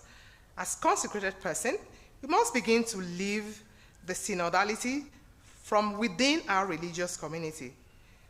Our life as consecrated women is an aroma of Christ, distinct follower of Christ. So when we talk about self-sustainability, this will lead us away from our identity. We don't have to be self-sustained because it takes us from our identity. We have been set apart and we cannot allow ourselves to be swept away by the ties of the contemporary societal ills. We must rise against every ill that combats the consecrated life and return to the original trust and spirit of this state of life. We must fight against this all struggle for power, because power is not might, and might is not wisdom, but wisdom is everything, and God is in everything. God is power, God is might, God is wisdom, and God is everything. So I believe in this insistence on a complete return to the gospel and being radically evangelical, as indicated in the nomenclature of the life. There is need to restore Jesus to the consecrated life and restore the consecrated life to Jesus. And, so that can bring in, the Christocentric identity of the religious life. As we revitalize ourselves, we must also revitalize our mission in the church. Consecrated women in Africa have been proclaiming the good news in education, in healthcare, in all the activities we've been mentioning since we started here. But now we must go back or go beyond being service providers, because sometimes some of us are just service providers. So we must go beyond being service providers and become witnesses of Christ. We must be present where human suffering is, and at this point of fracture and crack. We must approach mission from the experience of our own poverty and our emptiness. We must meet others at their own points of need, and together we grow. Our mission then becomes the mission of the poor to the poor. Our mission focus must be on the small, the gospel metaphor of the mustard seed. is a powerful image and tool to direct interventions. Local positive actions, although small but insignificant at the beginning, could become the yeast in the dough of global possibility. In the spirit of synodality, our community life must be a working together. When we are able to build synodal communities of consecrated persons, then we can be sure to build a synodal church. The Christian life is, though, personal, but never individualistic. The value of the human person is overlooked while the individualization is exaggerated. It is a me world, me world. I wish to end this paper with a summary of Pope Francis' Lenten message for this year, 2025. It says, let us consider the path we are taking to find the one that leads us to rediscover our profound relationship with God.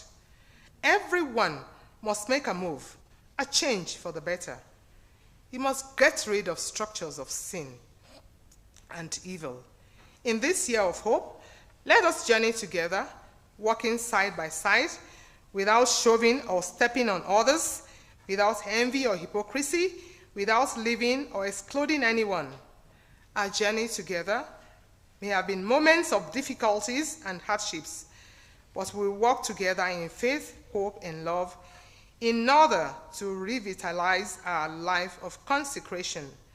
We will be able to revitalize our consecrated life when we see one another as companions, walking on the same journey, working on the same mission, working towards the same goal, working for the same Lord, working for the same core values, and reaching out to one another in the spirit of synodality. Thank you.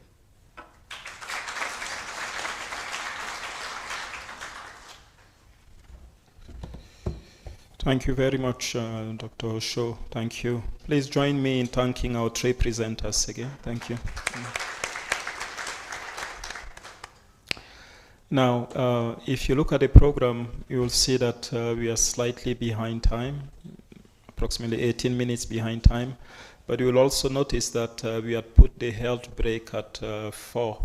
But I'll beg on you to be patient with us. We decided that because Dr. Arabome is online, it would be unfair to her to say, okay, we go for a health break, we enjoy our mandazi and our tea, you wait for us online, then when we come, you have the Q&A session. So we thought it would be better to just proceed with the interaction with our three speakers. That way, when we finish now, we go for our tea break, while maybe Dr. Arabome goes back to bed if she chooses to do so eventually. So the floor is open for questions you may have for our speakers. So when asking your question, specify who you are asking the question to. We'll try and start with a series of 2 questions for each speaker. One of the mistakes I made during the morning session is that I assumed that all of you, when you take the floor, you will ask just 1 question. It so happened that some asked 2, 3 questions. So let's just make sure we have 6 questions for now, so 1 for each of the speakers. So 2 for each of the speakers. So when each of them will have received 2 questions, I will stop, and then we'll take another series later after they have spoken. So if you have any questions, any comments, please feel free to raise your hand.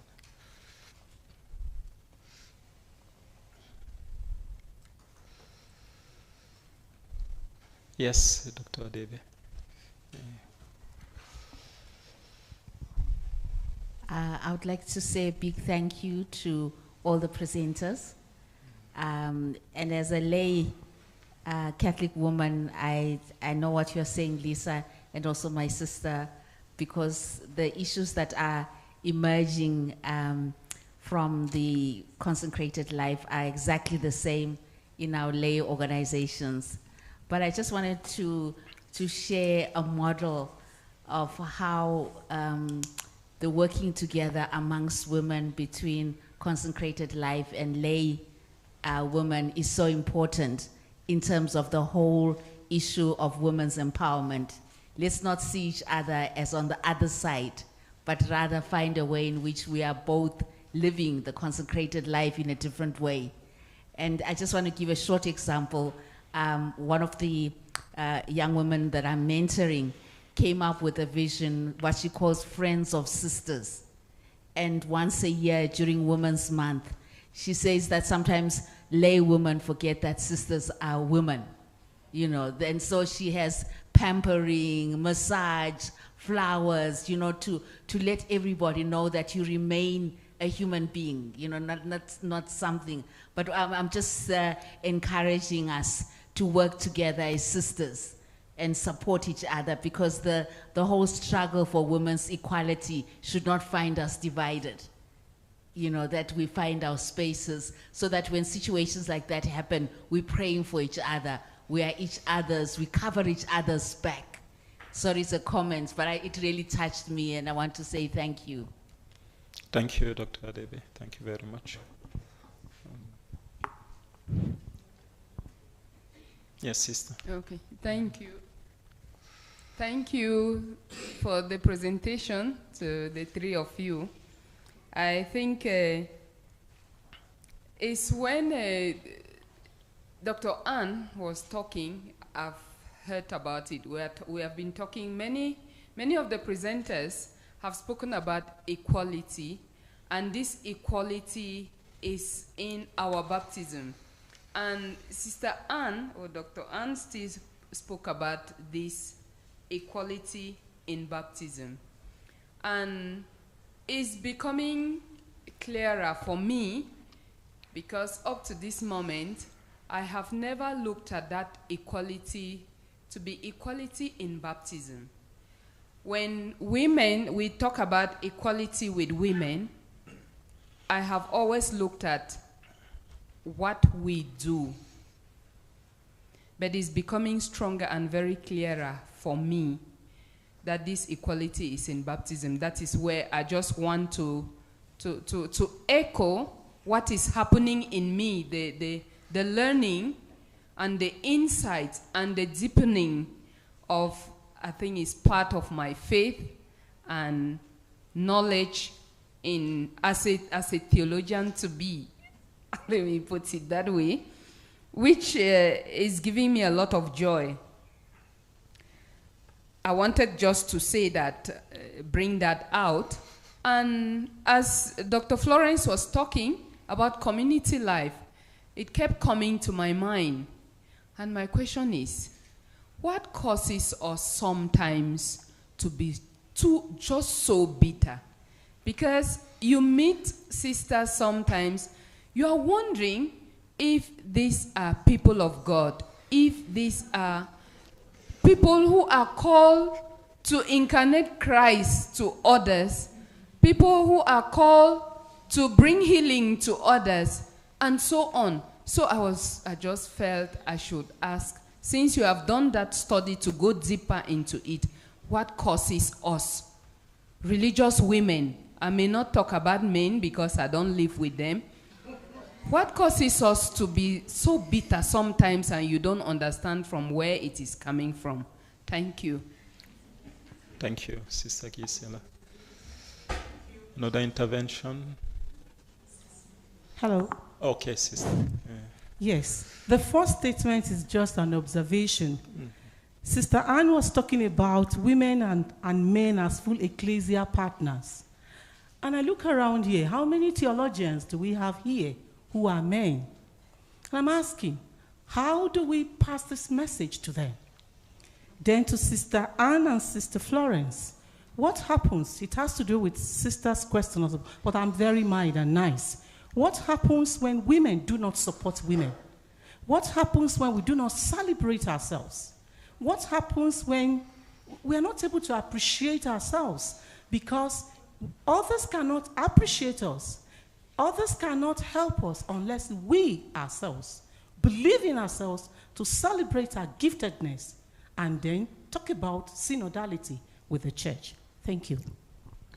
Thank you. So there are already 2 questions for Dr. Osho. Questions for Dr. Arabome and Professor Cahill. There is a hand back there, Alex. Okay, start with Marcel, and then you can give the other microphone to Thank you very much to you all for your presentations, and it's always good to be able to listen to someone who begins their presentations praising and showing what others have said. So thank you very much, Professor Cahill.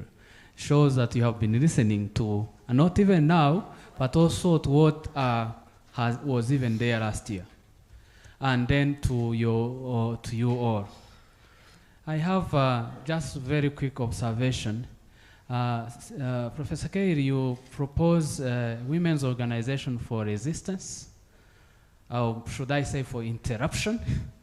And we have a good model, and I borrowed this from theologian Emmanuel Katongore in his book, where he actually speaks of you see the woman who washes Jesus' feet in the house of Simon the leper.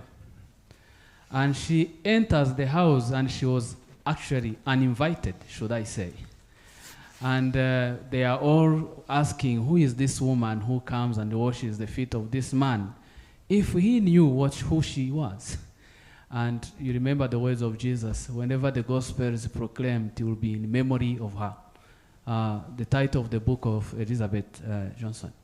And so, but how do you allow space for this interruption, for this resistance?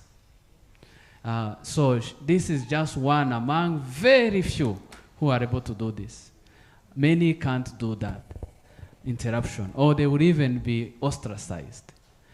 And I say this because I think in line of having the idea that why should we be having a conversation here if we come and say the same thing anyway?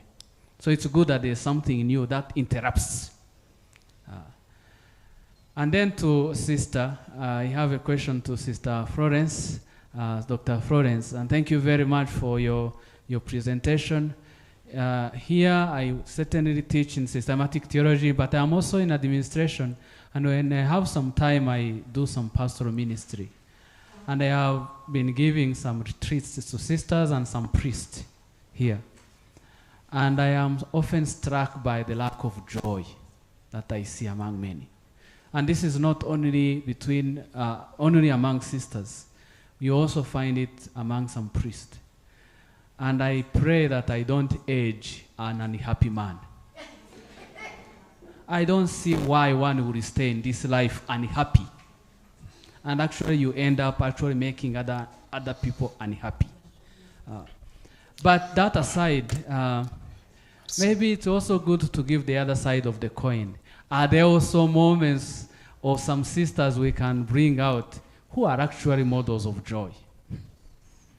Because I felt that was missing in the presentation. You dwelt on the negative side, but there are also many who inspire us. And I would like to hear their voices. Thank you very much. So thank you. Yes, Sister at the back. Good afternoon, all. My name is Sister Beatrice Marceline Ojuang of the Franciscan Sisters of St. Anna. My question goes to Sister Dr. Oso. First and foremost, I would like to applaud in case there are any formators in this forum for the great work they do in forming the young religious men and women.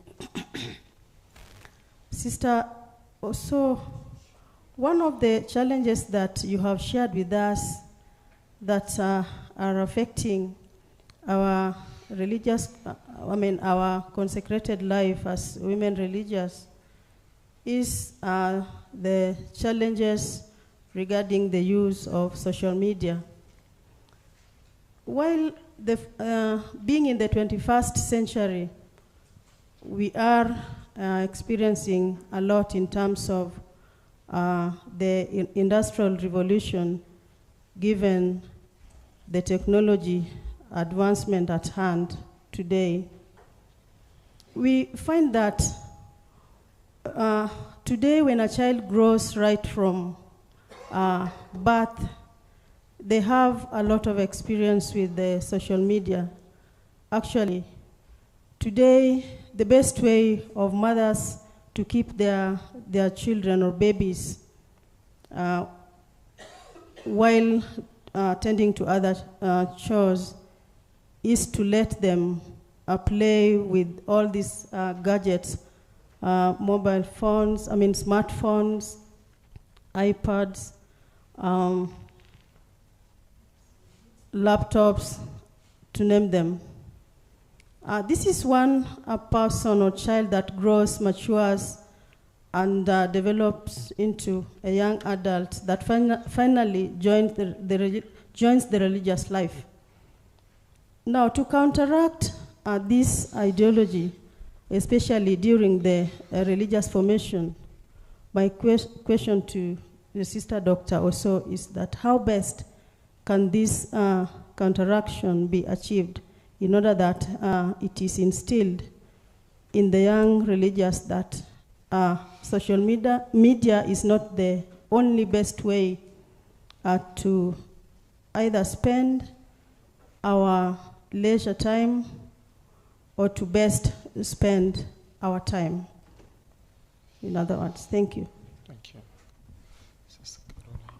Thank you very much, the three presenters. That was beautiful.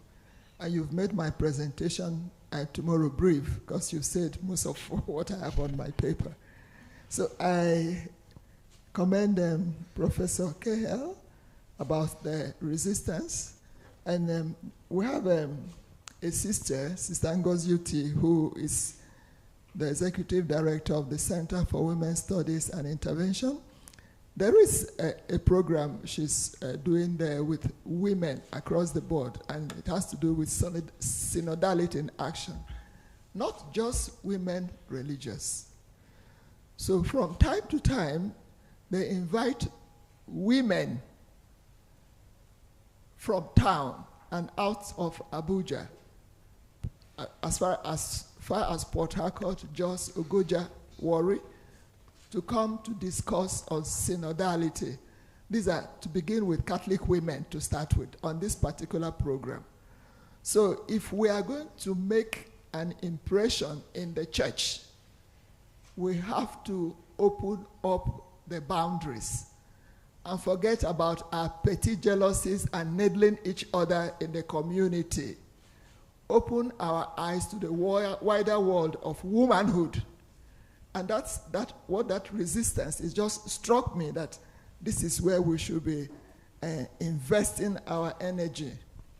Then the association I belong to, PACTPAN, the network, the Women Research Unit of PACTPAN, we are also trying to see how we can reach women at the grassroots on the continent of Africa. Africa is huge, bigger than the United States many times over. But small, like Nigerians we say, small. If we can work with 2 countries, 3 countries, and give ourselves time, maybe in the next 10 years, we may be able to cover like 10 countries, go to the grassroots and select women natural leaders. Because in our villages, there are women who will come out and talk, other women will follow. So if we really want to turn the table or create a new narrative for women on the continent, we religious women who have been so privileged to have some modicum of education and exposure towards these things should be on the forefront. When I think of religious women on the continent of Africa, my mind goes back to Ezekiel's dry bone. Ezekiel, the valley full of bones. And you can imagine when the Spirit begin entering the whole army of women religious. I think our energies should be focused towards there so that we can get this synodality, going. Because we are here to discuss implementation stage of synodality. Thank you. Thank you. Is there any question for Dr. Arabome? For Dr. Arabome specifically? Okay. Here you go. Mm-hmm.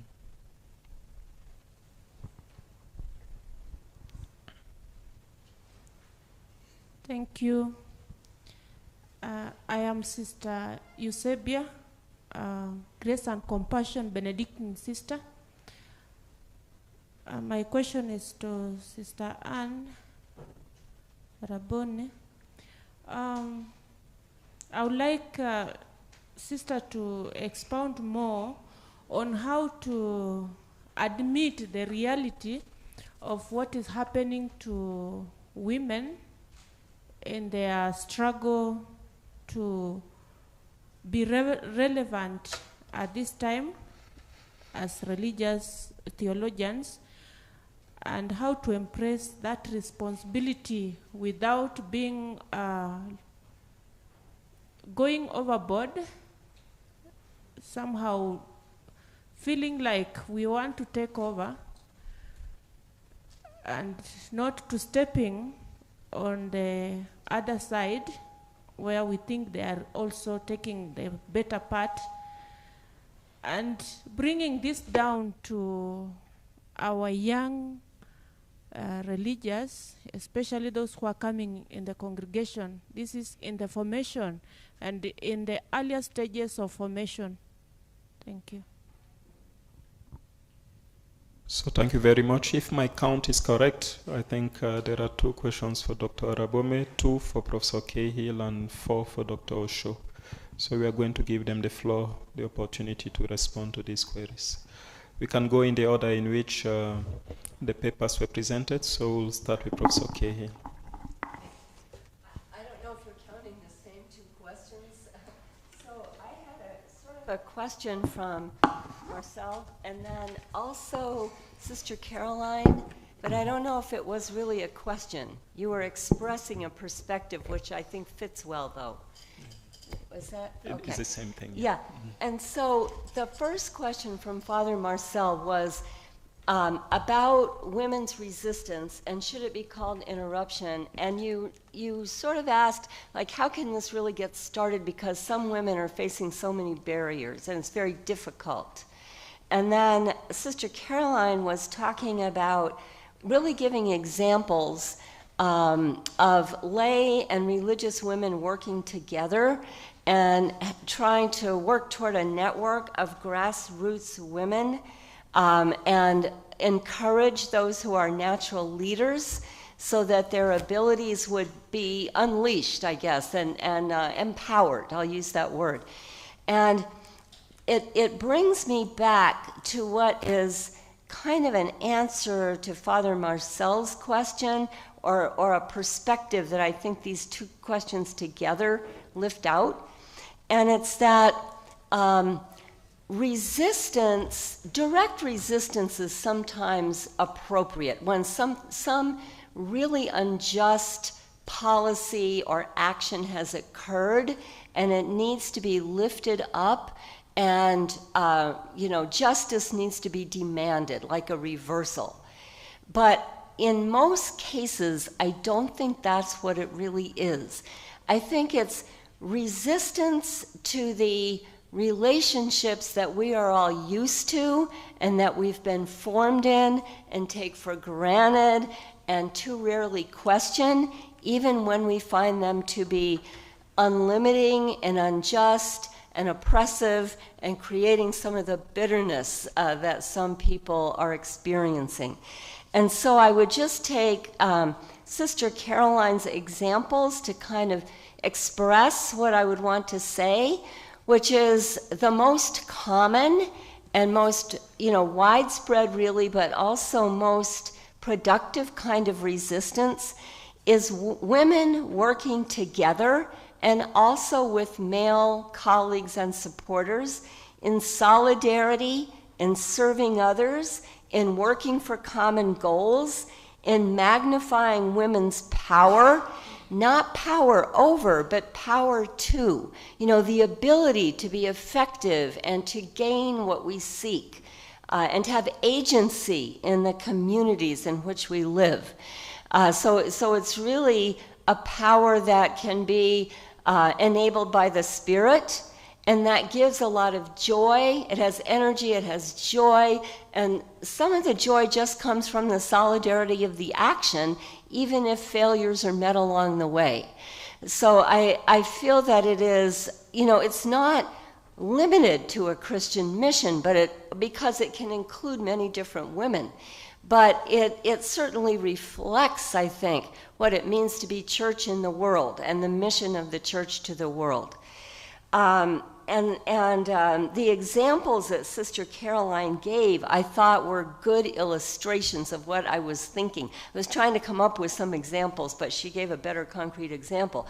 That is, lay and religious women coming together, and not just to fight against things directly, but to fight against limitation of women's abilities and gifts. By enabling those, serving, enabling those who have less access, have less education, have fewer opportunities. I think of my own experience as a theologian, and I'm realizing as this conversation goes on that in the U.S. we have fewer women religious, but in the theology department in which I've worked for all these years, I've been in the same institution, I've had several women theologian colleagues who are also religious sisters. In fact, one of my closest friends and co-workers is a sister of mercy, and we co-teach a course in the summers together. And her background is in social work. So we're different, but we have shared goals, and we're teaching the course for Jesuit relief services and young people who are thinking about, sisters and young priests thinking about going into that type of service. So it's empowering, it's energizing. A topic in the course is gender and how that affects migrants and refugees. But we have a great experience. Sister Mombi was there last year, in fact, and to me, it's again, it's very energizing. So I think that sort of cooperation, seeing ourselves, as theologians and as working together. I mean, not everybody's a theologian, but that's my vocation. Not here are the sisters and here are the lay women, and how can we bridge the gap? But what are the things that we share, and how do we really go after those together positively? Thank you. Yeah. Thank you, Professor Kay. So we are going to have Dr. Arabome now, so that we can you hear us? Sister Anne? Oh, she's on this. Alex? She's there. Ah, okay. Unmute your microphone, sister.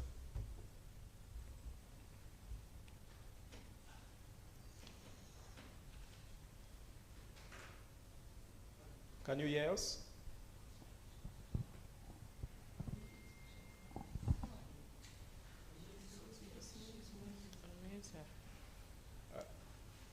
Unmute HUC, because we might be the ones who are muted actually. Unmute HUC, let's see. Sister.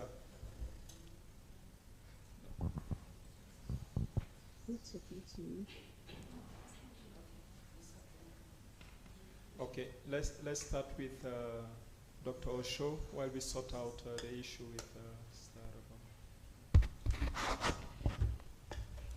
Thank you very much for your observations about the papers we presented. And to the first question, I'll be very brief.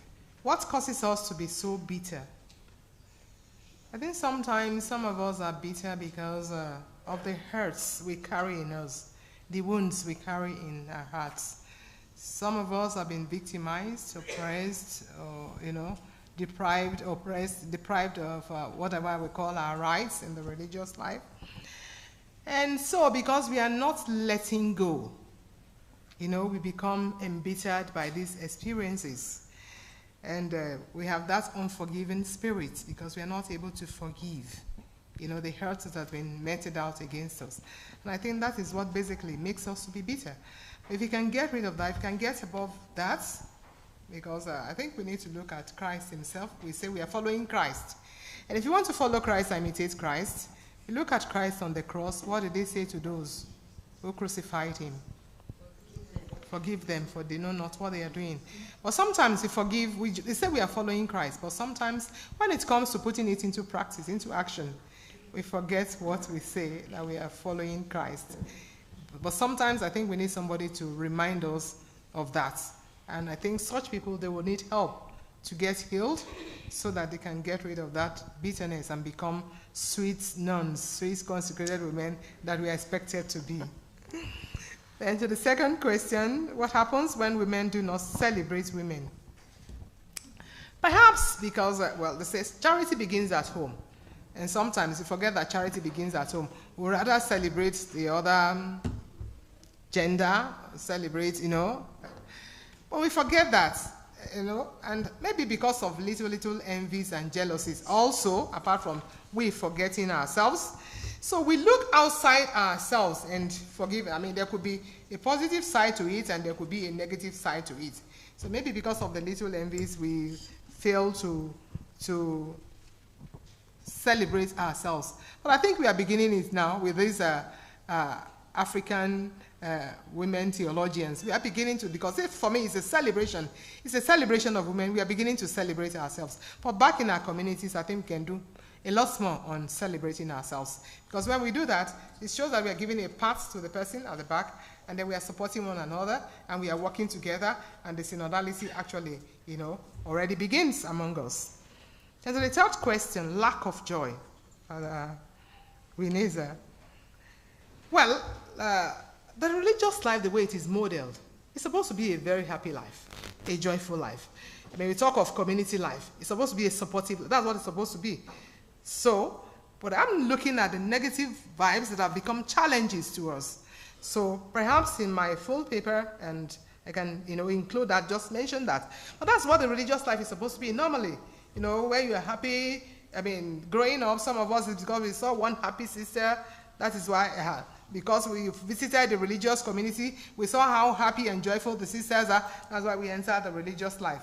So that's what it's supposed to be. That's the normal, But now, there's something above normal, or below normal that is happening in the life.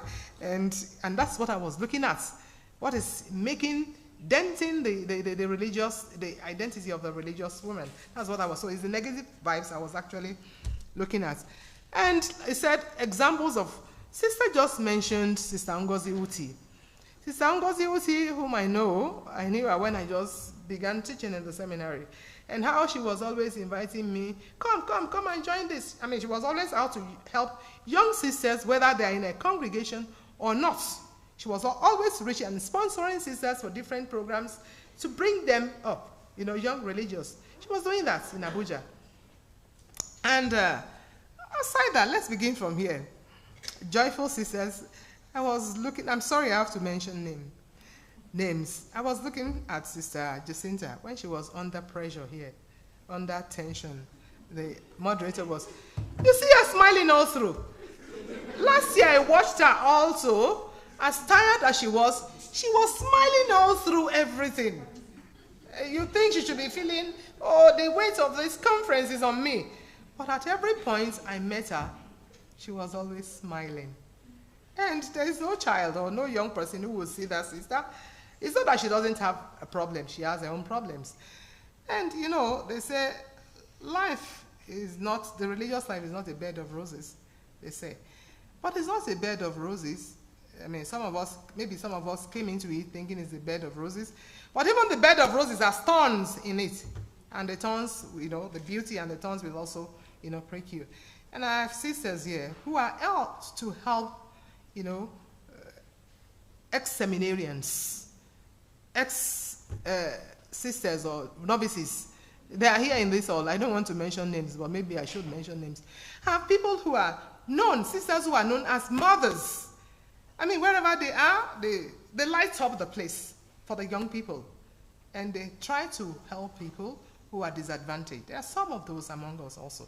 So we have so many sisters like that to celebrate. We have so many of them.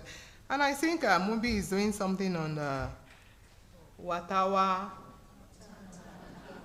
And that's also it. That's a way of, celebrating some of the positive vibes that we find in the religious life. Then to the last person that spoke on the use of media, I think what is needed is moderation. We're not saying this gadgets should not be used, but excessive use of it is what actually we should. So moderation, you know, is the bottom line in everything. So for those younger people, I'm what you were saying. I have a niece who is 3 years old, and she picks up my phone, my cell phone. I'm still wondering. I've been wanting to find out. She opens my phone. It is locked. I have my PIN. I don't know how she gets it. And she picks it. And then she goes to, a mom is not in Nigeria. She goes to a mom's number. I don't know how she's able to identify that that is a mom's number. I tested her 3 times before I came here last Sunday. And she called her mom. I told the mom, I said, I'm not the one calling you. It's your daughter who is calling you. I don't know how she was able to get that. She must have watched me, you know, putting my pins there, and she has cramped that. 3 years old. So you can imagine how smart they are, these young ones. And then she takes my phone, she goes to game or music, and she puts it there, and she's watching a dance, and she's singing and making those dances. So all the dances there, I said, God, at what age? 3 years.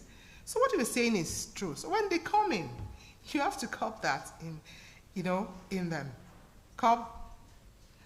But if you ban, from what I've seen, if you ban completely the use of it, they will go behind you and use it. Allow them to use it, but teach them moderation in the use of this. Because after profession, they'll be allowed to use all these gadgets, isn't it? So if you say for 3 years, 4 years, where information, don't use it, and when they go out, they go wild on it. I caught a novice, in the seminary where they were coming for lectures. During the break, she brings out a phone, the cell phone. She goes to the back of the classroom. She's making calls. The novice minister didn't know that she has a cell phone with her. So I just called the novice and I said, come, I think you should provide a phone for the novices, a common phone where they can make calls. I didn't tell her the reason why I said that. So I said, I think that would be a better option to that. So sister, that's the age we live in, but you have to keep, forming them on the use of all those things. Thank you. Thank you very much, Dr. Shaw. So we are going to, if Dr. Arabome can hear us, she has a phone. Thank you very much. Can you hear me? Yes. Loud and well, I just want to say wow to Professor Cahill and Dr. Shaw for your reflections and for answering those questions. I feel like you've said everything I would like to say. I think, yes, equality creates a level ground for all. So we don't segregate in baptism. Our status is not a requirement. And I think this should be passed on, even in formation. This shouldn't be a new concept or idea in the way that we imagine ourselves as part of the Imago Dei. Women must take active part in the formation of clergy as well. Women ought to practice solidarity, just as Professor Lisa said. We should be advocates. Women should be advocates for other women. Celebrate one another. Lift each other up. Create opportunities for one another. I think we've all said that in so many different ways. Sister Caroline, you mentioned that too with Sister Ngozi's work.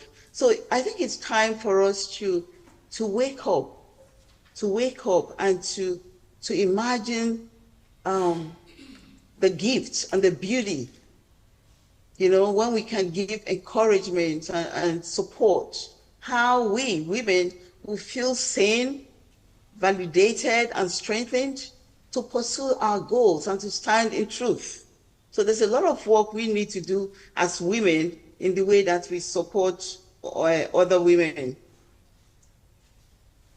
How to admit the reality in their struggle and to be relevant? I think that's one of the questions there. I think we should just name the issue as it is, and approach it with thoughtful leadership.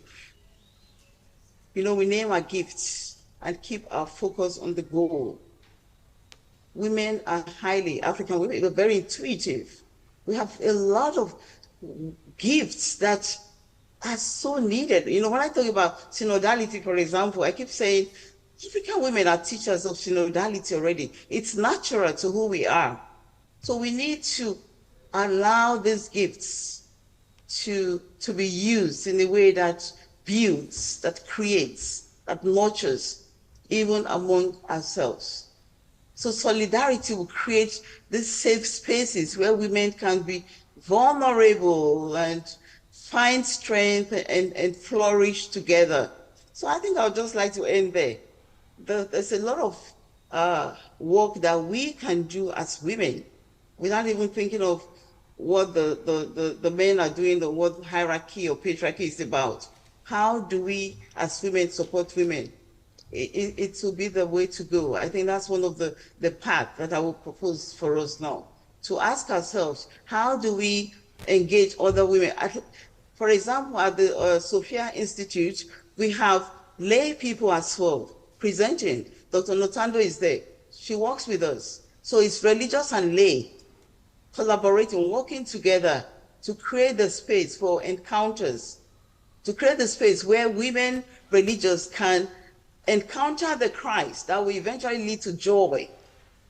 You know, when we're talking about how come we don't have that joy, it can only come through an encounter. It can only come through an encounter, and you can feel it when you meet a religious, a priest, a bishop who has had an encounter. It glows, it flows.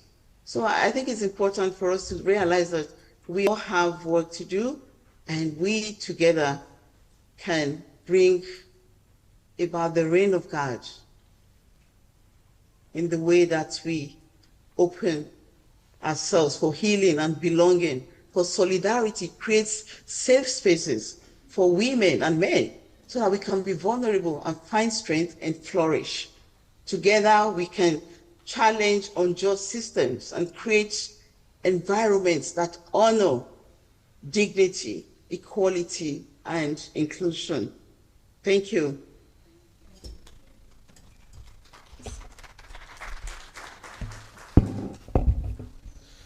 Thank you very much, Dr. Arabome, Dr. Osho, Professor Kale. Please join me in thanking them once again. Yeah, thank you. I know there were some other questions, but I invite those who have those questions maybe to approach our speakers during the health break, since I've already taken too much advantage of your generosity and patience. I think we have gone beyond the time that was allotted. So we are going to end here for today. Do not go back immediately to where you stay. I'm sure there is some tea and mandazi provided for you out there under the tents. Dr. Arabome, we might send you some virtual tea masala and then some virtual mandazi to California where you are right now. So thank you very much for your patience. Thank you. Welcome. Thank you very much for your patience today, and I hope you get some rest this evening and you come back refreshed tomorrow morning for the rest of our conference. We are just going to conclude with the glory be to the Father, and to the Son, and to the Holy Spirit.